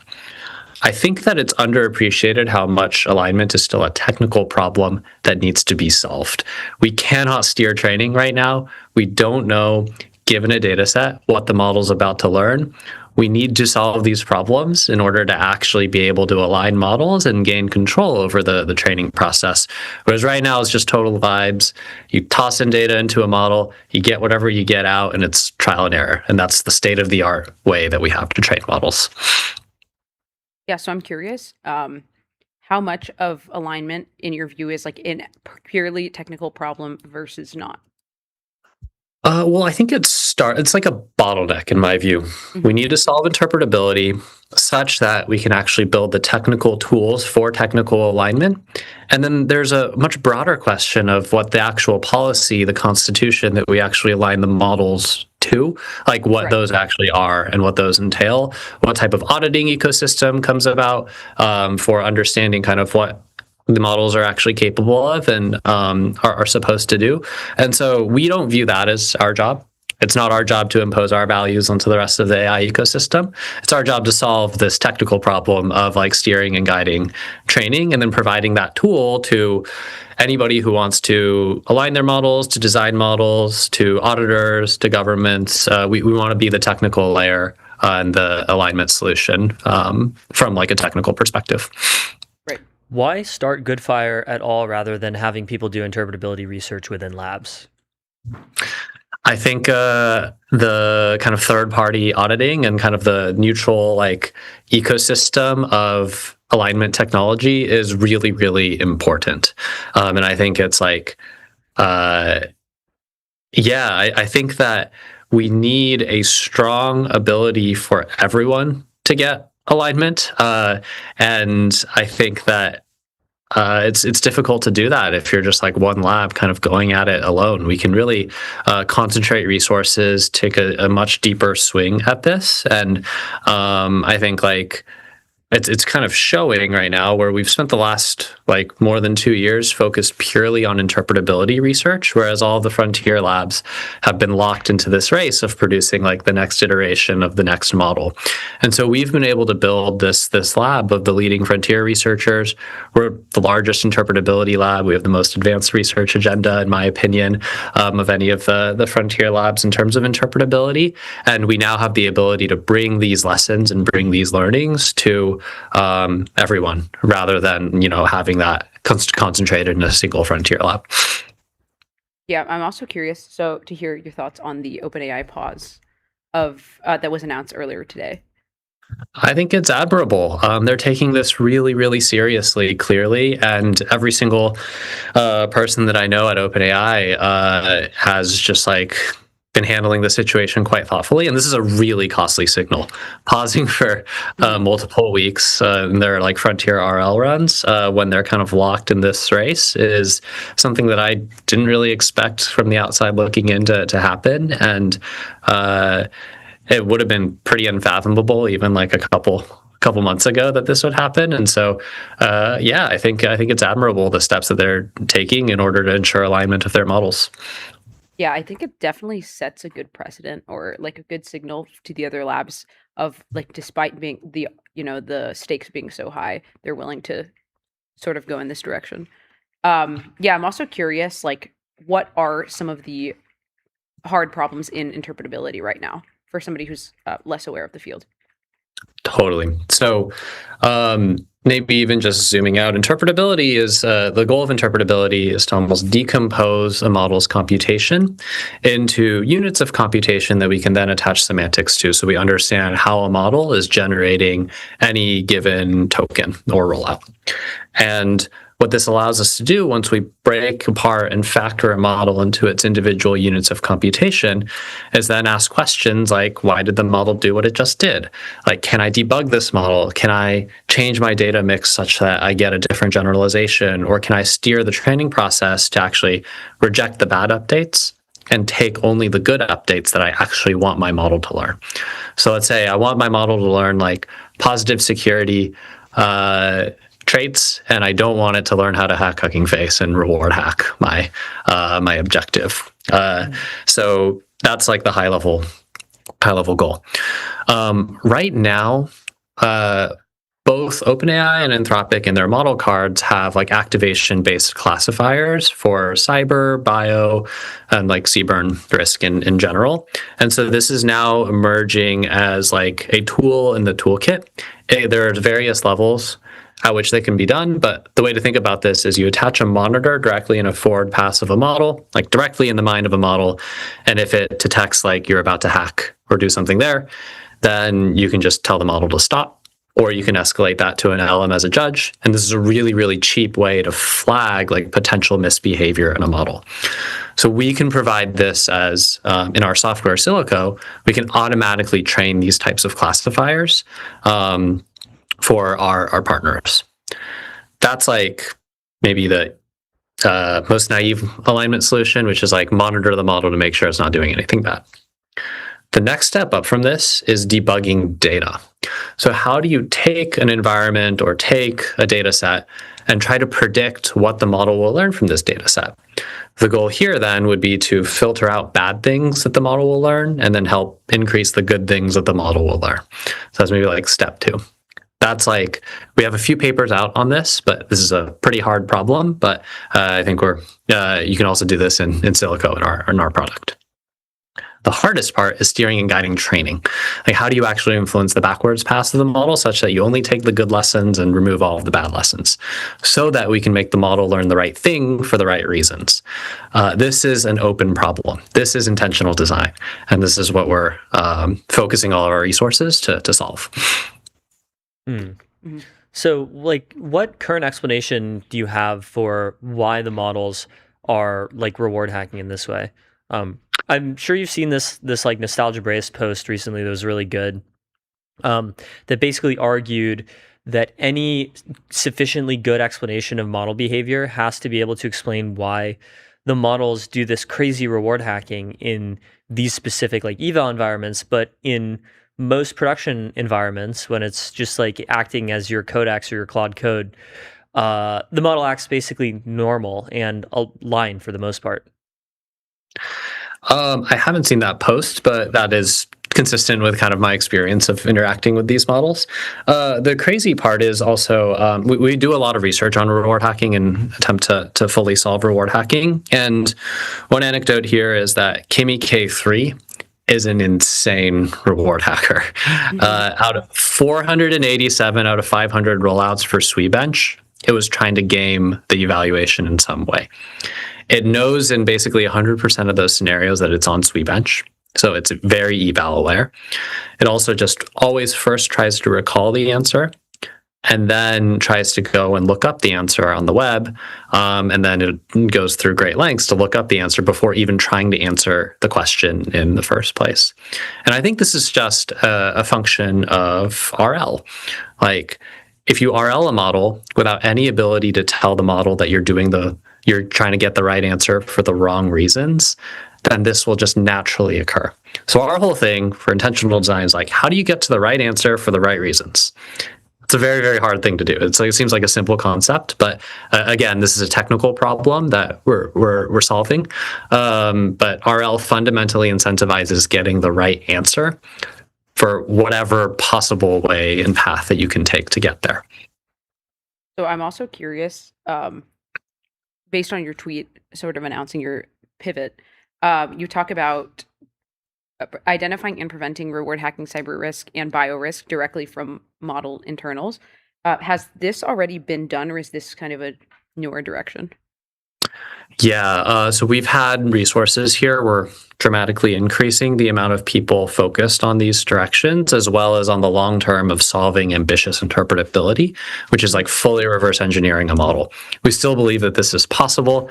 Not everyone believes that this is possible, and that this is a worthwhile endeavor to fully reverse engineer these systems. So you can kind of think about this as a barbell strategy. Near-term safety applications like cyber, CBRN, and reward hacking risk mitigation, as well as like long-term, how do you robustly solve the alignment problem such that the models do the right thing for the right reasons.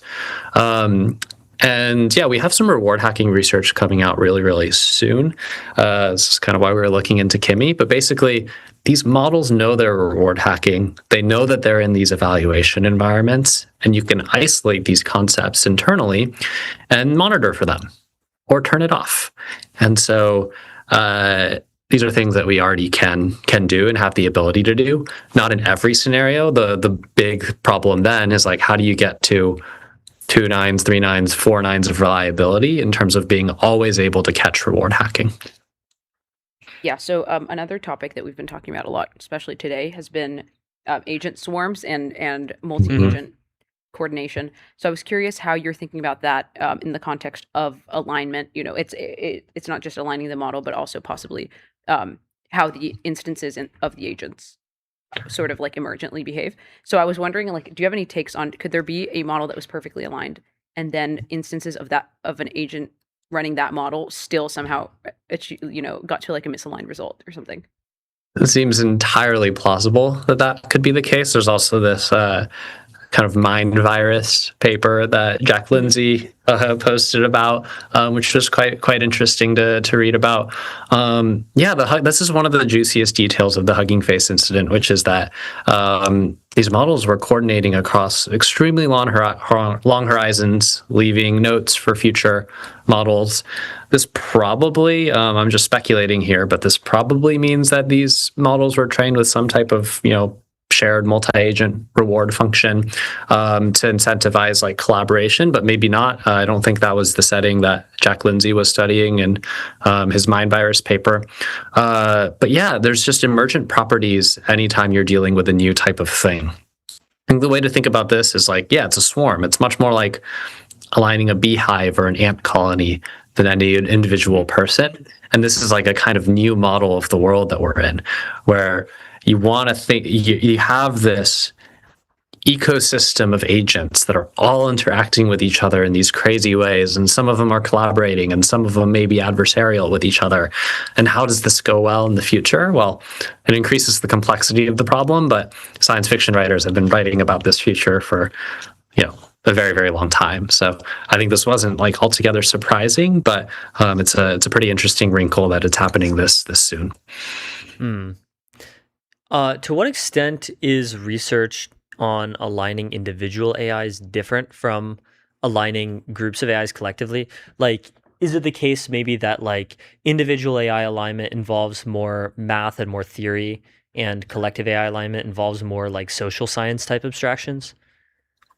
Yeah, I think it's easier to align an individual AI model because you just have to take a look at one rollout versus how many rollouts interact with each other, and like the collective behavior that occurs. There's just also more instances of what happens. I think, I think it's just hard. You may also have to align across different types of models. Whereas like individual model alignment, you're examining like one single model. And of course, like our whole thing is, solving interp gives you a massive ability to align models. And we need weights access in order to align models at a weights level. And so if you have many different types of models, you have less weights access, you have less control over who's actually designing the models. Like, it becomes a harder problem for sure. Are there any aspects of interpretability that seem structurally unviable right now? I'm quite optimistic about the future of interpretability.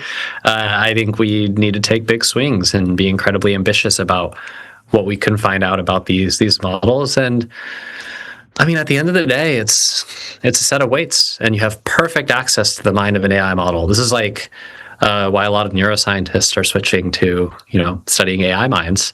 It's hard to get access to all these neurons going on up here without slicing my brain open. That's probably not very pleasant.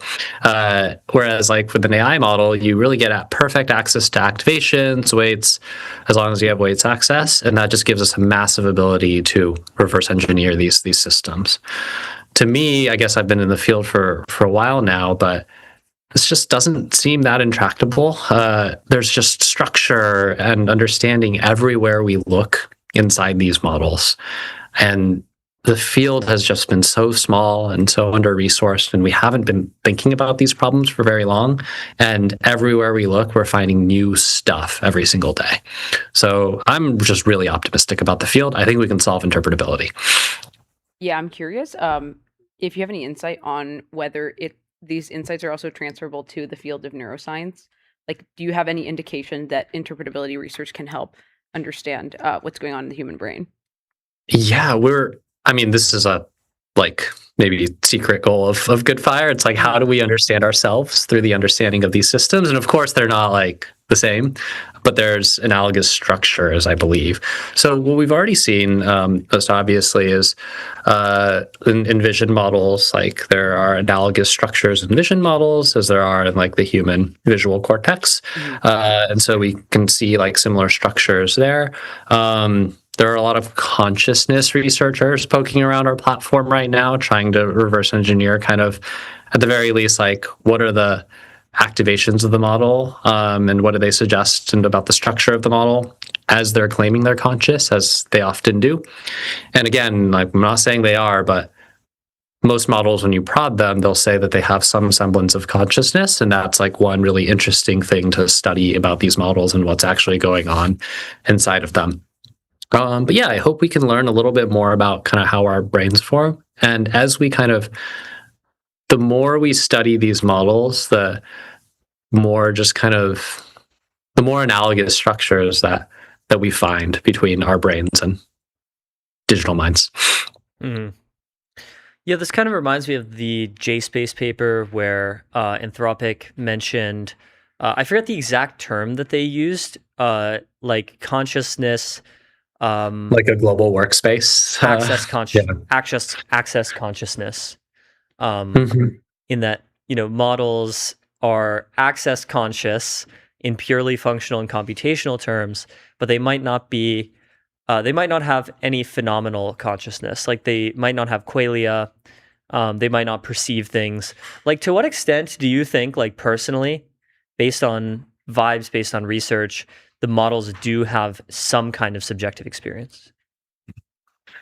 Oh man, you're asking me to really, really speculate here. I think it's also really important as a field not to overclaim.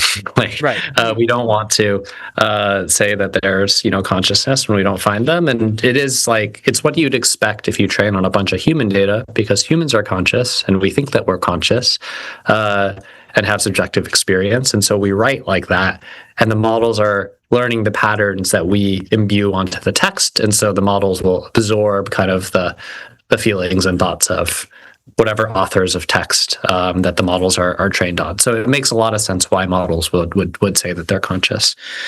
For me personally, there's some percent chance that there's subjective experience. I think I don't know. It's just really hard to tell. There's no way to really know, and so I think I maintain an open mind either way. I feel like it depends a little bit on like where you fall in the pantheism spectrum. But I'm curious, how has the Silico, like what have you seen in terms of interesting use cases for Silico in the week since its release? It's just really across the board in a lot of really interesting interpretability cases. There's folks using it for alignment, for consciousness research, across life sciences, across material science, across all types of scientific domains, just trying to understand like structure inside of their models. And so I think this really is the first time that people have access to these fancy interpretability tools, which are like typically a pain in the butt to implement yourself.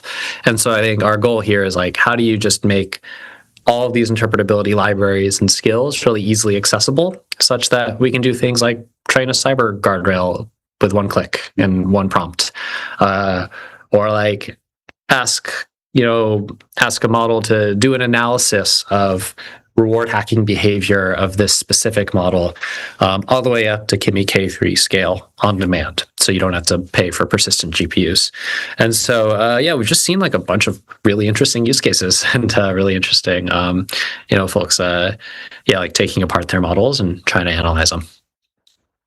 Yeah, I think I saw two interesting ones, which were the Parkinson's impairment with a general purpose human motion model. I didn't even know that was a kind of model. What could you say about how this used Silico?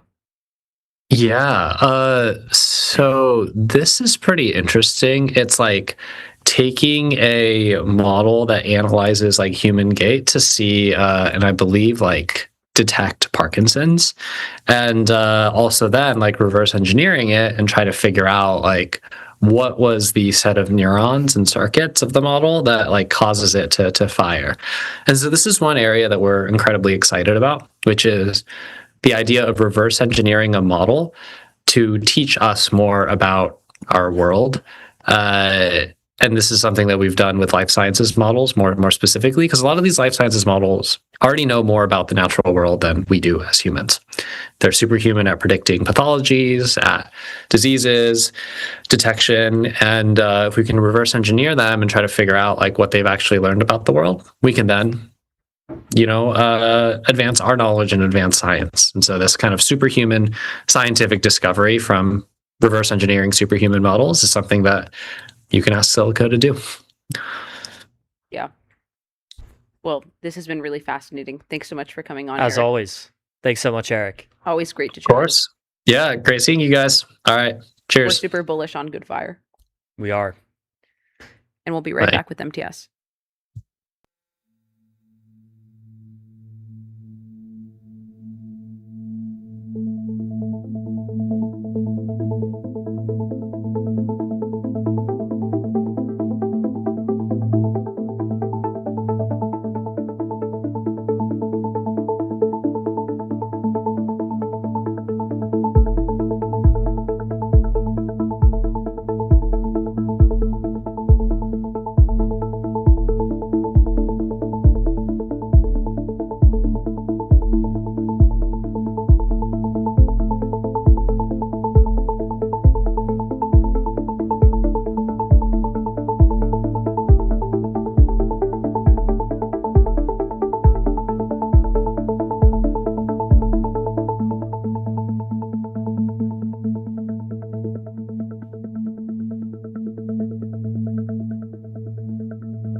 Hello, everyone, and welcome back to MTS. Today, I am joined by Karina Hong, who is the founder and CEO of Axiom Math, and Ashwin Swaminathan, who is a number theorist at Harvard who helped lead Axiom's new prime gaps formalization.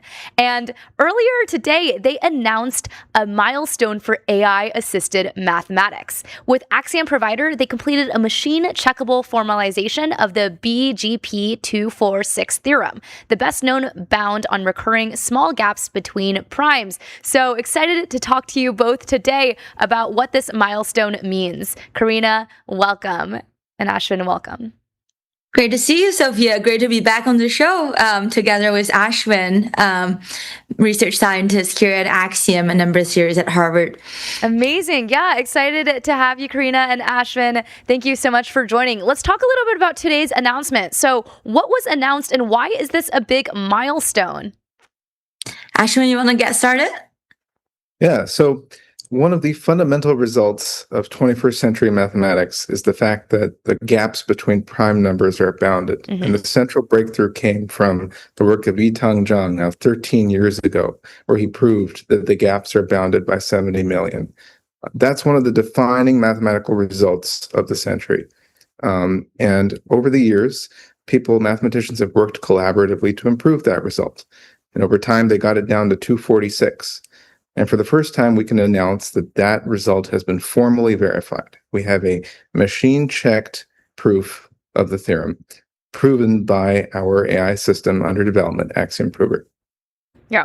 And this past few weeks were some of the craziest milestones in math, and we're just seeing more and more proofs, things that were unsolvable finally get proved for the very first time. So what specifically, how was this one proved? What was the actual method? What happened behind the scenes to make this happen? Yeah.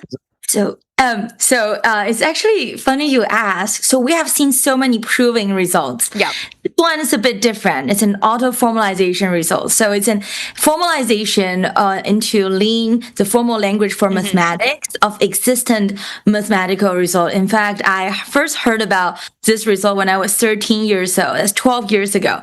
So 12 years later, it's for the first time we're attempting to turn the natural language mathematics content into Lean. And Ashwin actually has been the center of this with a team of great engineers and mathematicians, and he will tell you more about the whole story behind the scene. Yeah. Yeah, can you share?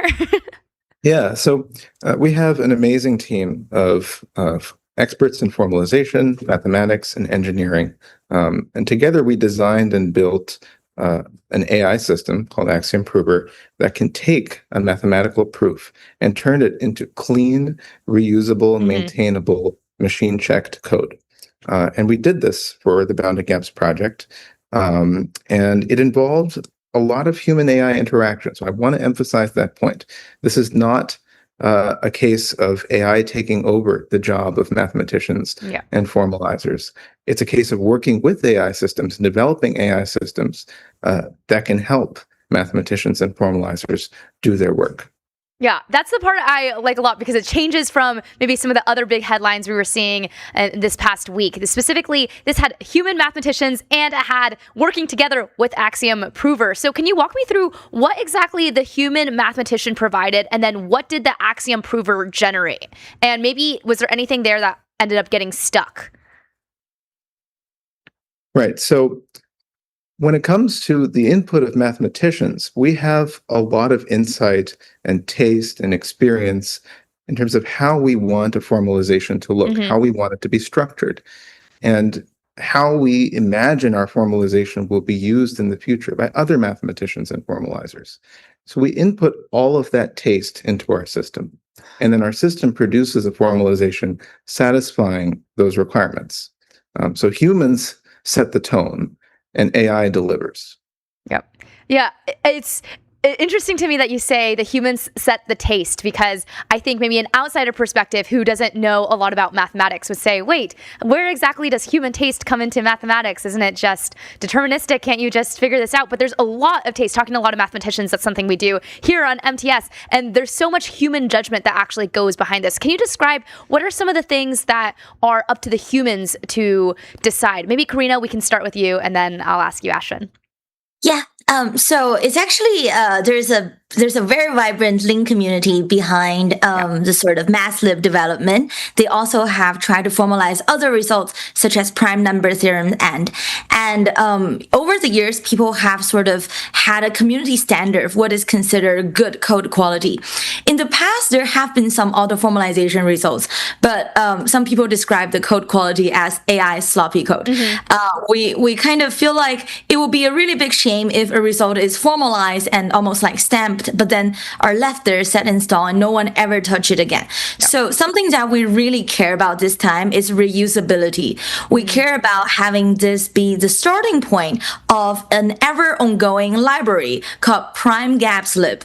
We want future results about the recurring gaps of prime numbers to also be in this library, which requires this piece of formalization to be done in a very high quality way so that future mathematicians and Lean developers can continue to extend on it, build on it, and even make PRs to this public but central repository.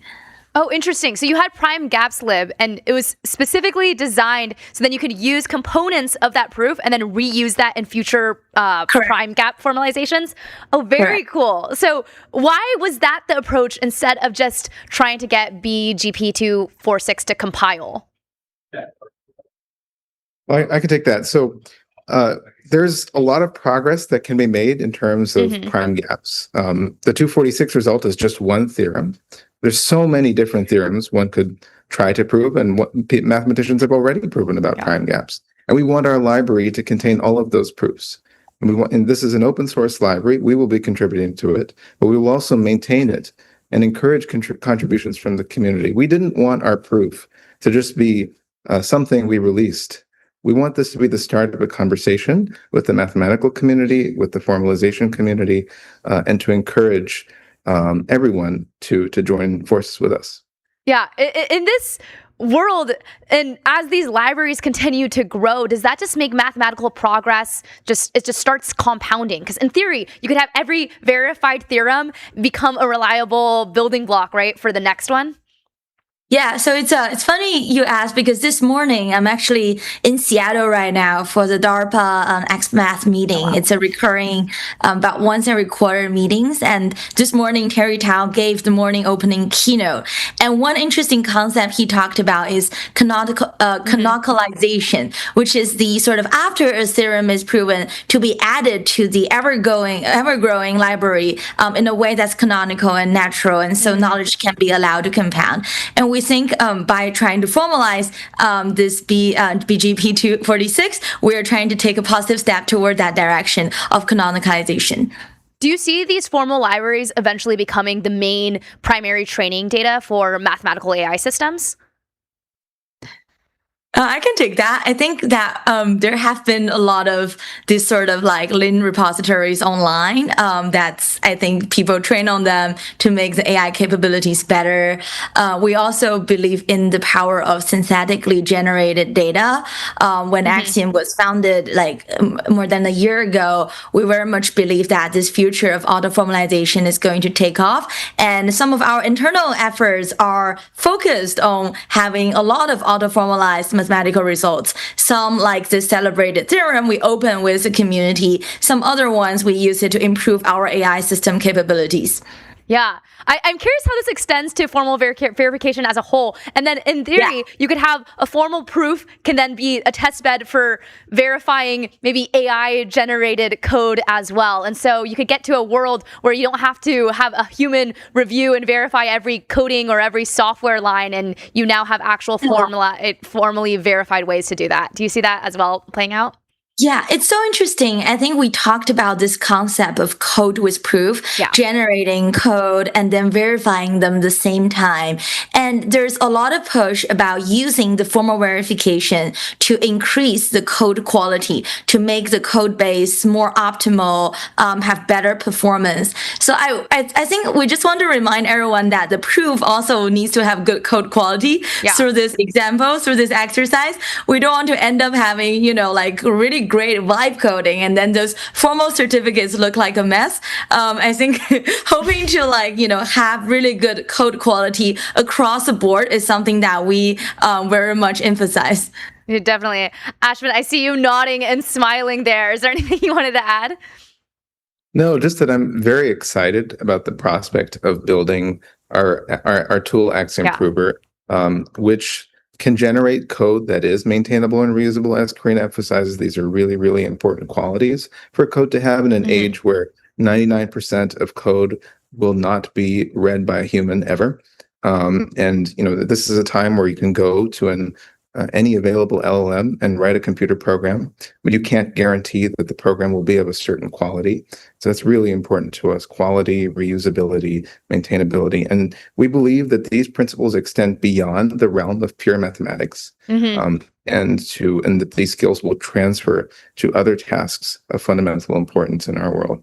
Yeah, it definitely extends beyond mathematics. And an interesting thing that you alluded to as well is you'll have 99% of code that's actually written by AI, and then AI is the one that proves it to actually be correct. So in this world where this just becomes more and more true, what still needs to remain under human judgment?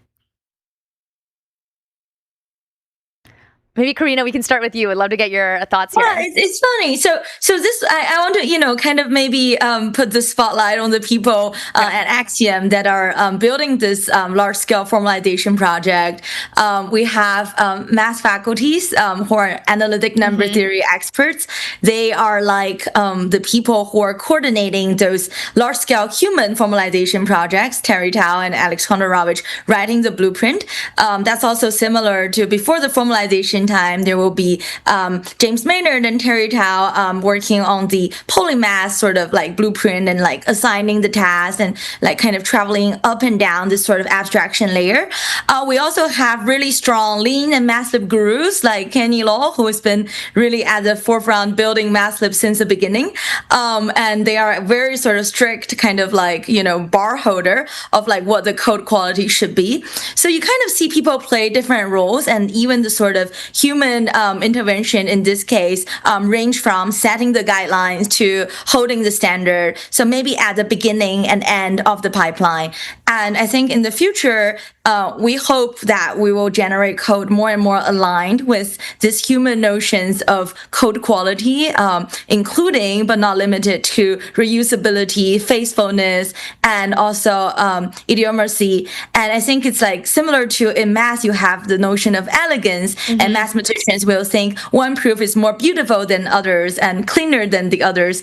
I think those are sort of like taste things that we really want to incorporate more and more into the AI capabilities. And the goal really is to build an AI mathematician that will at one day also hold these judgments without necessarily human intervention. Yeah, no, I think that was one of the most interesting things I was learning when I was talking to more and more mathematicians here at MTS is just they have really strong opinions on taste and what the proofs should and shouldn't look like. And I just thought that whole part was super fascinating to better understand. I'm also curious in this whole verification aspect, say you have this giant proof and obviously no human can review it because I don't know, it produces something that's 500 pages long, but then you have something like Lean, and Lean can actually verify it. Is that still considered a mathematical problem that's solved? Ashwin, I would love to get your thoughts. Yeah, I think so. I mean, so Lean offers verification. Yeah. So typically, you have a problem that's already been solved in natural language, and you verify it. But there's an interesting new paradigm that we're exploring here at Axiom, which is doing mathematical research and discovery with Lean formalization as a tool. That is, in other words, you have formalization as a tool that will tell you that your ideas are going in the right direction. And we're hoping to leverage this new paradigm of research to prove new theorems. Yeah. Karina, formalization for proving. I think that is the sort of thing that we're trying to do here is that by having the mathematical infrastructure of ancient or celebrated existing result, what can we push the frontier? What is unknown and what is the frontier that is verifiable? I think those are questions that we're exploring. There are carefully selected choices of definitions that have maybe short-term pain but long-term gain, and those trade-offs not only present in the auto-formalization process but also might have downstream influence in the proving process. Yeah. Is that going to make the job of proving harder or easier? And it's a bit like chess. I mean, it's all these kind of local trade-off with global consequences. Yeah, I like that we talk about auto formalization here as well. I'm curious where you just alluded to how this can actually apply beyond mathematics, how this can be used across software and code as well. What are the other maybe major open problem areas within the next few years that you see this likely to support? That's a great question. I mean, I always kind of like look at the history of science, and a lot of the sort of theoretical breakthroughs could be traced to the arrival of one or a couple mathematicians into the applied scientific domains. So today we understand very little about the mathematics of, say, neuroscience. We understand very little about the mathematics of astrophysics. I recently met a guy who spent his life trying to build the largest telescope in their country to try to understand the universe better by trial and error. And so when you have all these trial and error approaches, it will be very natural to try to combine it, to join force with first principle understanding. And that's what we want to build this AI mathematician for, to work in these applied scientific domains in collaboration with other applied scientists to solve some of these hardest theoretical questions. And I think just, even if you look at formal verification, the field itself, not to say the other scientific domains, there are a lot of similar phenomena that you observe in mathematics that will also be present in trying to formally verify industrial complex projects. Designs and generated programs need this sort of complex, large-scale formalization. And we believe this bounded gap in prime formalization is also a test bed into thinking about how to work with those large-scale repositories. Yeah. Well, we are at time, but I really wanted to thank you guys for coming on today while you guys announced such an exciting milestone. So always a pleasure getting to talk to you both about Axiom, what you guys are doing, the future of mathematics, but not just that, how it also expands outside of mathematics into other areas that can be formally verified. So this is an exciting time. You guys are completely at the frontier for what it means to actually prove and be able to trust these systems at scale. So thank you again for joining us today. Thank you so much. See you, Sophia. And we'll be back with MTS.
Hello, and we are back with monitoring the sponsors. Big thank you to Lovable. Turn ideas into software people love with Lovable. Start today at lovable.dev. Big thank you to Arena, measuring AI performance in the real world, arena.ai. Thank you to Neon. Scale your startup on Neon, the Postgres backend for apps and agents built by Databricks. Check it out at neon.com/MTS. Today's show is brought to you by 11 Labs, AI that communicates at human level across every channel and modality. 11labs.io/MTS. Shout out to Kong, the AI connectivity platform. Connect APIs, LLMs, agents, and systems with serious security and governance. KongHQ.com. Today's stream is sponsored by VCX, the public ticker for private tech. Head over to getvcx.com to learn more. And thank you to Blitzy, autonomous software development for enterprise code bases. Ship 5 times faster at blitzy.com. And last but not least, a big thank you to AdQuick. Make your brand a billboard. Out-of-home advertising as easy to scale as digital. AdQuick.com. And that's it with today's episode of MTS, and we'll see you tomorrow.